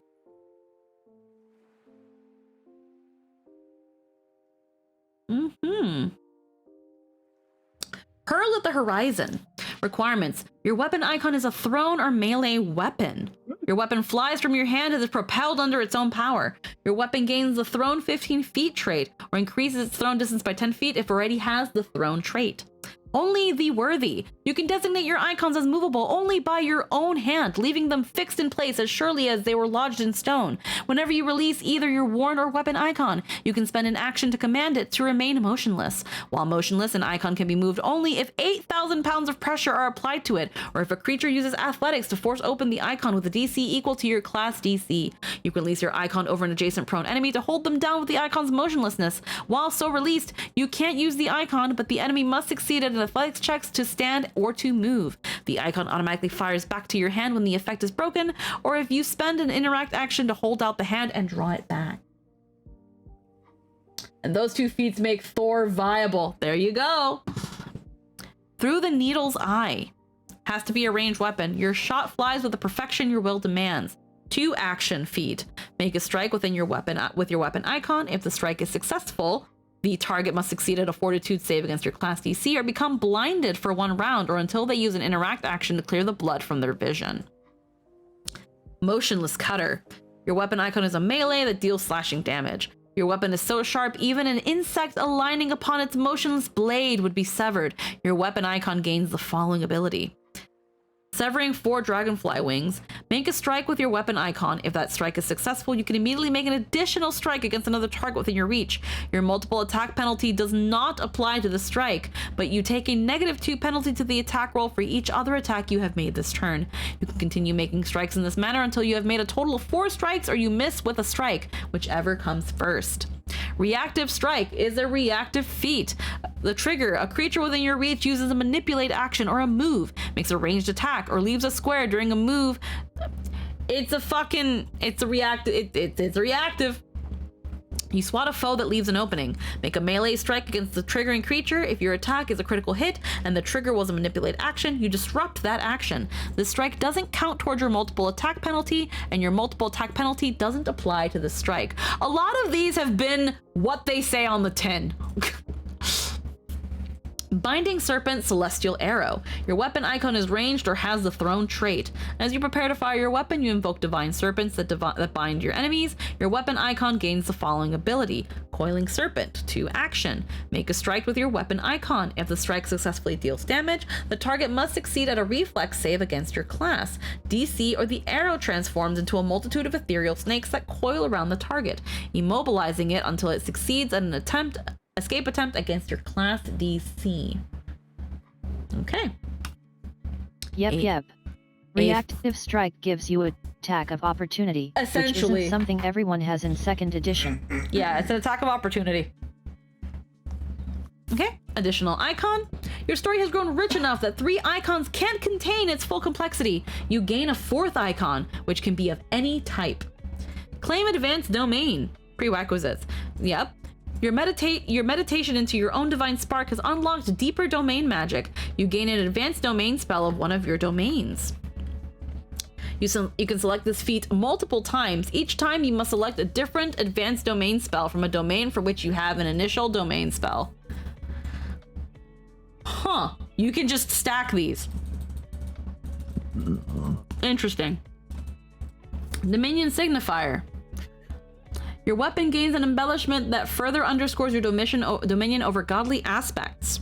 You gain the signifier associated with your dominion epithet below, which expands the types of damage that you can substitute spirit damage for, and which traits replace the spirit trait. Born of the Bones and Earth, an obsidian shard emits streams of lava that deal fire damage. Restless as the Tide, sea stone or salt rime increases the salinity of your water attacks, causing them to instead deal acid damage. Peerless under heaven, and grim notches or stains channel the grudge of the slain, avoiding stealing void damage. Whose cry is thunder, a clear diamond or oak leaf cuts booming thunder that calls booming thunder that deals sonic damage. 10th level, 10th feat. Fish from the Fall's Edge. Reactive. A living creature within 30 feet would die once per day. Seeing your ally fall, you let out a cry, sending your divine spark to them temporarily to keep them from tumbling down the river of souls. You prevent the triggering creature from dying to restore 5 DH hit points to them.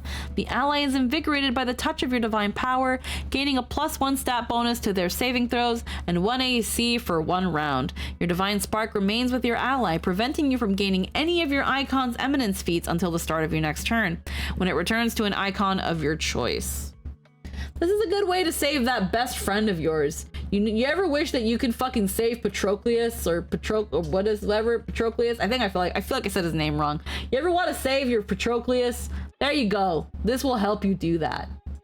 You'll be vulnerable for a bit, but you just saved your totally Hooray. your totally best friend and not your gay lover.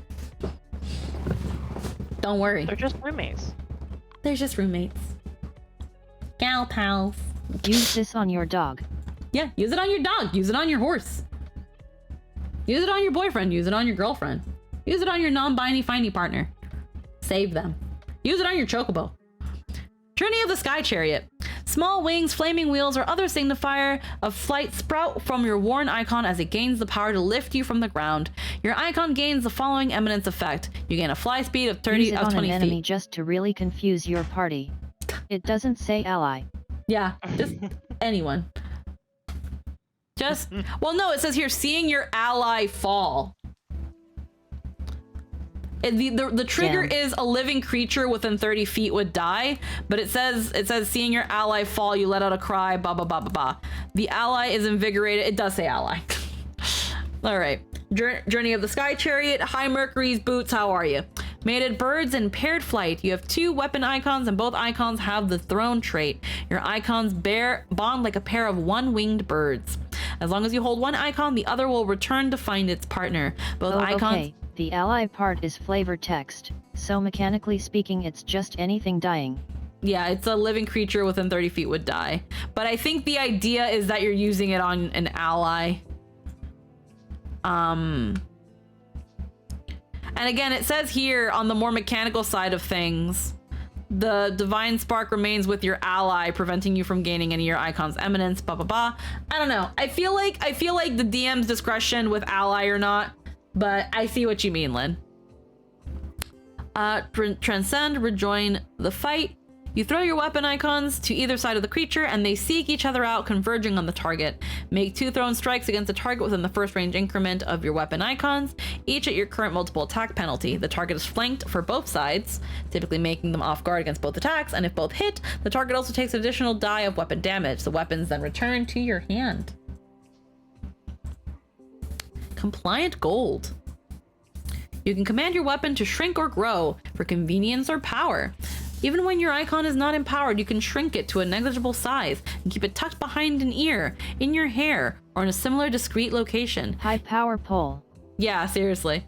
You can shrink your weapon or regrow it to its normal size as part of drawing or stowing the weapon normally. Your icon gains the reach trait. If it already had the reach trait, instead increases your reach by an additional 10 feet. Topple the Pillar of Heaven. Your icon extends to an impossible length, striking all its way. You deal 6d8 damage to all creatures in a 60-foot line with the basic reflex save against your class DC. The damage type matches that of your weapon. At 14th level and every 2 levels thereafter, the damage increases by 1d8. Extract Vow of Non-Violence. You entice or threaten a weapon, making it swear not to harm you. Attempt a diplomacy check to request or an intimidation roll to check for demoralize against one weapon within 60 feet. Even though most weapons are inanimate and mindless, your words somehow can still affect it as if it were living, and you share a language. The DC for this check is the will DC of the creature wielding the weapon or the moderate DC of the weapon's level. The object is then temporarily immune to extract Vow of Non-Violence for 1 day. Critical success. The object swears not to hurt you. You gain resistance to all damage dealt by the specific weapon for 10 minutes as the weapon attempts to mitigate harm to you. The resistance is equal to half your level. As critical success, but each time the weapon damages you, the duration of the effect decreases by 1 minute. When you gain this feat, choose Cold Iron, Dark Wood, Dawn Silver, or Silver. For some reason, perhaps because you underestimate this material, or because you think it a friend, you are forever unable to use Extract Vow of Non-Violence on objects comprised of the chosen material. Okay.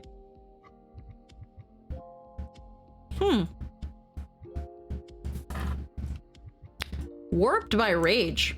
Your rage courses through your body, transforming you into a beast of battle. Your body icon gains the following ability. You gain the effects of a 4th rank Enlarge. Morph, Spasm of the Berserker. Your body warps beyond recognition to a powerful one-eyed form. You remain under the effects of Enlarge and also gain the effects of the 6th ranked Moon Frenzy until the end of your next turn, except that you can't attempt to end the effect early. This reminds me of the other, the other side of Kukulain's story, or Kukulain, where they can become a big monster berserker. It's probably inspired by that. I don't know though. Alrighty. Destined Victory. You demand... My god, it's already been 15 minutes. You demand a battle against your chosen enemy. Your worn icon gains the following abilities. Whenever an enemy successfully strikes you with a melee weapon, you gain a +2 status bonus to your AC against the next attack from that enemy before the start of your next turn. Only you and I. You draw your foe into a fated conflict, one you know you'll win. Choose an enemy within your reach. Until the end of your next turn, that enemy gains a +2 circumstance bonus to attack rolls it makes against you, but it must attempt a will save whenever it tries to move away from you. Strike a target other than you, or cast a spell that doesn't include you as a target. On a failure, the target loses the action or actions related to the failed attempt. Whenever the enemy misses you with a strike while this effect is inactive, you heal 1d8 + 5 hit points. So, your enemy gets a +2 to attacks, but if they miss, you heal.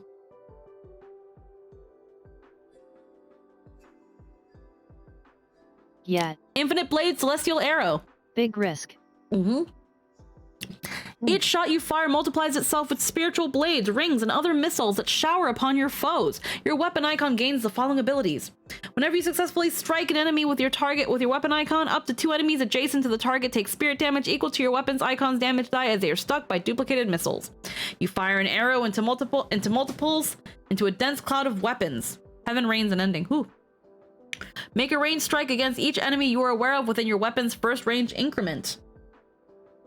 Each attack counts towards your multiple attack penalty, but not increase your penalty until you have made all your attacks. All damage dealt by these strikes count as spirit damage. All right. 16th level.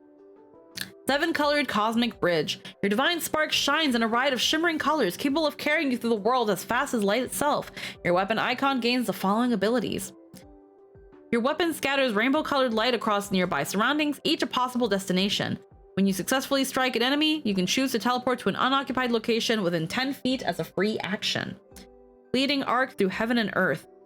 You swing your weapon in a wide arc, releasing a blazing rainbow that deals 8d6 spirit damage and 8d6 damage of the same type as the weapon to all enemies in a 60-foot cone with a basic fortitude save against your class DC.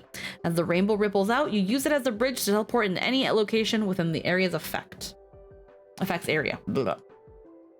Strike rivers, seas, winds. Once per hour, see text. Oh. Through sheer physical force, you can wrestle a river, snare the winds, punch a hole in the molten center of the earth, or create other weather disturbances via nothing but your own strength. You can create each of the following spell effects, but you can't create effects more than once per hour, and you can't perform a given effect more than once per day. 4th rank, Hydraulic Torrent. 5th rank, Control Water. 6th rank, Howling Blizzard. 7th rank, Volcanic Eruption. 8th rank, Punishing Winds. Creating effects requires the same type of number and action as casting the spell, and they use the higher of your class DC or spell DC when appropriate. Because you are creating these effects with your godly might rather than casting a spell, they can't be dispelled or countered. Eternity Incinerating Blaze. The blaze of your divine spark is hot enough that it burns in not just the present, but in the past and future as well. Your weapon icon gains the following abilities. Your weapon burns away at the target's future. On a successful crit hit, with the weapon, the target becomes doomed 1 or increases its doomed condition by 1. If the target's maximum dying value is reduced to 0 with this ability, it immediately dies in a flash of spiritual fire that reduces its body to ash. There's a doom stat? Burn out of time. An impossible amount of energy blazes in a sphere above you before compressing itself into your weapon. Strike one creature. The strike deals an additional 3d8 spirit damage and 3d8 void damage. If the creature is reduced to 0 hit points, it's immediately killed. Not in the present, but in the recent past. This temporal destruction erases the consequences of their recent actions. If a creature died within the last round as a result of an incinerated target's actions, the creature is returned to life with 5d8 hit points at the location that it died, as its death is retroactively undone. Fucking what?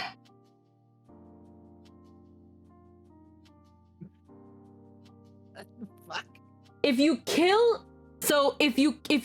an enemy and it killed someone in a previous turn, no they didn't. Yeah. No they didn't, because they were dead already. This is literally the you're already dead meme. Yeah. This is omae wa mo. This is omae wa mo.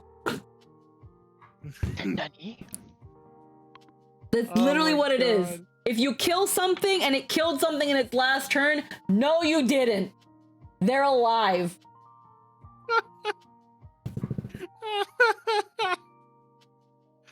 Oh my fucking god. Gold Experience Requiem, yes. Yes, oh that's my it. God. Holy shit, yeah. Oh my god, yes. Sunwrecker. Your weapon is capable of striking any light out of the sky. Your weapon icon gains the following abilities. On a successful critical hit with the weapon, it creates 2nd rank darkness effects centered on the target of the attack. Break the sun's legs. You make a slashing motion over the brightest source of light, whether it's a torch or the sun in the sky. A gash appears over the light source, visible to all, and devours the light. The entire area within the 120-foot burst around you takes the effects of a 9th rank darkness spell for 1 minute. The stolen light is channeled to your eyes, and you gain greater dark vision for the duration of the effect. It's like that meme of the gun aimed at the sun, but what if you actually could shoot it for a minute? Cutting without blade. While tales of your divine icons have spread far and wide, you realize that as they are all manifestations of your soul, the object itself is unnecessary. Your icons disintegrate into golden that time light. You decided to be Ho Yi. Yep. Your icons disintegrate into golden light. You can place your divine spark into any object of your possession. So now your noble phantasm is anything you fucking want it to be. even a non-threatening object like a single strand of grass, to transform into a fully functional copy of your icon made out of pure divine radiance. You can do this as a free action immediately before or after striking with or otherwise using the icon. This is a level 20 feat, so if you live this long. A place beyond mortality. This will teach you for giving me a sunburned sun. Saber's invisible weapon. Your domain is not just a representation of your power, but of your divine essence and the potential immortality that essence represents. You cease aging. When you would die for any reason, you can immediately expend all of your remaining focus points as a free action that can be taken at any time and regardless of your current condition to survive at 0 hit points. Purge yourself of any negative conditions. When you do, you heal yourself for half of your total hit points, stand back up in your current square, instantly summon your weapon icon to your hand, and shift your eminence to any of your icons. So did you die? I like how both of these classes are just literally immortal at 20. Yep. I was gonna actually point that out. So just like the Animist that has a spawn point, this is once per day and you have to have at least 1 focus point. So this one is the more broken one because with the Animist, you have to have a village with a population of 100 or more people and it can't be controlled and your soul can't have been fucked or a contract and it's only once per week because the spirits have to do all that shit. This, have you done it today? And do you have a focus point? Did you do it already? No? Do you have a focus point? Yes. You're alive. Did you die? No, you didn't. No, you didn't. You didn't die. You didn't die. What are you talking about? You're fine. Now, just don't die again, because then you will die. But no, you didn't got die. hand here. But you didn't die. And look, you got your weapon. Oh, wow. Isn't that cool? Hey, that body wasn't there before. It was always there.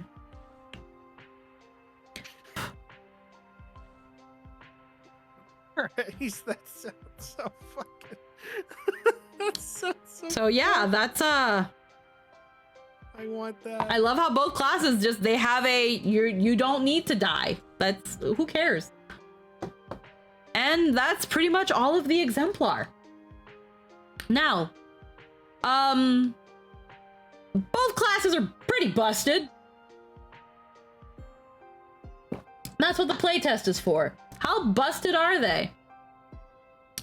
Death is an illusion.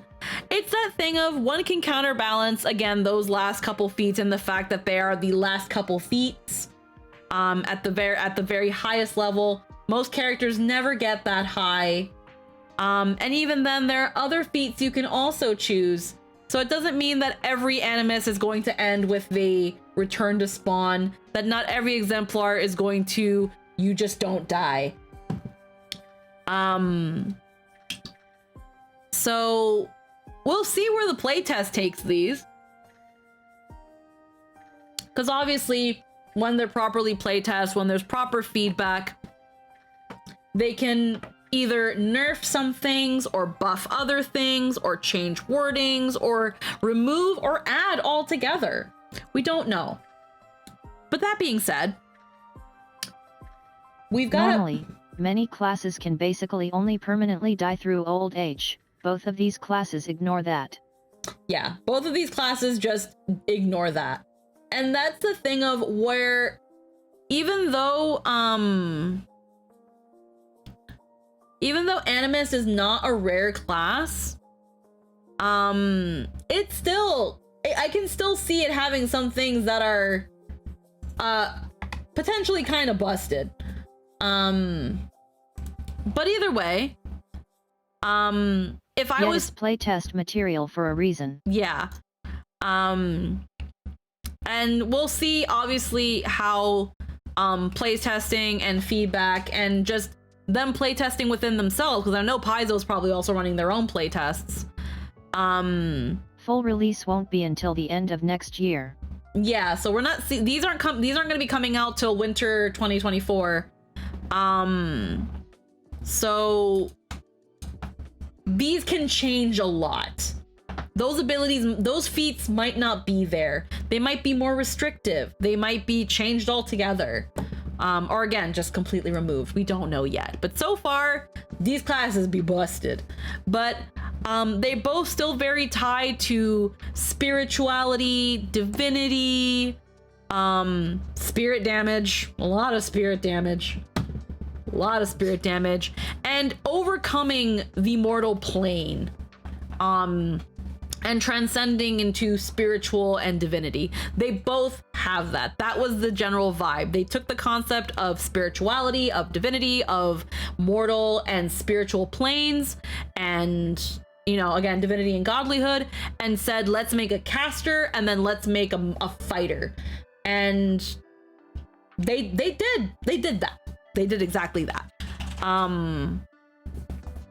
I feel like because Sure did. I feel like with the caster class, with Animist,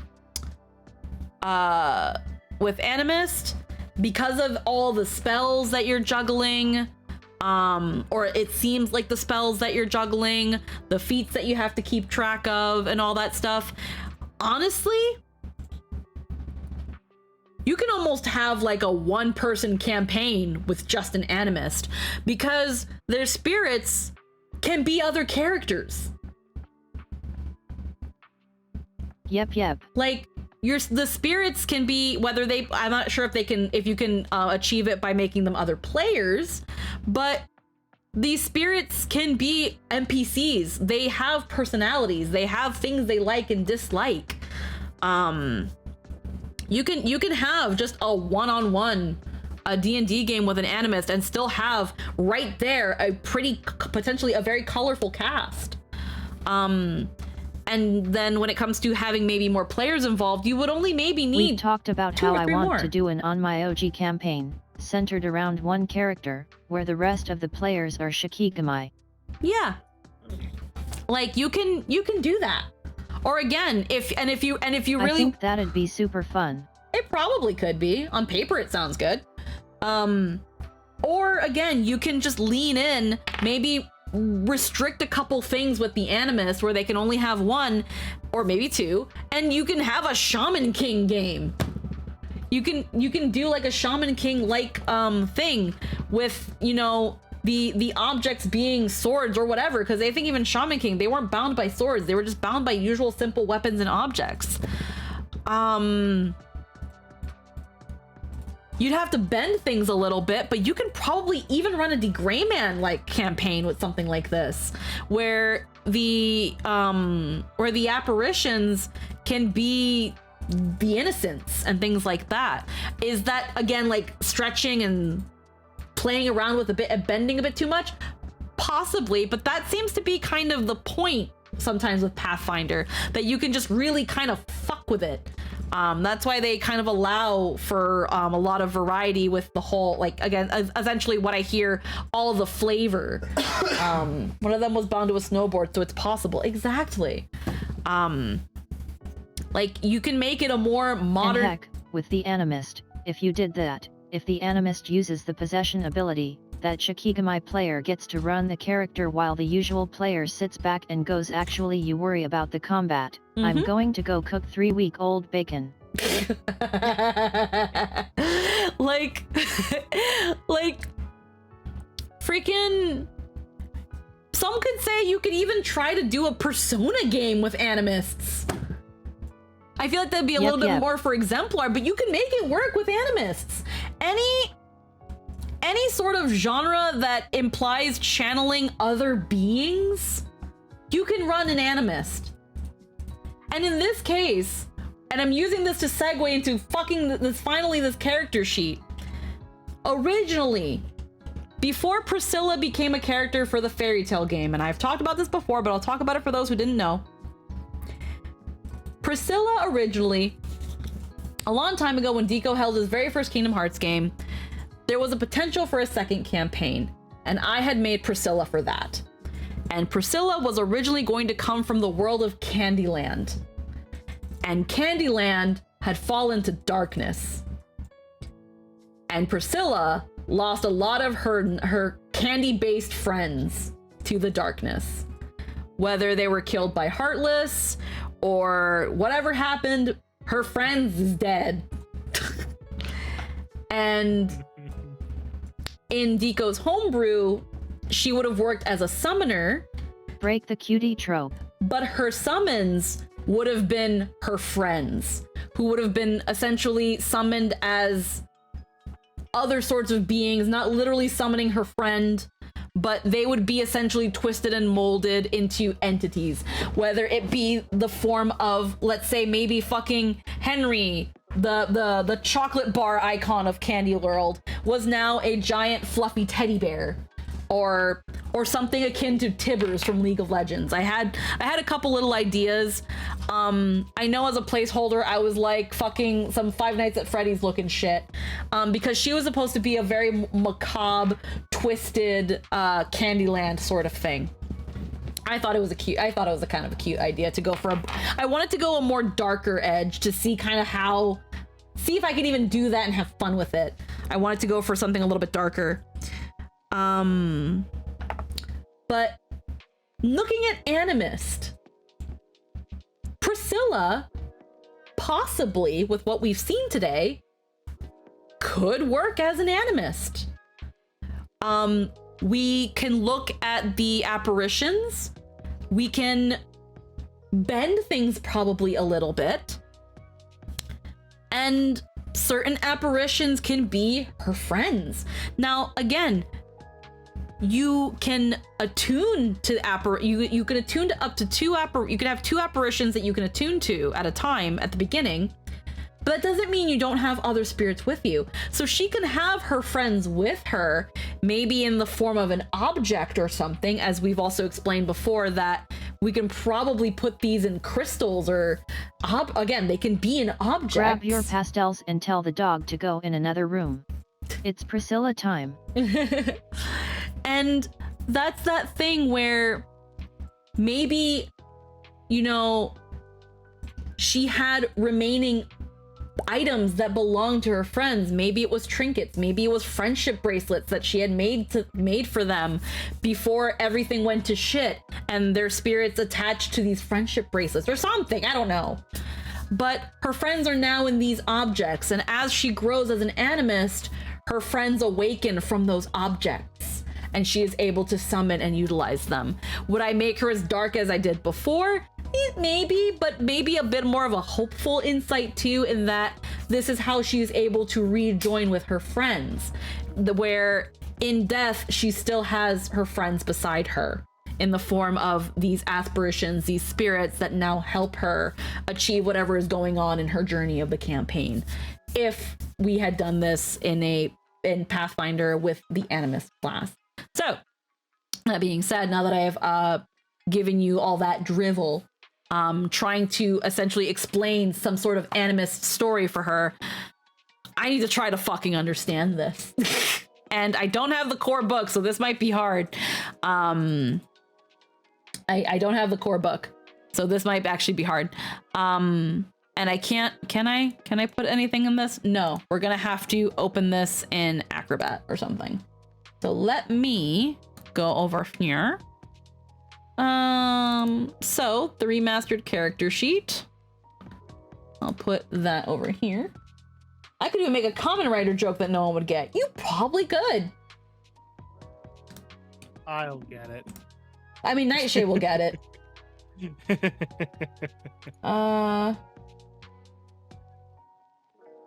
Let me window capture. Oh, this will work. Here we go. Let's put this. Oh, that's true. Or the spirits that possess him to change forms. Animist is literally just Deno. Deno's a time traveling train. Oh. Alrighty. We have something here, so we can kind of utilize this. Maldo, how you doing? We have just finished looking over the Animist and the Exemplar, which are two classes that are now in the playtesting phase of Pathfinder. And now, this is gonna be challenging because I feel like I definitely need the core book, but I don't have it.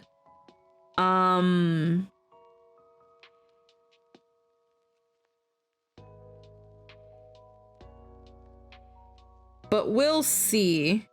1 second.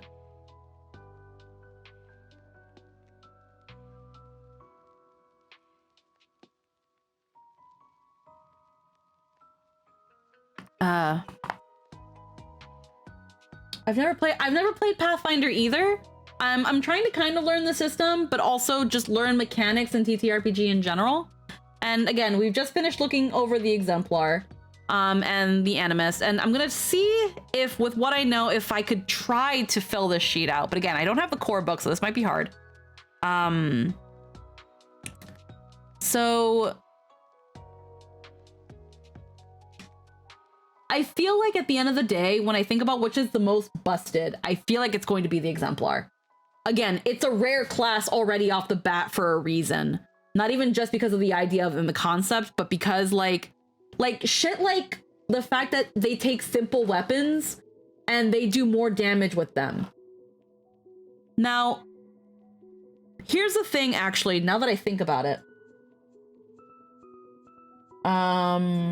Let me quickly go back to this really quick, because I have a question, and maybe Lynn can answer this. They had, where was it? Hi, I'm Lynn. So I gotta find it.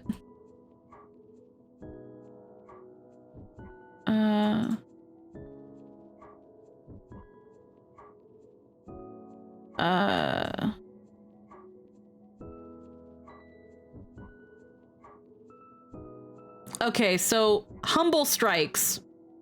Even the most unassuming weapons can accomplish heroic deeds in your hands. When you're wielding a simple weapon, increase the damage die size of that weapon by 1 step. But this isn't bound by your icon or like your noble phantasm. And when you're wielding a simple weapon, it increases the damage die. So then when you consider like weapon shit, like the noble branch or a bow and arrow, which is a ranged weapon, would that also affect your icon? Because that's the weapon you're wielding. For the record, by increasing it by 1 step, it means from 1d6 to 1d8. Yeah, but like for example, like the noble branch, like it can be a stick, a fighting stick, and so if I'm understanding that ability and this, your icon, which you have to select a weapon one at the beginning, your weapon already just does more damage. Not just because it's your icon, but because you have that.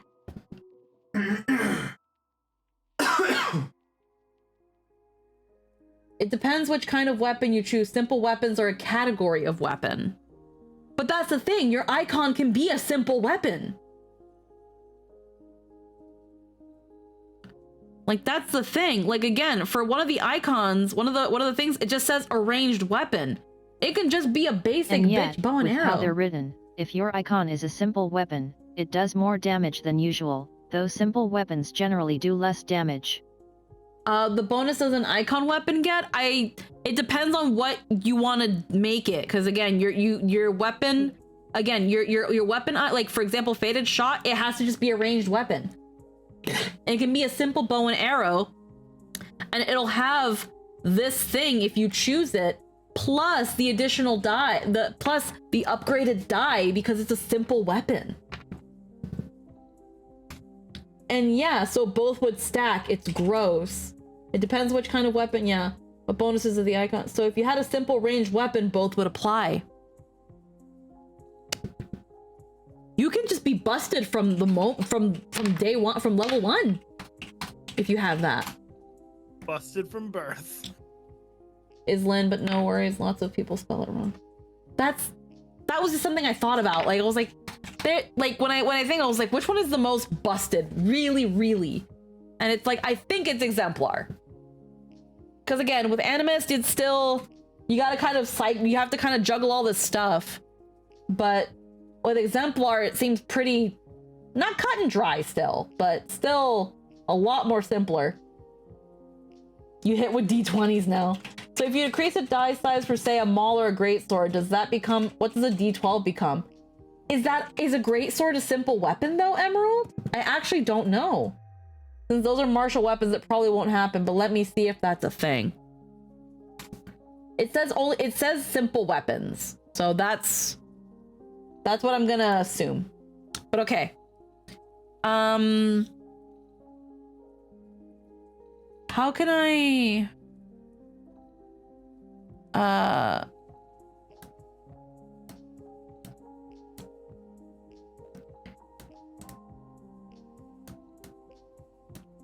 this actually might be really hard because again, I don't have the core to help me in building a character. I don't believe there are die increases for big weapons, but they might have a rule for what bumping a D12 up does if there are any ways to do so. Yeah. Okay, so I found the core rule book. Don't ask me how. I don't know if this is the player one, so I again, this is probably gonna be hard now for me.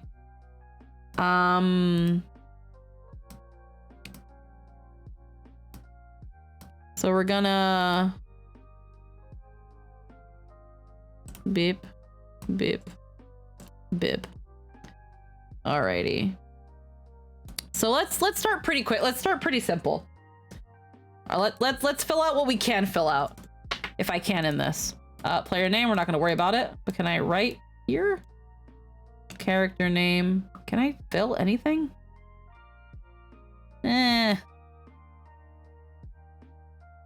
Okay, I can't fill this out. Even with thing? God damn it, I can't actually. As I said before, I can link you a PDF if you want, either in the SN Discord or by DM. It makes simple weapons as good as non-simple weapons. Yeah. I thought I'd be able to actually edit this, but I could only edit some things, I guess. No, I can't edit anything. Do you want to? Oh, fuck. Okay, yeah, no, I can't edit this. Well, fuck. Looking up the rule, there's no dice step above a D12. Okay. Oh, fuck. I can't fill this out. I don't have an editable version of this I can edit. God damn it. They didn't give you like a PDF. Paizo doesn't give you a PDF that you can actually like fuck with. I guess they assume everyone has a fucking printer. Good job. All right.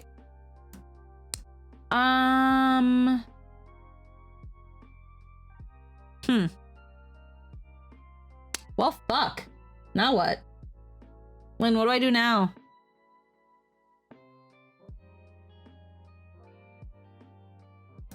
Why is everything highlighted? Is it supposed to be that? Let's see, what's this? Add a comment. Selected text. Fill in form fields. I mean, I can do that. There's that. Okay, we have... let's freaking...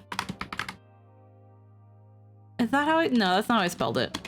Priscilla. Let's go with Priscilla. We're gonna try to use this. It's gonna be fucking weird, but I think we got it now. Ancestry, background class. We're just gonna go Animist. Class notes, background notes, heritage and traits, size. Let's see.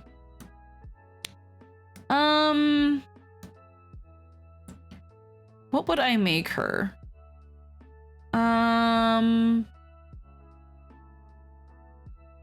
We would probably just go human for the sake of ease. So heritage and trait, ancestry. Would that be that wouldn't be ancestry. That'd just be race. Actually no, that is an ancestry. So human, just human. So ancestry, human. Background. Comes with 2 free ability boosts. Okay.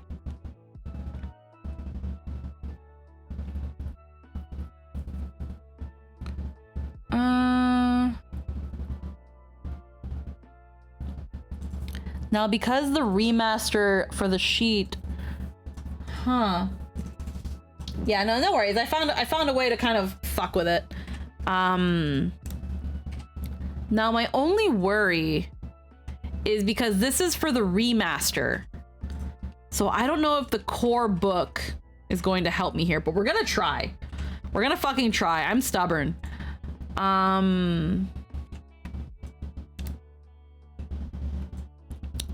Pick a background, choose a class, core rulebook. Can I zoom in more on this?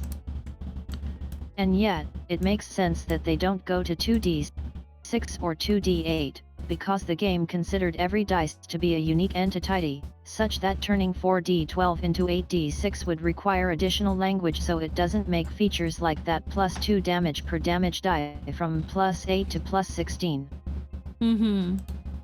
Let's see, ancestries. Determine ability scores. Now that you've made the main mechanical choices, it's time to finalize their ability scores. Okay, heritage and traits.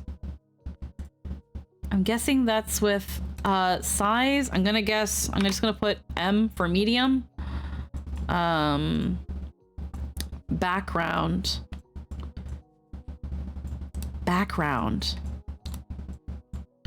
Okay, hold on. Table of contents. Backgrounds? Classes, skills, feats, equipment, spells. Ancestries and backgrounds in chapter 2. Where's chapter 2? Page 32 of this. Up. Hit points, size, speed, ancestry feats. All right, so let's go to human. Okay, so you might, blah, blah, blah. Physical description, society. Is there literally only one page for human? No. Okay, never mind. There's half. Okay, so hit points 8, size medium, speed 25.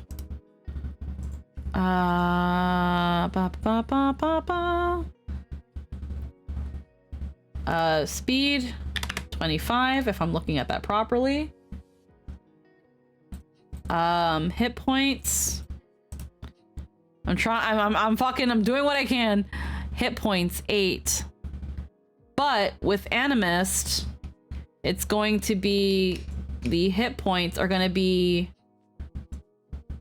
oh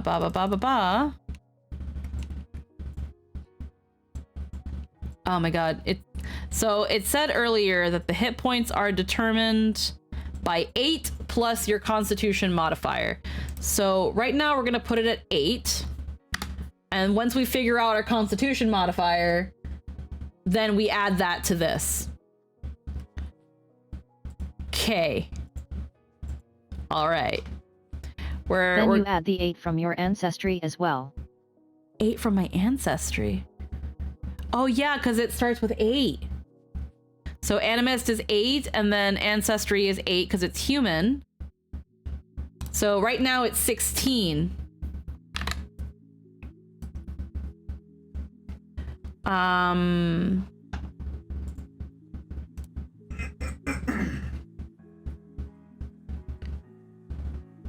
And then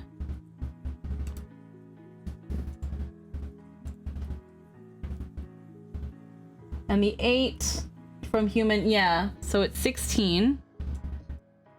Current HP.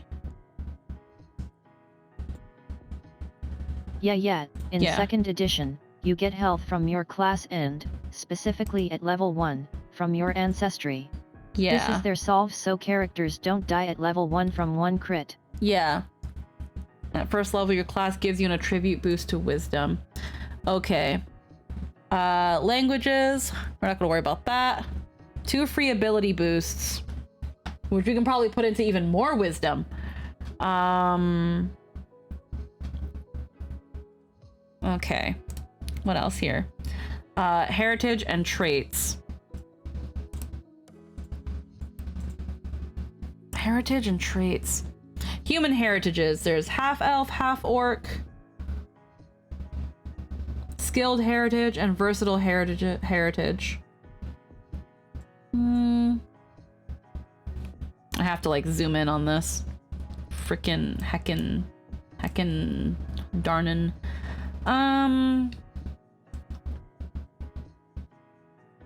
You can select half elf, orc. You become scanned. Okay. Skilled heritage. Your ingenuity allows you to train in a wide variety of skills. You become trained in one skill. And versatile. I think I would give her the skilled heritage if I'm doing this correct.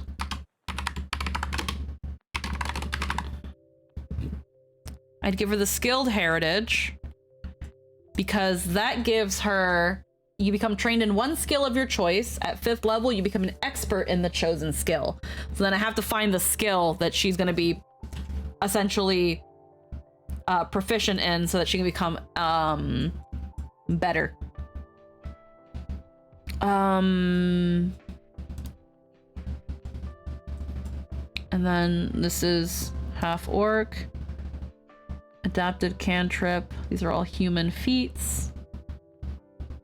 But we're at level 1, so how many feats can I start? Do I start with? Hold on.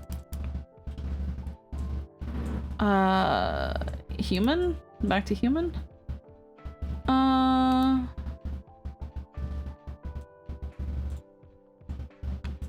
Other halves. Just one, unless you're versatile. Okay, As for backgrounds, because Kent Island, you could consider things like cook, emissary, noble, plainer migrant, or something of the sort. Okay, so 1 feat. So, adapted cantrip, cooperative nature, general training, haughty obstinacy, I can't read, natural ambition, natural skill, and unconventional weaponry. Choose an uncommon, simple, or martial weapon with a trait corresponding to an ancestry, or that is common in another culture. You gain access to that weapon, or for the purpose of determining proficiency, that weapon is a simple weapon. If you are trained in all martial weapons, you can choose an uncommon advanced weapon with such a trait. God, what did Priscilla use half the time? Priscilla didn't really have a... She had her axe, but that was different. Through study of multiple magical traditions, you alter the suit, kill, pass, and style. Choose 1 cantrip from a magical tradition other than your own. If you have a spell repertoire or a spell book, replace one of the cantrips you know or have in your spell book with a chosen spell. If you prepare spells without a spell book, if you're a cleric or druid, one of your cantrips must always be the chosen spell, and you prepare the rest normally. You can cast this cantrip as a spell of your class's tradition. If you swap or retain this cantrip later, you can choose its replacement. Okay. Maybe she used dandy magic to turn whatever was on hand into an improvised weapon for the most part. Yeah. And I guess if we want to kind of bring that essence back, we can give her unconventional weaponry. So, let's see. That would probably be, ancestry. Would that be under ancestry and heritage ability? Ancestry feat. So I think it's called unconventional weapon. Weaponry. Okay, so I think that's brought, right? Background skill feat.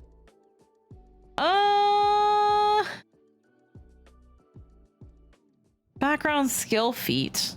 What's that? Backgrounds. Oh, it's this. Okay. How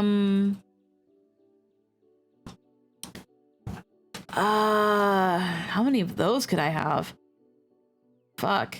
I think only 1? 1. Yeah, 1.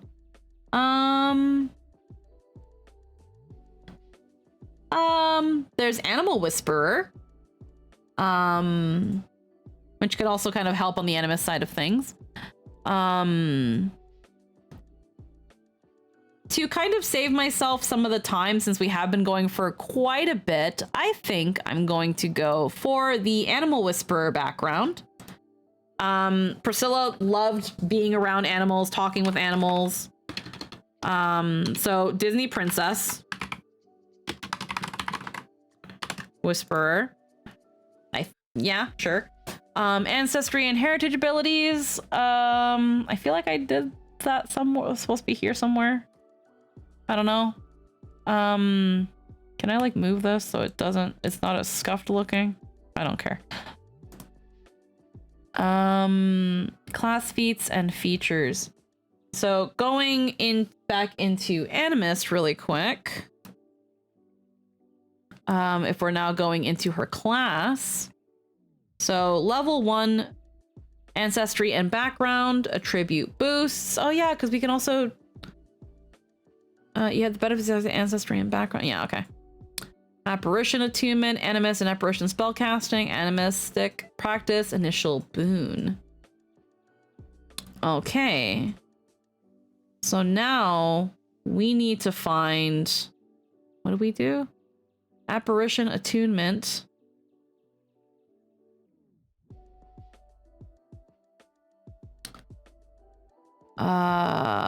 Initial proficiencies. This is where I'm kind of hitting a wall. Hold on. Attribute boost, animist and apparition spellcasting, cantrips, vessel spells, animistic practice. Okay. And what's this? So this is okay, so this is the subclass, Channeler and Sage. Channeler and Sage are the subclass. Where would that go? Would that go under? What would that go under?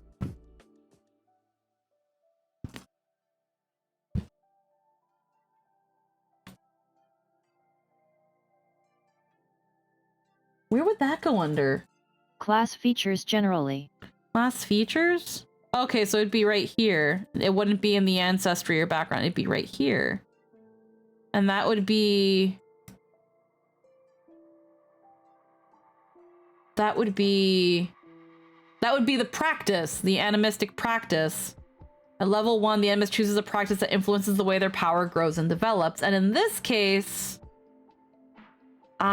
she would be a channeler. So if I'm doing this right. And do remember what ability boosts you get from class and background. I'm trying. I don't even have like these stats yet. I haven't found how to do this yet. I'm still looking.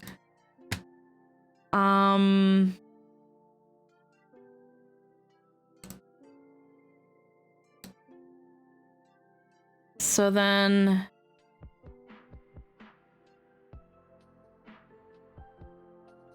So for stats, you start with a base of 10 in everything. okay.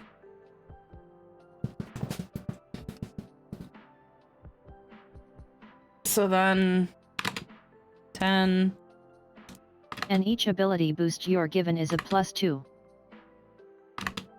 Okay, so with well, with Animist, with human, you get 2 ability boosts. And then with Animist, you get a wisdom boost. It gives you an attribute boost. Yeah. So then with just the Animist one, that would bring my wisdom to what, an 11 or a 12? 12. 12. And then 2 free ability boosts, which I can either put to any one of these to make them 12, or I can just put all of them into wisdom and make it a 16, right? Not quite. Not quite? Okay, so then why not?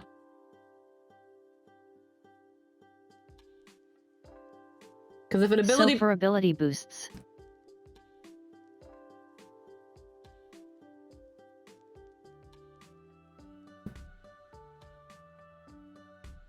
You can't put 2 ability boosts from the same source into the same stat.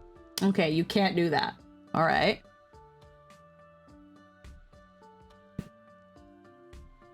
So I can only put one of my background ones into wisdom, but not both?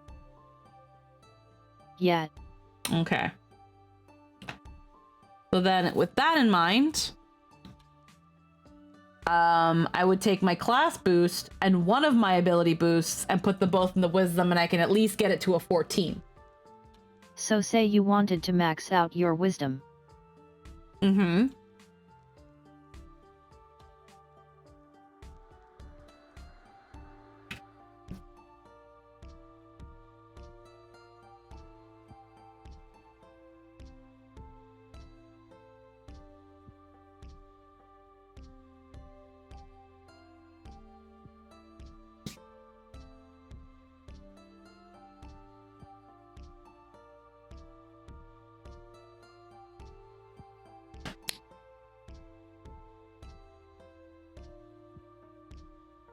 You could get a +2 from class, then a +2 from ancestry, then a +2 from background, and after those you get 4 free boosts, one of which can be wisdom, to hit 18. Okay.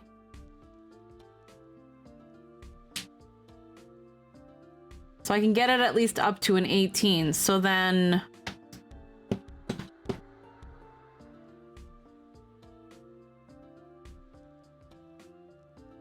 Okay. Well, I'm still missing some of those stuff. So right now with the 2 boosts from the ancestry and the boost from the class itself, I can at least get it up to a 14 for now. So I can make it a 14 right now before I count the other things. That other boost, I'm gonna... And something else at 12. Yeah, and something else, I'll do a 12, which I'll put it to Constitution. And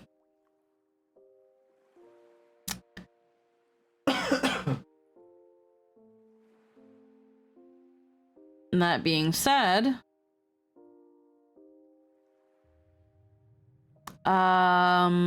fortitude, reflex, will, current HP, temporary, dying, wounded, resistances, constitutions, perception, melee strikes. Alrighty. Okay, so human background. I think that's where... Then your background gives you a boost to either wisdom or charisma, and another you can put wherever. Okay, so let me go back to the backgrounds. Okay. Oh, I didn't read the rest of Animal Whisperer. So if I give her the Animal Whisperer background, which I think goes here then. Animal Whisperer. I probably spelled it wrong, but I don't care right now. No, I did spell it right. Choose 2 ability boosts. One must be to wisdom or charisma, and one is a free ability boost. So this one gives me another wisdom or a charisma, and the other one's a free one. So I can put another one to wisdom because I have to, one or the other. And then one to another one, to which Yep. I can put to Constitution again because she's starting as a squishy mage. Let me just do something really quick. 1 second. Just because I noticed something earlier and I want to not notice it. I want to notice it again. Alrighty. There we go. So I can raise now her wisdom to 16, Constitution to 14. That's if I choose not to put it there, which we'll put a pin in that because I don't know if I want to load everything into Constitution right away. I do want to pour into wisdom. So that being said, now that I've got that, background notes, class notes, skilled heritage, medium size. And from there, you have 4 free boosts at level 1, but they all have to be in different stats. Yeah, 4 free boosts in level 1. So 4 free boosts. So fuck. Come on, this one. Oh, now I can move it. So let's put 1 in charisma. Let's put 1 in intelligence. Let's put 1 in dexterity. So 1, 2, 3. And then that last free boost, I don't want to really put it in strength because I want her to be like, she's a spellcaster. I will though put that last free one once more into wisdom. We're gonna put it into wisdom again. So now she has an 18. That's that 18 in wisdom. Alrighty. With that in mind. Yep. Pump that main stat. With that in mind, I'm trying to think what else do I need. I don't know if I did this part right yet, but we're not going to worry about it. Class feature, class feat, which class feat is Chandler. Well, that's her thing. That's her fucking Nindo. That's her practice. Chooses a practice. Choose one of the following practice and gain the listed benefits. Which we'll just pretend to save time that I wrote all this down. Looking at the feats though, Animist feats, second level. Okay, whatever. So what are my first level feats? Apparition sense, embodiment of balance, grasping spirit spell, sustaining dance. What? Frozen Frost streaming with a rate of 18 people. Hello and welcome. We're trying to fill out a Pathfinder sheet and I want to cry because it's hard. This is a level 2. Wait, this is level 2 feat. No, I can't choose any of these first. First level. How are we doing? Hold on, I'm gonna give you a quick shout out. Alrighty, I fucking spelled your name wrong. Good job, me! There we go. How are you doing, Aaron? How was your stream? Hello and welcome, guys. We for the past good couple hours, had gone over the playtest for the new Pathfinder classes. We went over the Animist and the Exemplar. One is essentially Ben 10, Shaman, King, whatever. And the other one is essentially your fucking Maui, your fucking demigod, fate servant, can be applied for a lot of things. You can get these, the playtest to give the look at this for free by going to Pathfinder playtest. You've only got a month window to get them. It's been a pretty fun ride, honestly. Now I'm just trying to see if in the time that I've been reading all this and the time that I've in general been looking over these sorts of things, can I fill a character sheet? And so far it's been... My brain is smooth. My brain is pretty smooth, but we're kind of figuring this out. So I don't know if I have to fill anything here. I'm not quite sure. We shall achieve friction. For level, I wanna put it 1. I just want to put 1. It's crooked, but it's the thought that counts. It's level 1. We'll get more ridges on that brain than potato chips. So now, if I think that's all the ability boosts I get. That being said, 8 plus my Constitution modifier. I don't know how many this raises with it yet. I think it's for every 2 over 10, it's 1 point.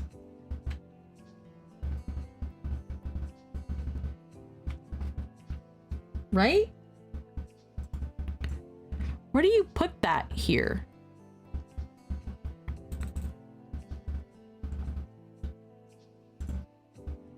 It doesn't have that. Cause like, you know how like in D&D it'll have Pardon, like... zoned out a bit there. What's up? Well, first off, I'm looking at background notes and class notes and I'm like, I don't think I have to write anything here. And then I'm looking at this where I'm like, if I'm remembering correctly, it's kind of like D&D where every 2 points after 10 is 1 point in terms of modifier. But the thing is that the way this is charted out, I can only put 1 number.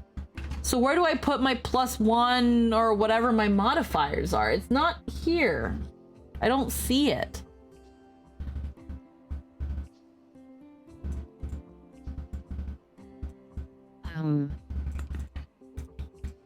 Like, it's not anywhere here.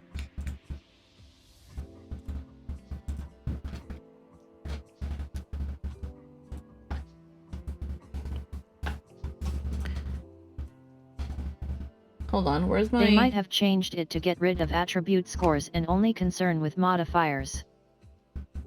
I guess?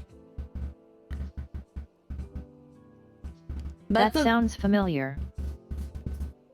I know that they did that they're now like attributes, but like, again, then how do I use these numbers to then do my skills?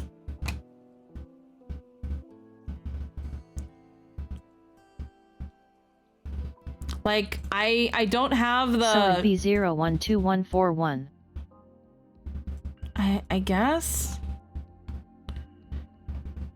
So yeah, 1, 2, 1, 4, 1. Yeah, because that's what I guess. It's just there's nowhere for me to write it on this. I can't write it anywhere. That being said, if I go into this, if I'm understanding this correctly, this is a 1. This is a 1. Athletics, it's a 0. Crafting is a 1. Deception is a 1. Diplomacy is a 1. Intimidation is a 1. Lore is intelligence is a 1. Lore is a 1. Medicine is a 4. I don't know if I'm doing this right. Nature is a 4. You are.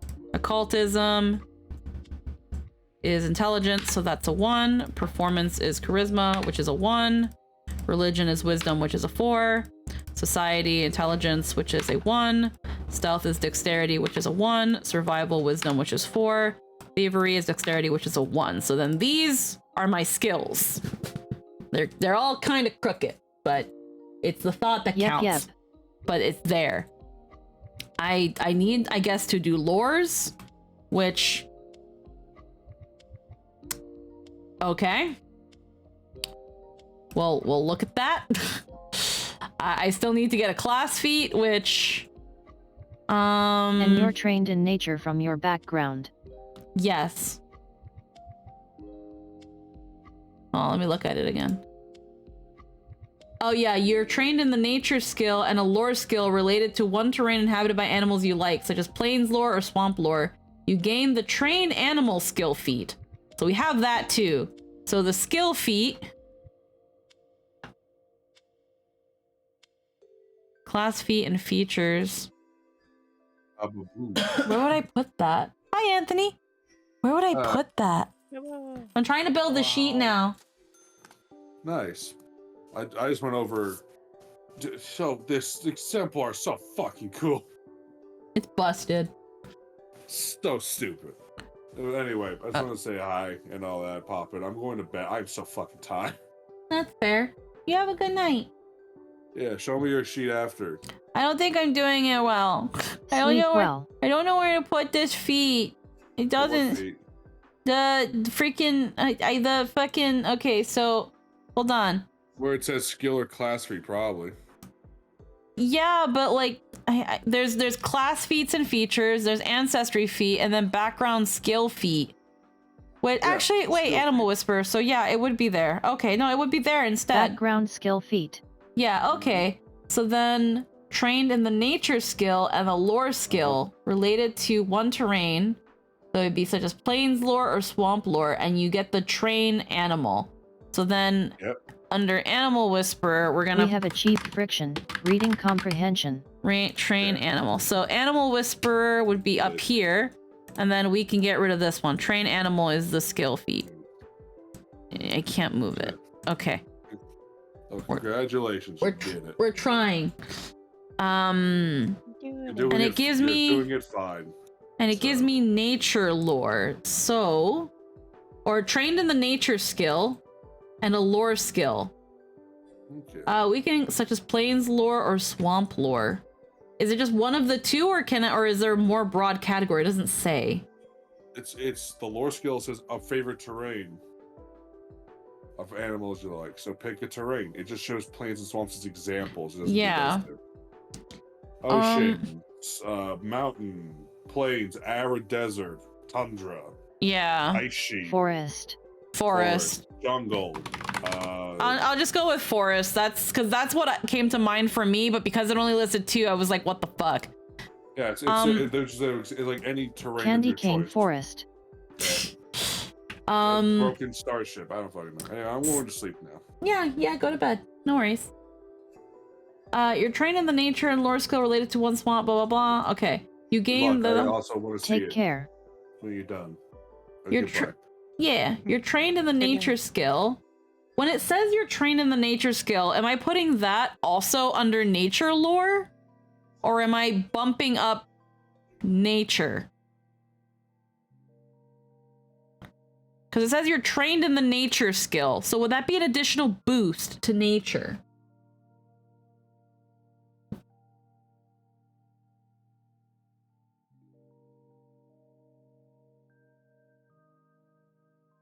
Because we already have it pretty boosted due to our wisdom.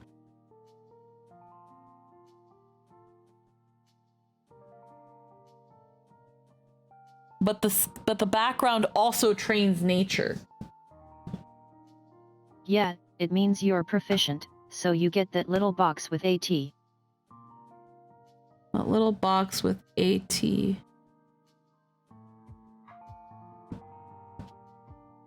Would it be this one here? Because there's proficiency, so I can like put a little check The mark. 4 tiny boxes right next to the skill. Oh, hold on one sec. Oh, okay, so you would... Oh, trained, expert, master, legendary. Okay, so then... Can I click it? No. Can I put a highlight? Eh? No, I can't. How do I... I can't zoom in. Can I draw on it? There we go. We did it. Okay. There we go. We did it. All right. And I'm guessing I just get the one lore, but you'd be trained, which gives a +2, and then a bonus equal to your level, so +3 total. So then that would turn it into a 7? Yep. Alrighty, so then she's rolling fucking +7s on natures. Alright, fuck. Alright, holy shit. So then, go away. Languages, we're not gonna worry about that, because it'll probably just be like common and some other shit.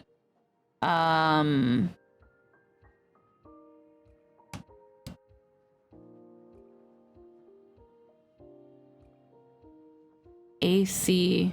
So let's look at what's the armor class for this. Do they even say the armor class?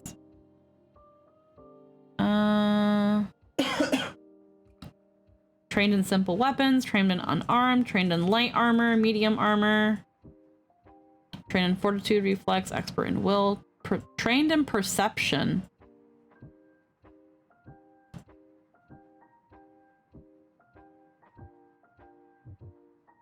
So we're trained in perception as well because of our class. Is that here? So you'll also have a +7 in perception. Okay, so we're trained in perception. And then I guess right here we just put the number 7. There we go.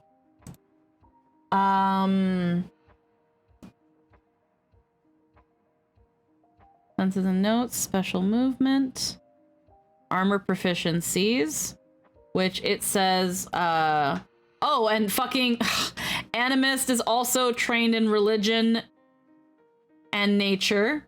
Trained in a number of additional skills equal to 2 plus your intelligence modifier. Oh my god, there's so much. Okay, so I have to put another boost to nature. Well, I'm already trained in nature because of the other thing. So now I'm also trained in religion. So let me take my little thing. I'm also trained in religion, which you said gives it a +3. So that becomes, this also becomes a 7. If you already have a skill it offers, it becomes a free proficiency. Oh, okay. Well, what I'm gonna do then, well, first off, it's religion and nature. So if I'm remembering what you just said, that means religion also becomes a 7. And then if I want to give it to something else,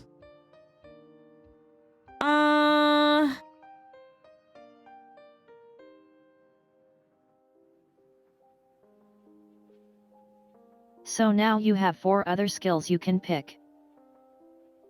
yeah. So then... Because you already have nature. Yeah. So, trained, and then an additional of 2 plus your thing. So free, and then because my intelligence modifier is a +1, that makes it 4. Okay. So we got these.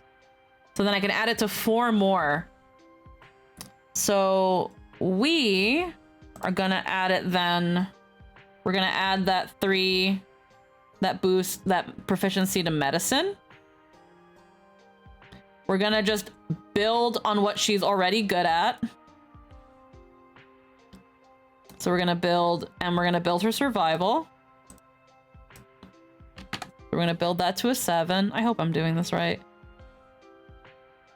Gonna do it right there. Yep. And then...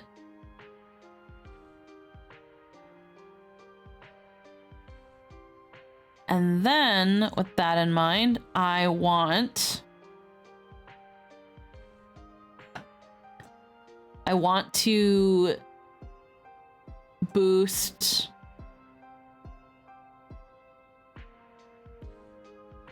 I'm gonna boost her forest lore, and that's still 3 points, right? That's still 3? Nah. No? Okay, so what if I want to boost forest lore then? How much is that? She's already trained in forest lore. Oh yeah, never mind. Okay, so then if it's a free one...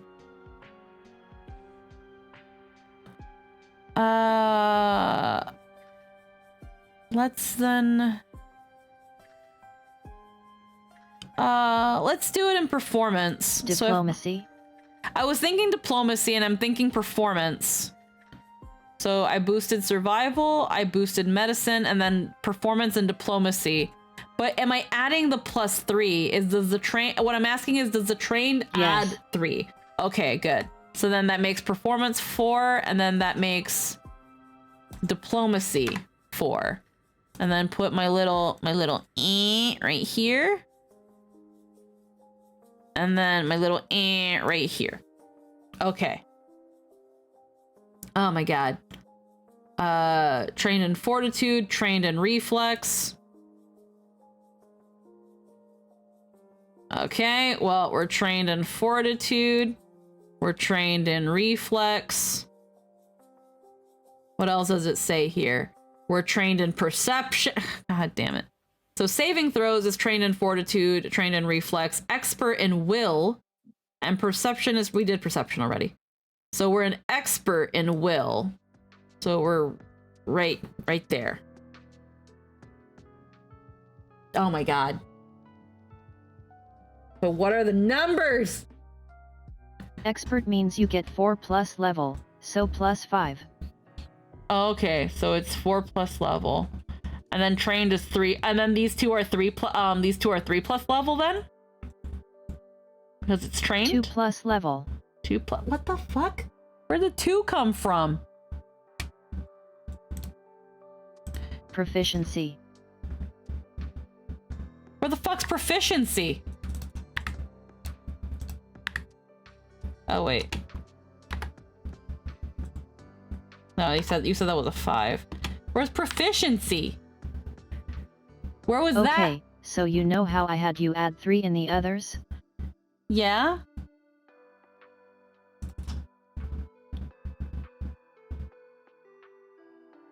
That's 2, plus your level, which is 1. 2 plus your level.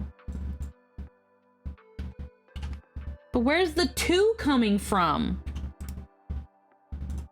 Trained. Okay.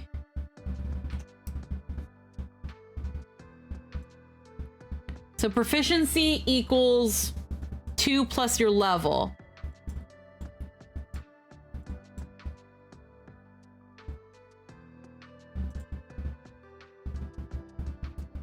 The levels of proficiency are trained, expert, master, legendary. Yeah.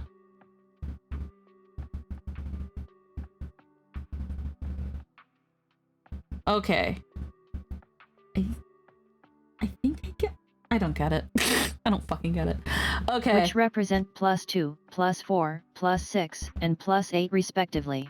Okay. Okie dokie. Okay. But any training also adds your level to the bonus. Mm-hmm. Okay. Then we're looking at... I think I get it, but I don't know why it just...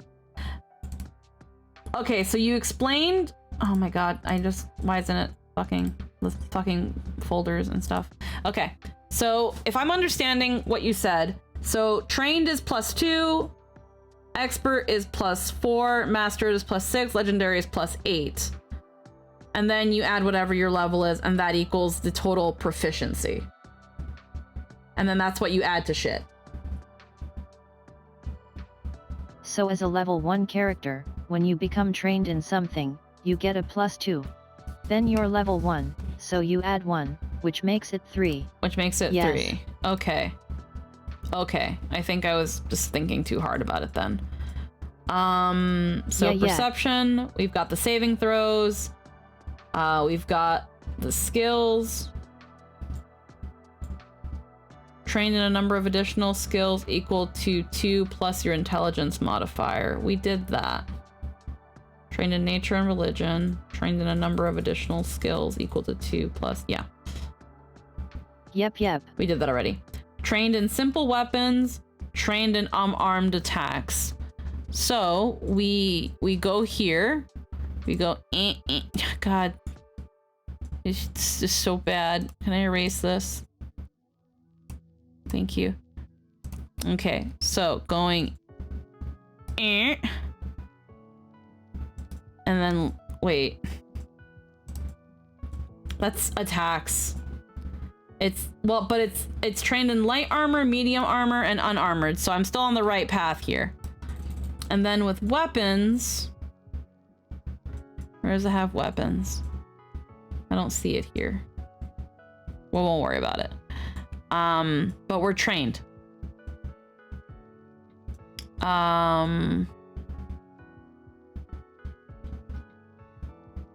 Okay.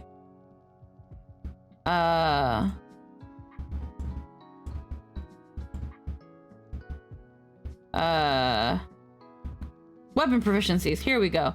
So we're trained in unarmed. Weapon proficiencies are below the weapons attacks sections. Yeah, I found it. So we have unarmed and we have simple. Okay. Oh, and here are the reminders right here. Okay. There we go. That was right here.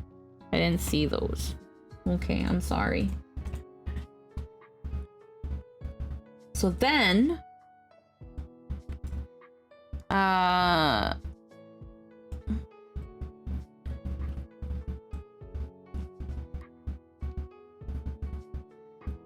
Resistances and immunities, conditions, we don't have to worry about that. Current HP. Let's go back to that. It's 8 plus our constitution modifier. So our constitution modifier gives us an additional +4. So if I'm understanding this properly, Priscilla's starting HP is 20.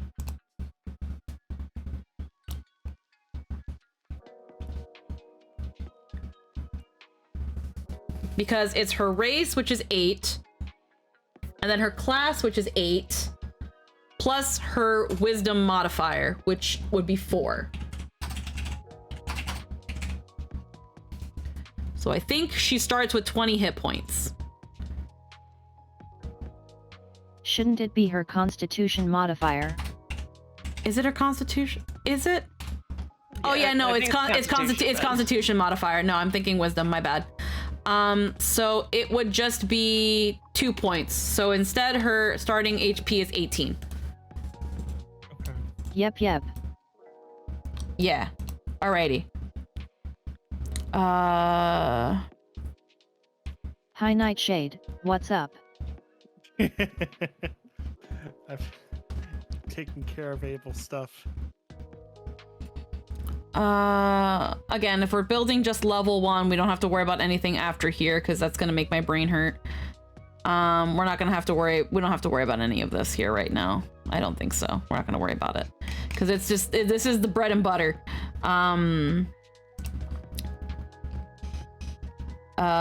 Trained in spell attack modifier and trained in spell DC. So spell attack modifier and spell DC we're trained in. I change my marker. So spell DC. Is it down here with my spells? Yes, it is. So it's down here. So I'm trained. She's trained in spell attack and spell DC. So we go.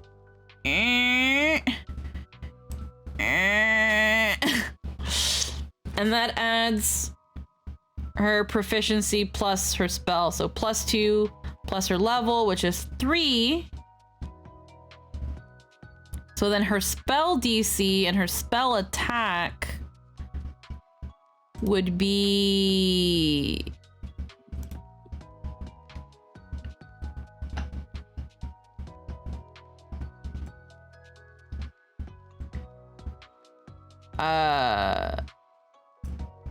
I'm looking here.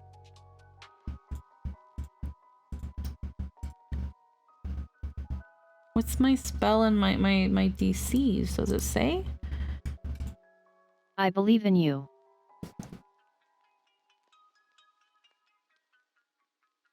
It would just be the +3 for both of them, wouldn't it?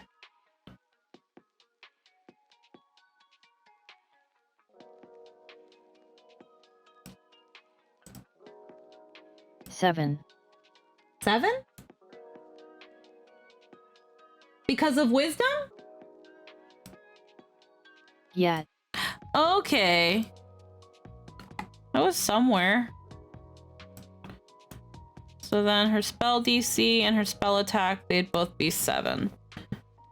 Because the base is 10, so she'd be... So then her spell DC and her spell attack...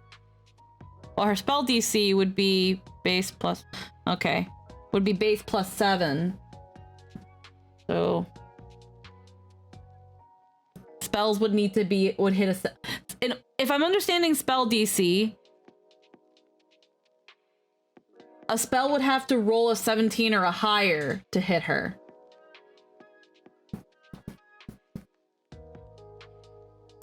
Close. Close?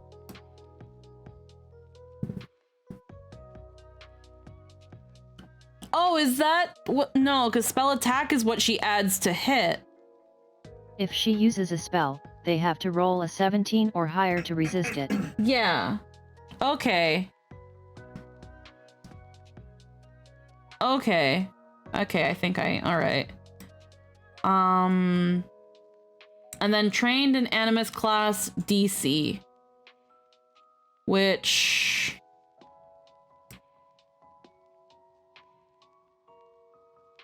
Animist class DC. That is not on the sheet, obviously, for obvious reasons. Where would that go? Animist class DC. Would that be like a class DC? Animist class DC. So... There we go. So...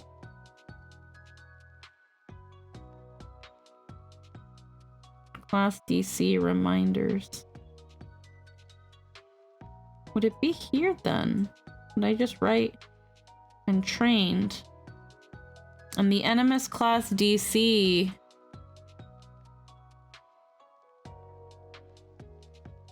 would be wisdom. Which would that also be a 7? That doesn't make, I don't know, I'm guessing now. I see just class DC here, but it doesn't, it has base, key, prof, and item, and again, it's trained in spell DC, in class DC. I'm guessing it goes here, but...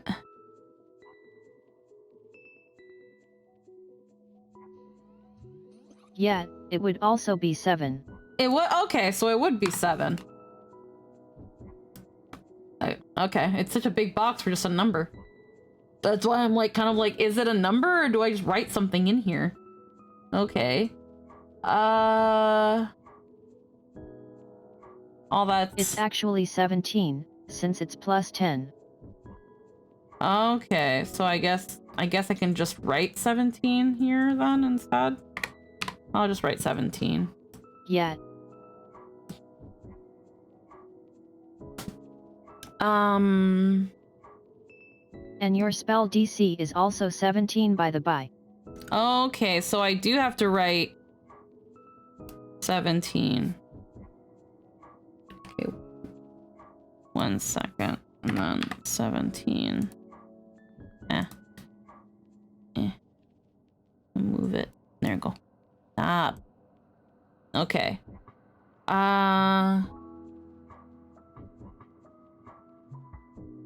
Okay, I think I still have to get my AC, so it's use armor's dex cap if lower. So armor class, if she's trained, that's a plus and then her dex. The DC is made up of 10 plus your key attribute, which is wisdom, so 4, then your proficiency, which is 2 plus 1, for a total of 17. Okay, so it's also 17. Okay, because I saw here base and then dex.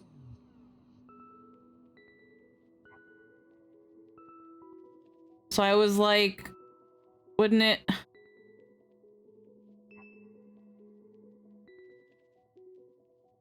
Can I zoom in? No. Okay. So so her AC is 17. But again, it says base, dex, prof, and then item. And then use item's dex cap if lower. That's where I'm kind of like, but why does it say dex here? For your armor class, it's 10 plus dex plus proficiency, plus armor. Mm-hmm.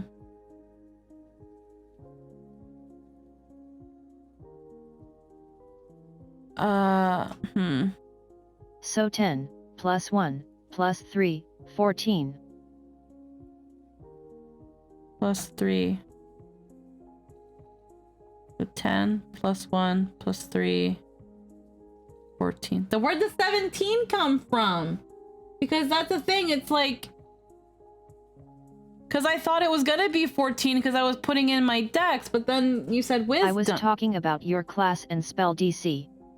Oh, no, I'm looking at AC. I'm looking at just armor class yeah, right you now. Are. And I had gotten 14, and then you said it's wisdom. And then I was like, wait. What do you mean it's wisdom? It says dex.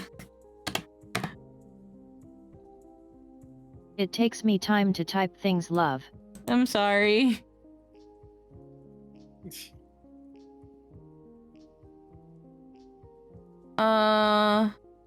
So class DC.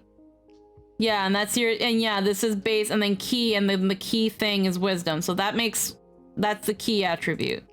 Yeah, so that explains the DC. And then yeah, it explains these. Okay, so now I understand that now. Yeah. Okay, so now I understand what, okay, now I'm picking up what you're putting down.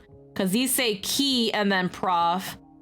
And this says base key prof, and then this says base dex prof. Okay. So then that means my perception, which is my wisdom, my proficiency. Oh, well, we already have it 7. Never mind. I got excited. I got excited because I thought I understood. You did. Okay. It's already 7. Yeah, it's already 7. We're not gonna worry again. We're not gonna worry about Look at you weapons. understanding. I feel like I'm still being really slow. Past you figured it out. We're not gonna worry about the money. And then again, all this is not important.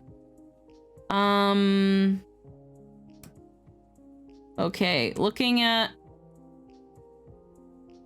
ancestry and background, attribute boosts, animist and apparition spellcasting. Alrighty. We're not gonna worry about this. Oh my god.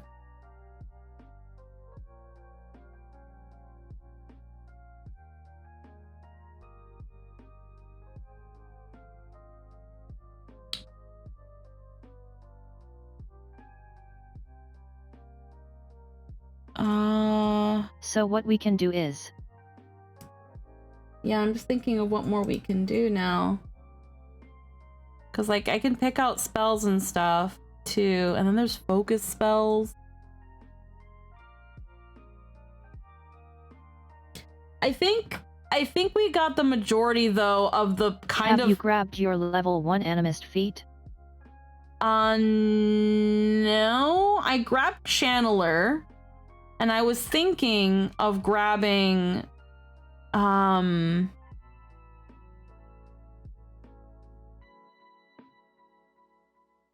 was thinking of taking...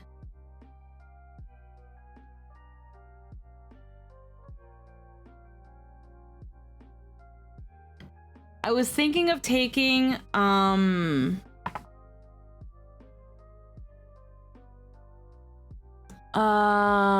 thinking of taking, intermediaries defenses. Alrighty. So I was thinking of that one. Gain a +1 stat bonus to saving throws against the offensive haunts and abilities. So intermediaries defenses. I think that's, yeah, so intermediary defenses. I think that's, and I think it's only 1 feat that you get right now. So that's my, that's my animist feat. Apparition attunement, so we still need an apparition. Animist and apparition spellcasting, animistic practice, and initial boon. Which her practice would be channeler.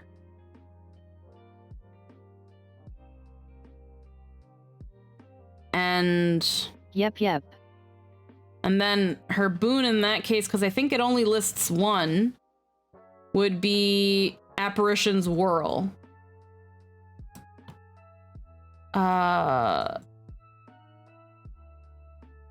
Yeah. So I guess I would put channeler and then, god damn it, I'd put channeler.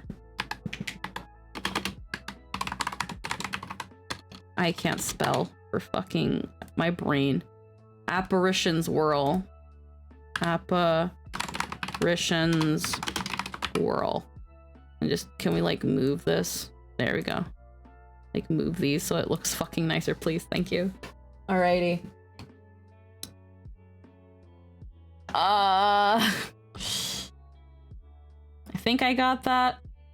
Alright. What's next? Ancestry done. Tribute boot done. Initial proficiency done.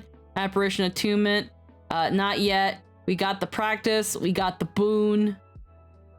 There's only the 1 boon. The boon gets bigger later. And then... Yeah. Apparition attunement. And then spell casting.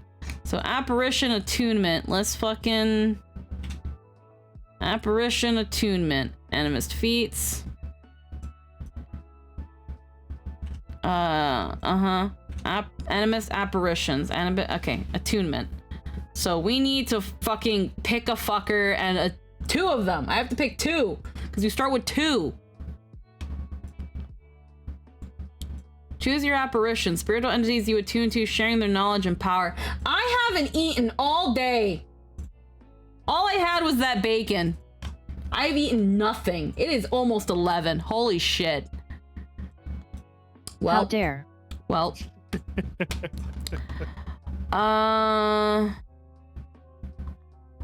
We're gonna start her off with a custodian of groves and gardens. Instead, you've consumed knowledge. I consumed something. I have a garage full of knowledge. Okay, so I'm gonna...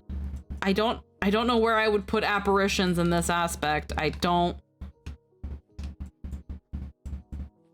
cantrips, focus spells, innate spells. I don't know where I would put this, so I'm just gonna put it under this. And I'm just gonna paste it. Custodians of groves and gardens. That's one of her freaking buddies. And...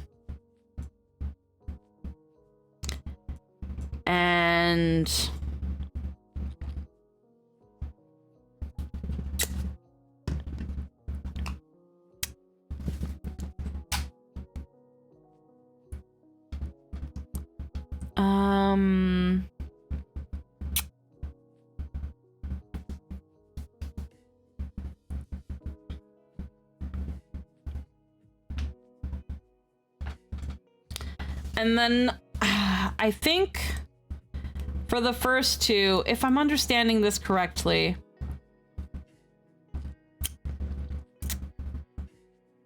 I'm gonna give her Custodian of Groves and Gardens, and I'm going to give her Vanguard of Roaring Waters, and those will be the two apparitions she starts with first. Not so much just going for what they are and what they do. I'm kind of just thinking of like the personalities of like maybe who her friends might have been. Yeah. Those give her oh god, I have to go find these again. Her spells. These are all new spells. Then there's her focus spells. Vessel spell. Oh my goodness. These give the cantrips Rousing Splash. What are the spell slots I get in this? Where's the chart? Okay, I get one first level spell. So I get 2 cantrips and a first level spell, if I'm understanding that chart correctly. But the apparitions give me some too. So going into... At this point, you're basically done with all the math building. Yeah. But if I'm understanding this correctly, so I will get Tangle Vine and Wall of Shrubs. So where's my shit?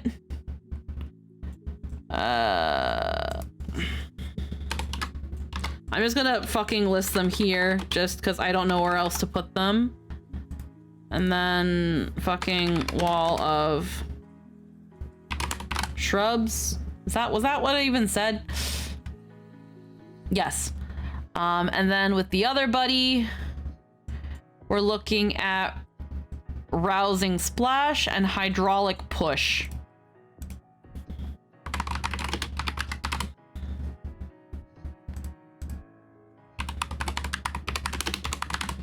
All right, if I'm understanding that correctly. Hydraulic Push is one of my favorites, by the by. Oh, hell yeah.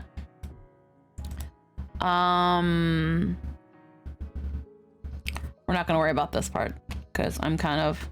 So, prepared caster or spontaneous caster? We are a prepared caster. So let me just fucking...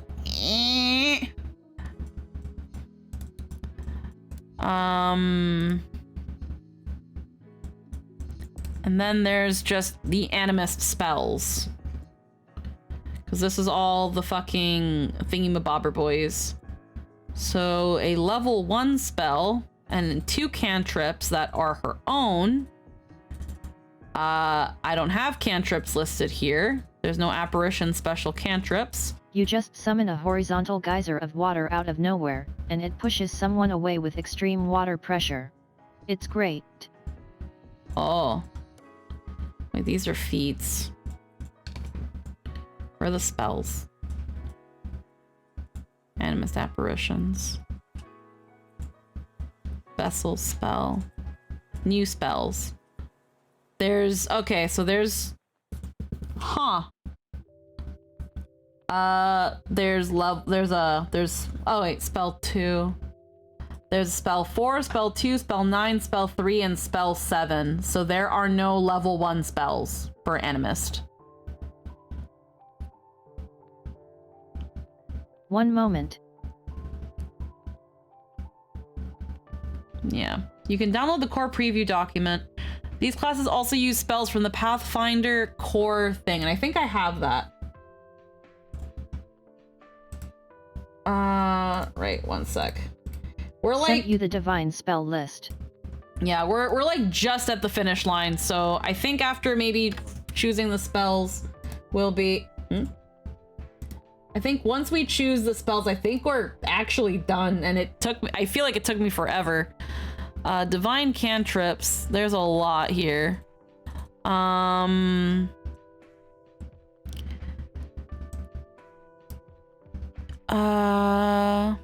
Read the air, not with Priscilla. Wash your luck. Divine cantrips. Divine lance, draw moisture, forbidding ward.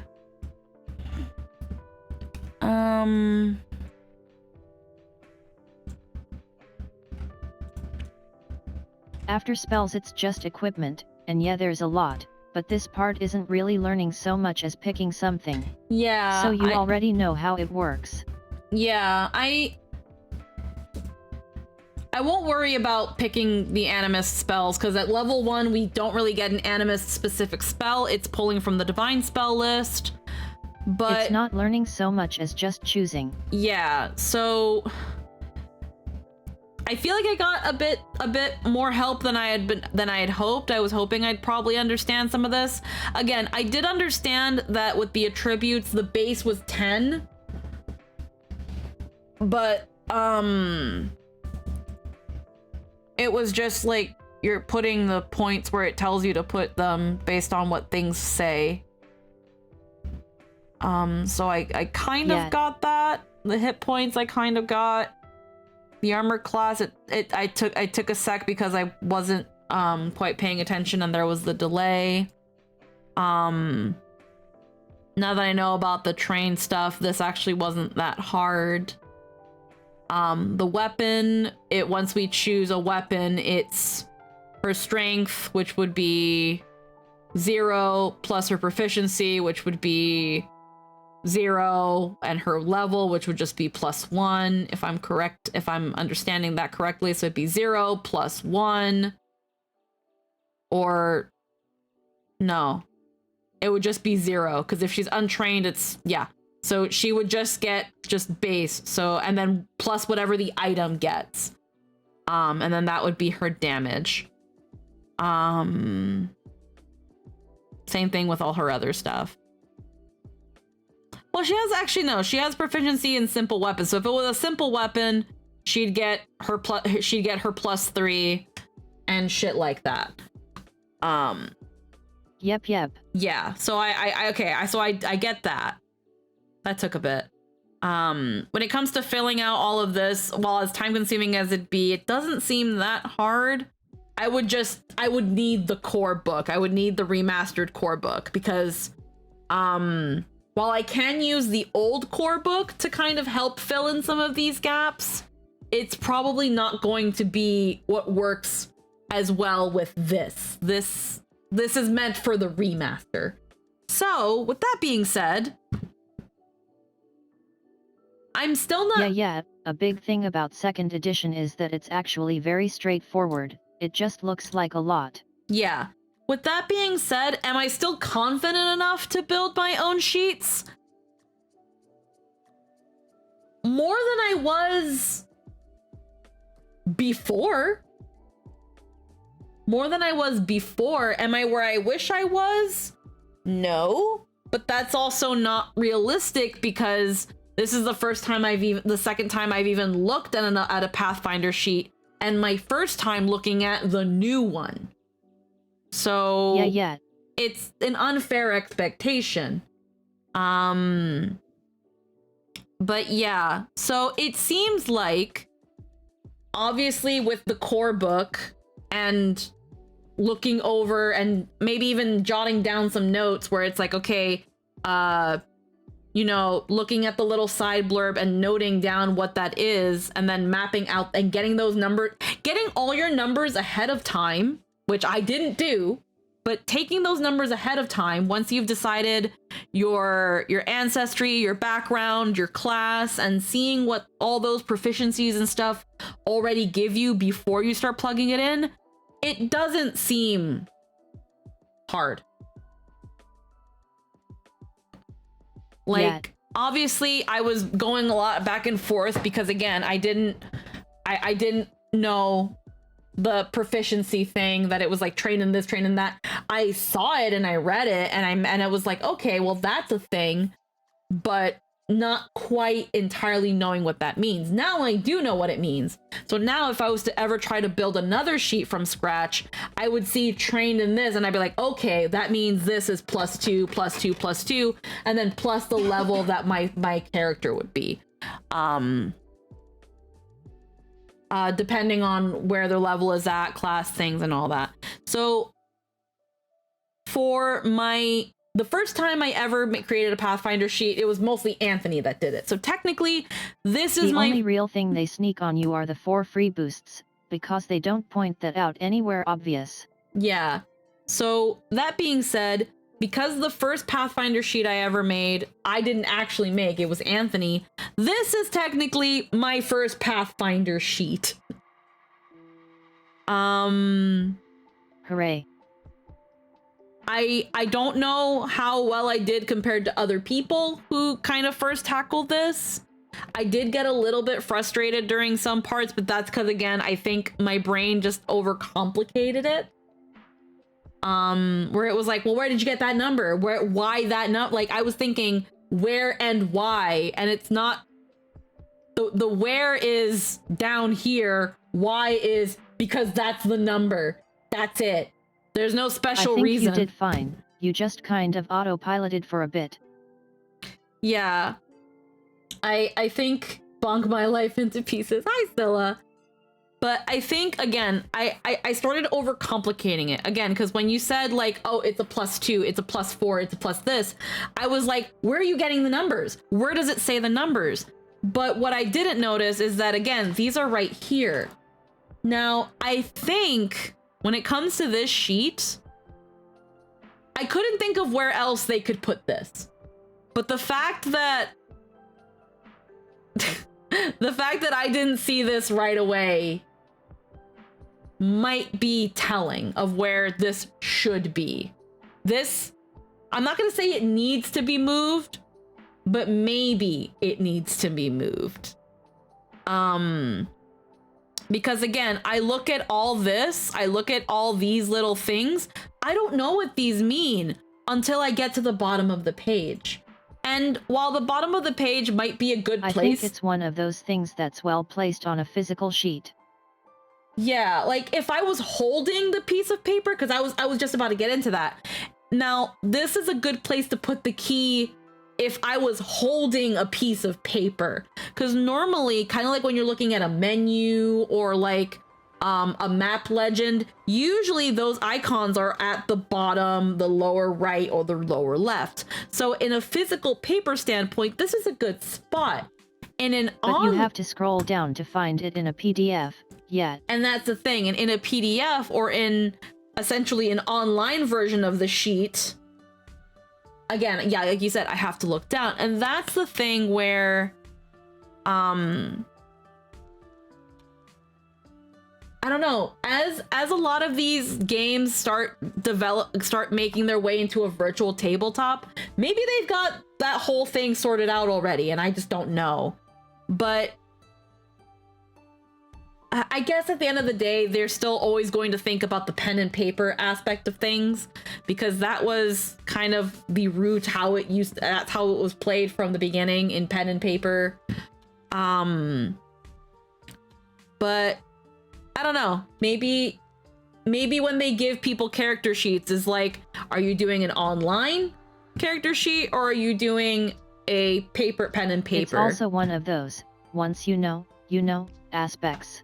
Yeah. So you're only confused for that brief period until you aren't. Yeah, so that's that thing of, again, maybe if the key doesn't need to be moved, there should be something that like draws your attention to it. So like maybe, for example, somewhere up here under like under right here, like the first mention of proficiencies, put an asterisk here where proficiency keys at bottom of the page. That way when I get here and I'm looking at whatever this shit is, I'm not looking around all over the page. I already have something to tell me, hey, stupid, it's down here. But that's more me thinking from the online perspective, not the pen and paper one. Or print it in a different color. Yeah, or something. I don't know. Only other thing I can think of then, aside from that, is like, I don't know, maybe multiple things. But I feel like if you make it separate from the sheet on the side, players just aren't going to look at it. So that being said, overall, it's not a hard. Save. Oh yeah, I've got to save it. Overall, not a hard sheet. We're gonna call, yeah, character sheet. I'm gonna call it Totally Priscilla. I'm just gonna call it that for now. But overall, the bumps in the road, again, me getting frustrated and all that stuff, and just seeing it all at once. It is a scary sheet when you first look at it, but it's not as scary as it looks when you break it down. Again, what I didn't do before doing this was break it down, looking at the Animist again and jotting down the proficiencies, noting down. I did everything going back and forth, and that's where it can be frustrating. That's where it can be a little bit confusing. That's where you can find yourself kind of tripping over what's going on.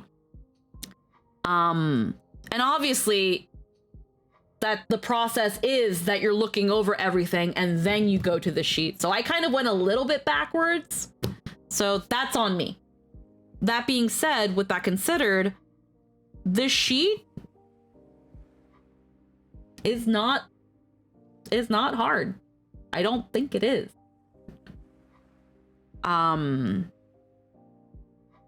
Obviously having someone more experienced who can help kind of guide you and teach you, like I just had with Lynn, really goes a long way. But if you didn't have somebody and someone and the book gives you a guide, which I'm going to assume that the core, the new core will have that, just like the old Pathfinder core has a guide of how to fill out the sheet. Yeah. Then there you go. Compared to the old version of the sheet, it doesn't look as intimidating. So there's that. I don't know if I could say it's beginner friendly, because again, honestly, no, it could. I think it is. Again, the reason it wasn't friendly with me was because I didn't approach it in what was probably the intended way to approach it, in order of events, looking at your class, looking at your shit, and then putting it all together, and then coming to your sheet and tackling it. So no, actually, I think it's not a hard sheet to fill out, and that's good. Because then that means that the next time I fill out a sheet, it should go a lot smoother. It should go a lot smoother. Yeah, the player guide will have a rundown on filling out the character sheet. Mm-hmm. So, with that said, if I can figure this out, so can you. Like I said before, if I can figure out the sheet, Hooray. which to an extent I pretty much did, you can figure it out. I know some people use the Pathfinder character sheet being hard to understand and scary looking as to why they don't want to approach it. To be fair, to me, it doesn't look that much different from the D&D sheet. They both have boxes, they both have words, and I need to I need math to fill them out. But again, you have to tackle them in the way that they intend you to tackle them, to get it right. That being said, I've been streaming for 6.5 hours. I'd hoped that this would go a little bit shorter, but I did have a lot of fun. We derailed a couple times, but I definitely learned a lot. Not just on what they're gonna do with the next 2 classes, but also, again, I wanted to learn how to make a sheet. And I think I accomplished that. Could it have been better? Yes. Could it have been worse? Yes. So I'm going to take what I can get here. And then maybe also show Anthony and see how he rips it apart. But I think that's it for me. I think we are Tenny, going. why the hell are you still in the community tab? I think it's because they were sleeping when it was happening. But I think what we're gonna do now, we're gonna pass a raid along. Before I do that though, because I always tend to talk too long for these. So next week or tomorrow, we're gonna be going back to Code Vein. Then Sunday, we will be back to Final Fantasy XIV. We're gonna be probably doing some more Tombstone grinding. With Monday going back into a Hat in Time. I missed the last time, so we have to make up for that, but going into a Hat in Time. Next week, September 9th. Originally, I was planning the Genshin Impact stream, but I was invited to a one-shot D&D game, which I'm going to be a part of that, which is going to be over on Varendel's channel for their 2nd anniversary. I will shout them out really quick. So, SO Varendel Angel? Pretty sure that's it. Did I fuck it up? God, I don't remember people's things. I think there might have. I think there's an underscore in their name. Yes, there is an underscore. So it's SO Varendel _ Angel. So it's gonna be over there. It's gonna be on the 9th of September. I have to actually message them and get back to them about something, because I asked them to get back to me about something and I don't think they ever did. So I'm gonna double check my messages and poke them again. But that's gonna be over there at their place. And I do really look forward to it because it's a setting that I don't know. I'm not gonna say anything because I don't know what they've said, but it sounds interesting. It sounds very exciting. So I don't know. I have to reschedule the Genshin Impact stream. And then there's apparently some SAG-AFTRA stuff going on where if they vote and end up going on strike, I might have to really postpone it because I don't really want to support a game that is probably considering replacing their actors with AI. We might talk about that more tomorrow.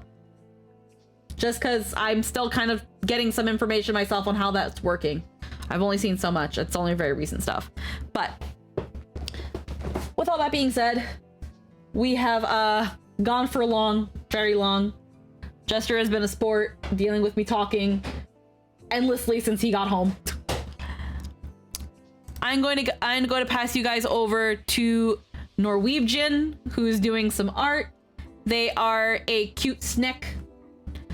Go and say hi. Tell them they're cute. I don't know. Danger Noodle. Danger Noodle. He's like a Gorgon. He's really cute. He's really silly and sweet. They're doing art right now of what I don't know. We're gonna pass you over to them. I will see you guys all tomorrow once again for more Code Vein. I'm tired. Well, I'm kind of tired, but not really. I'm tired. It's been a long stream, so I hope everybody hopefully had fun. I hope everybody has a wonderful night.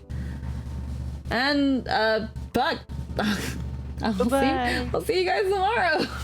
Yeah. Bye bye. Bye.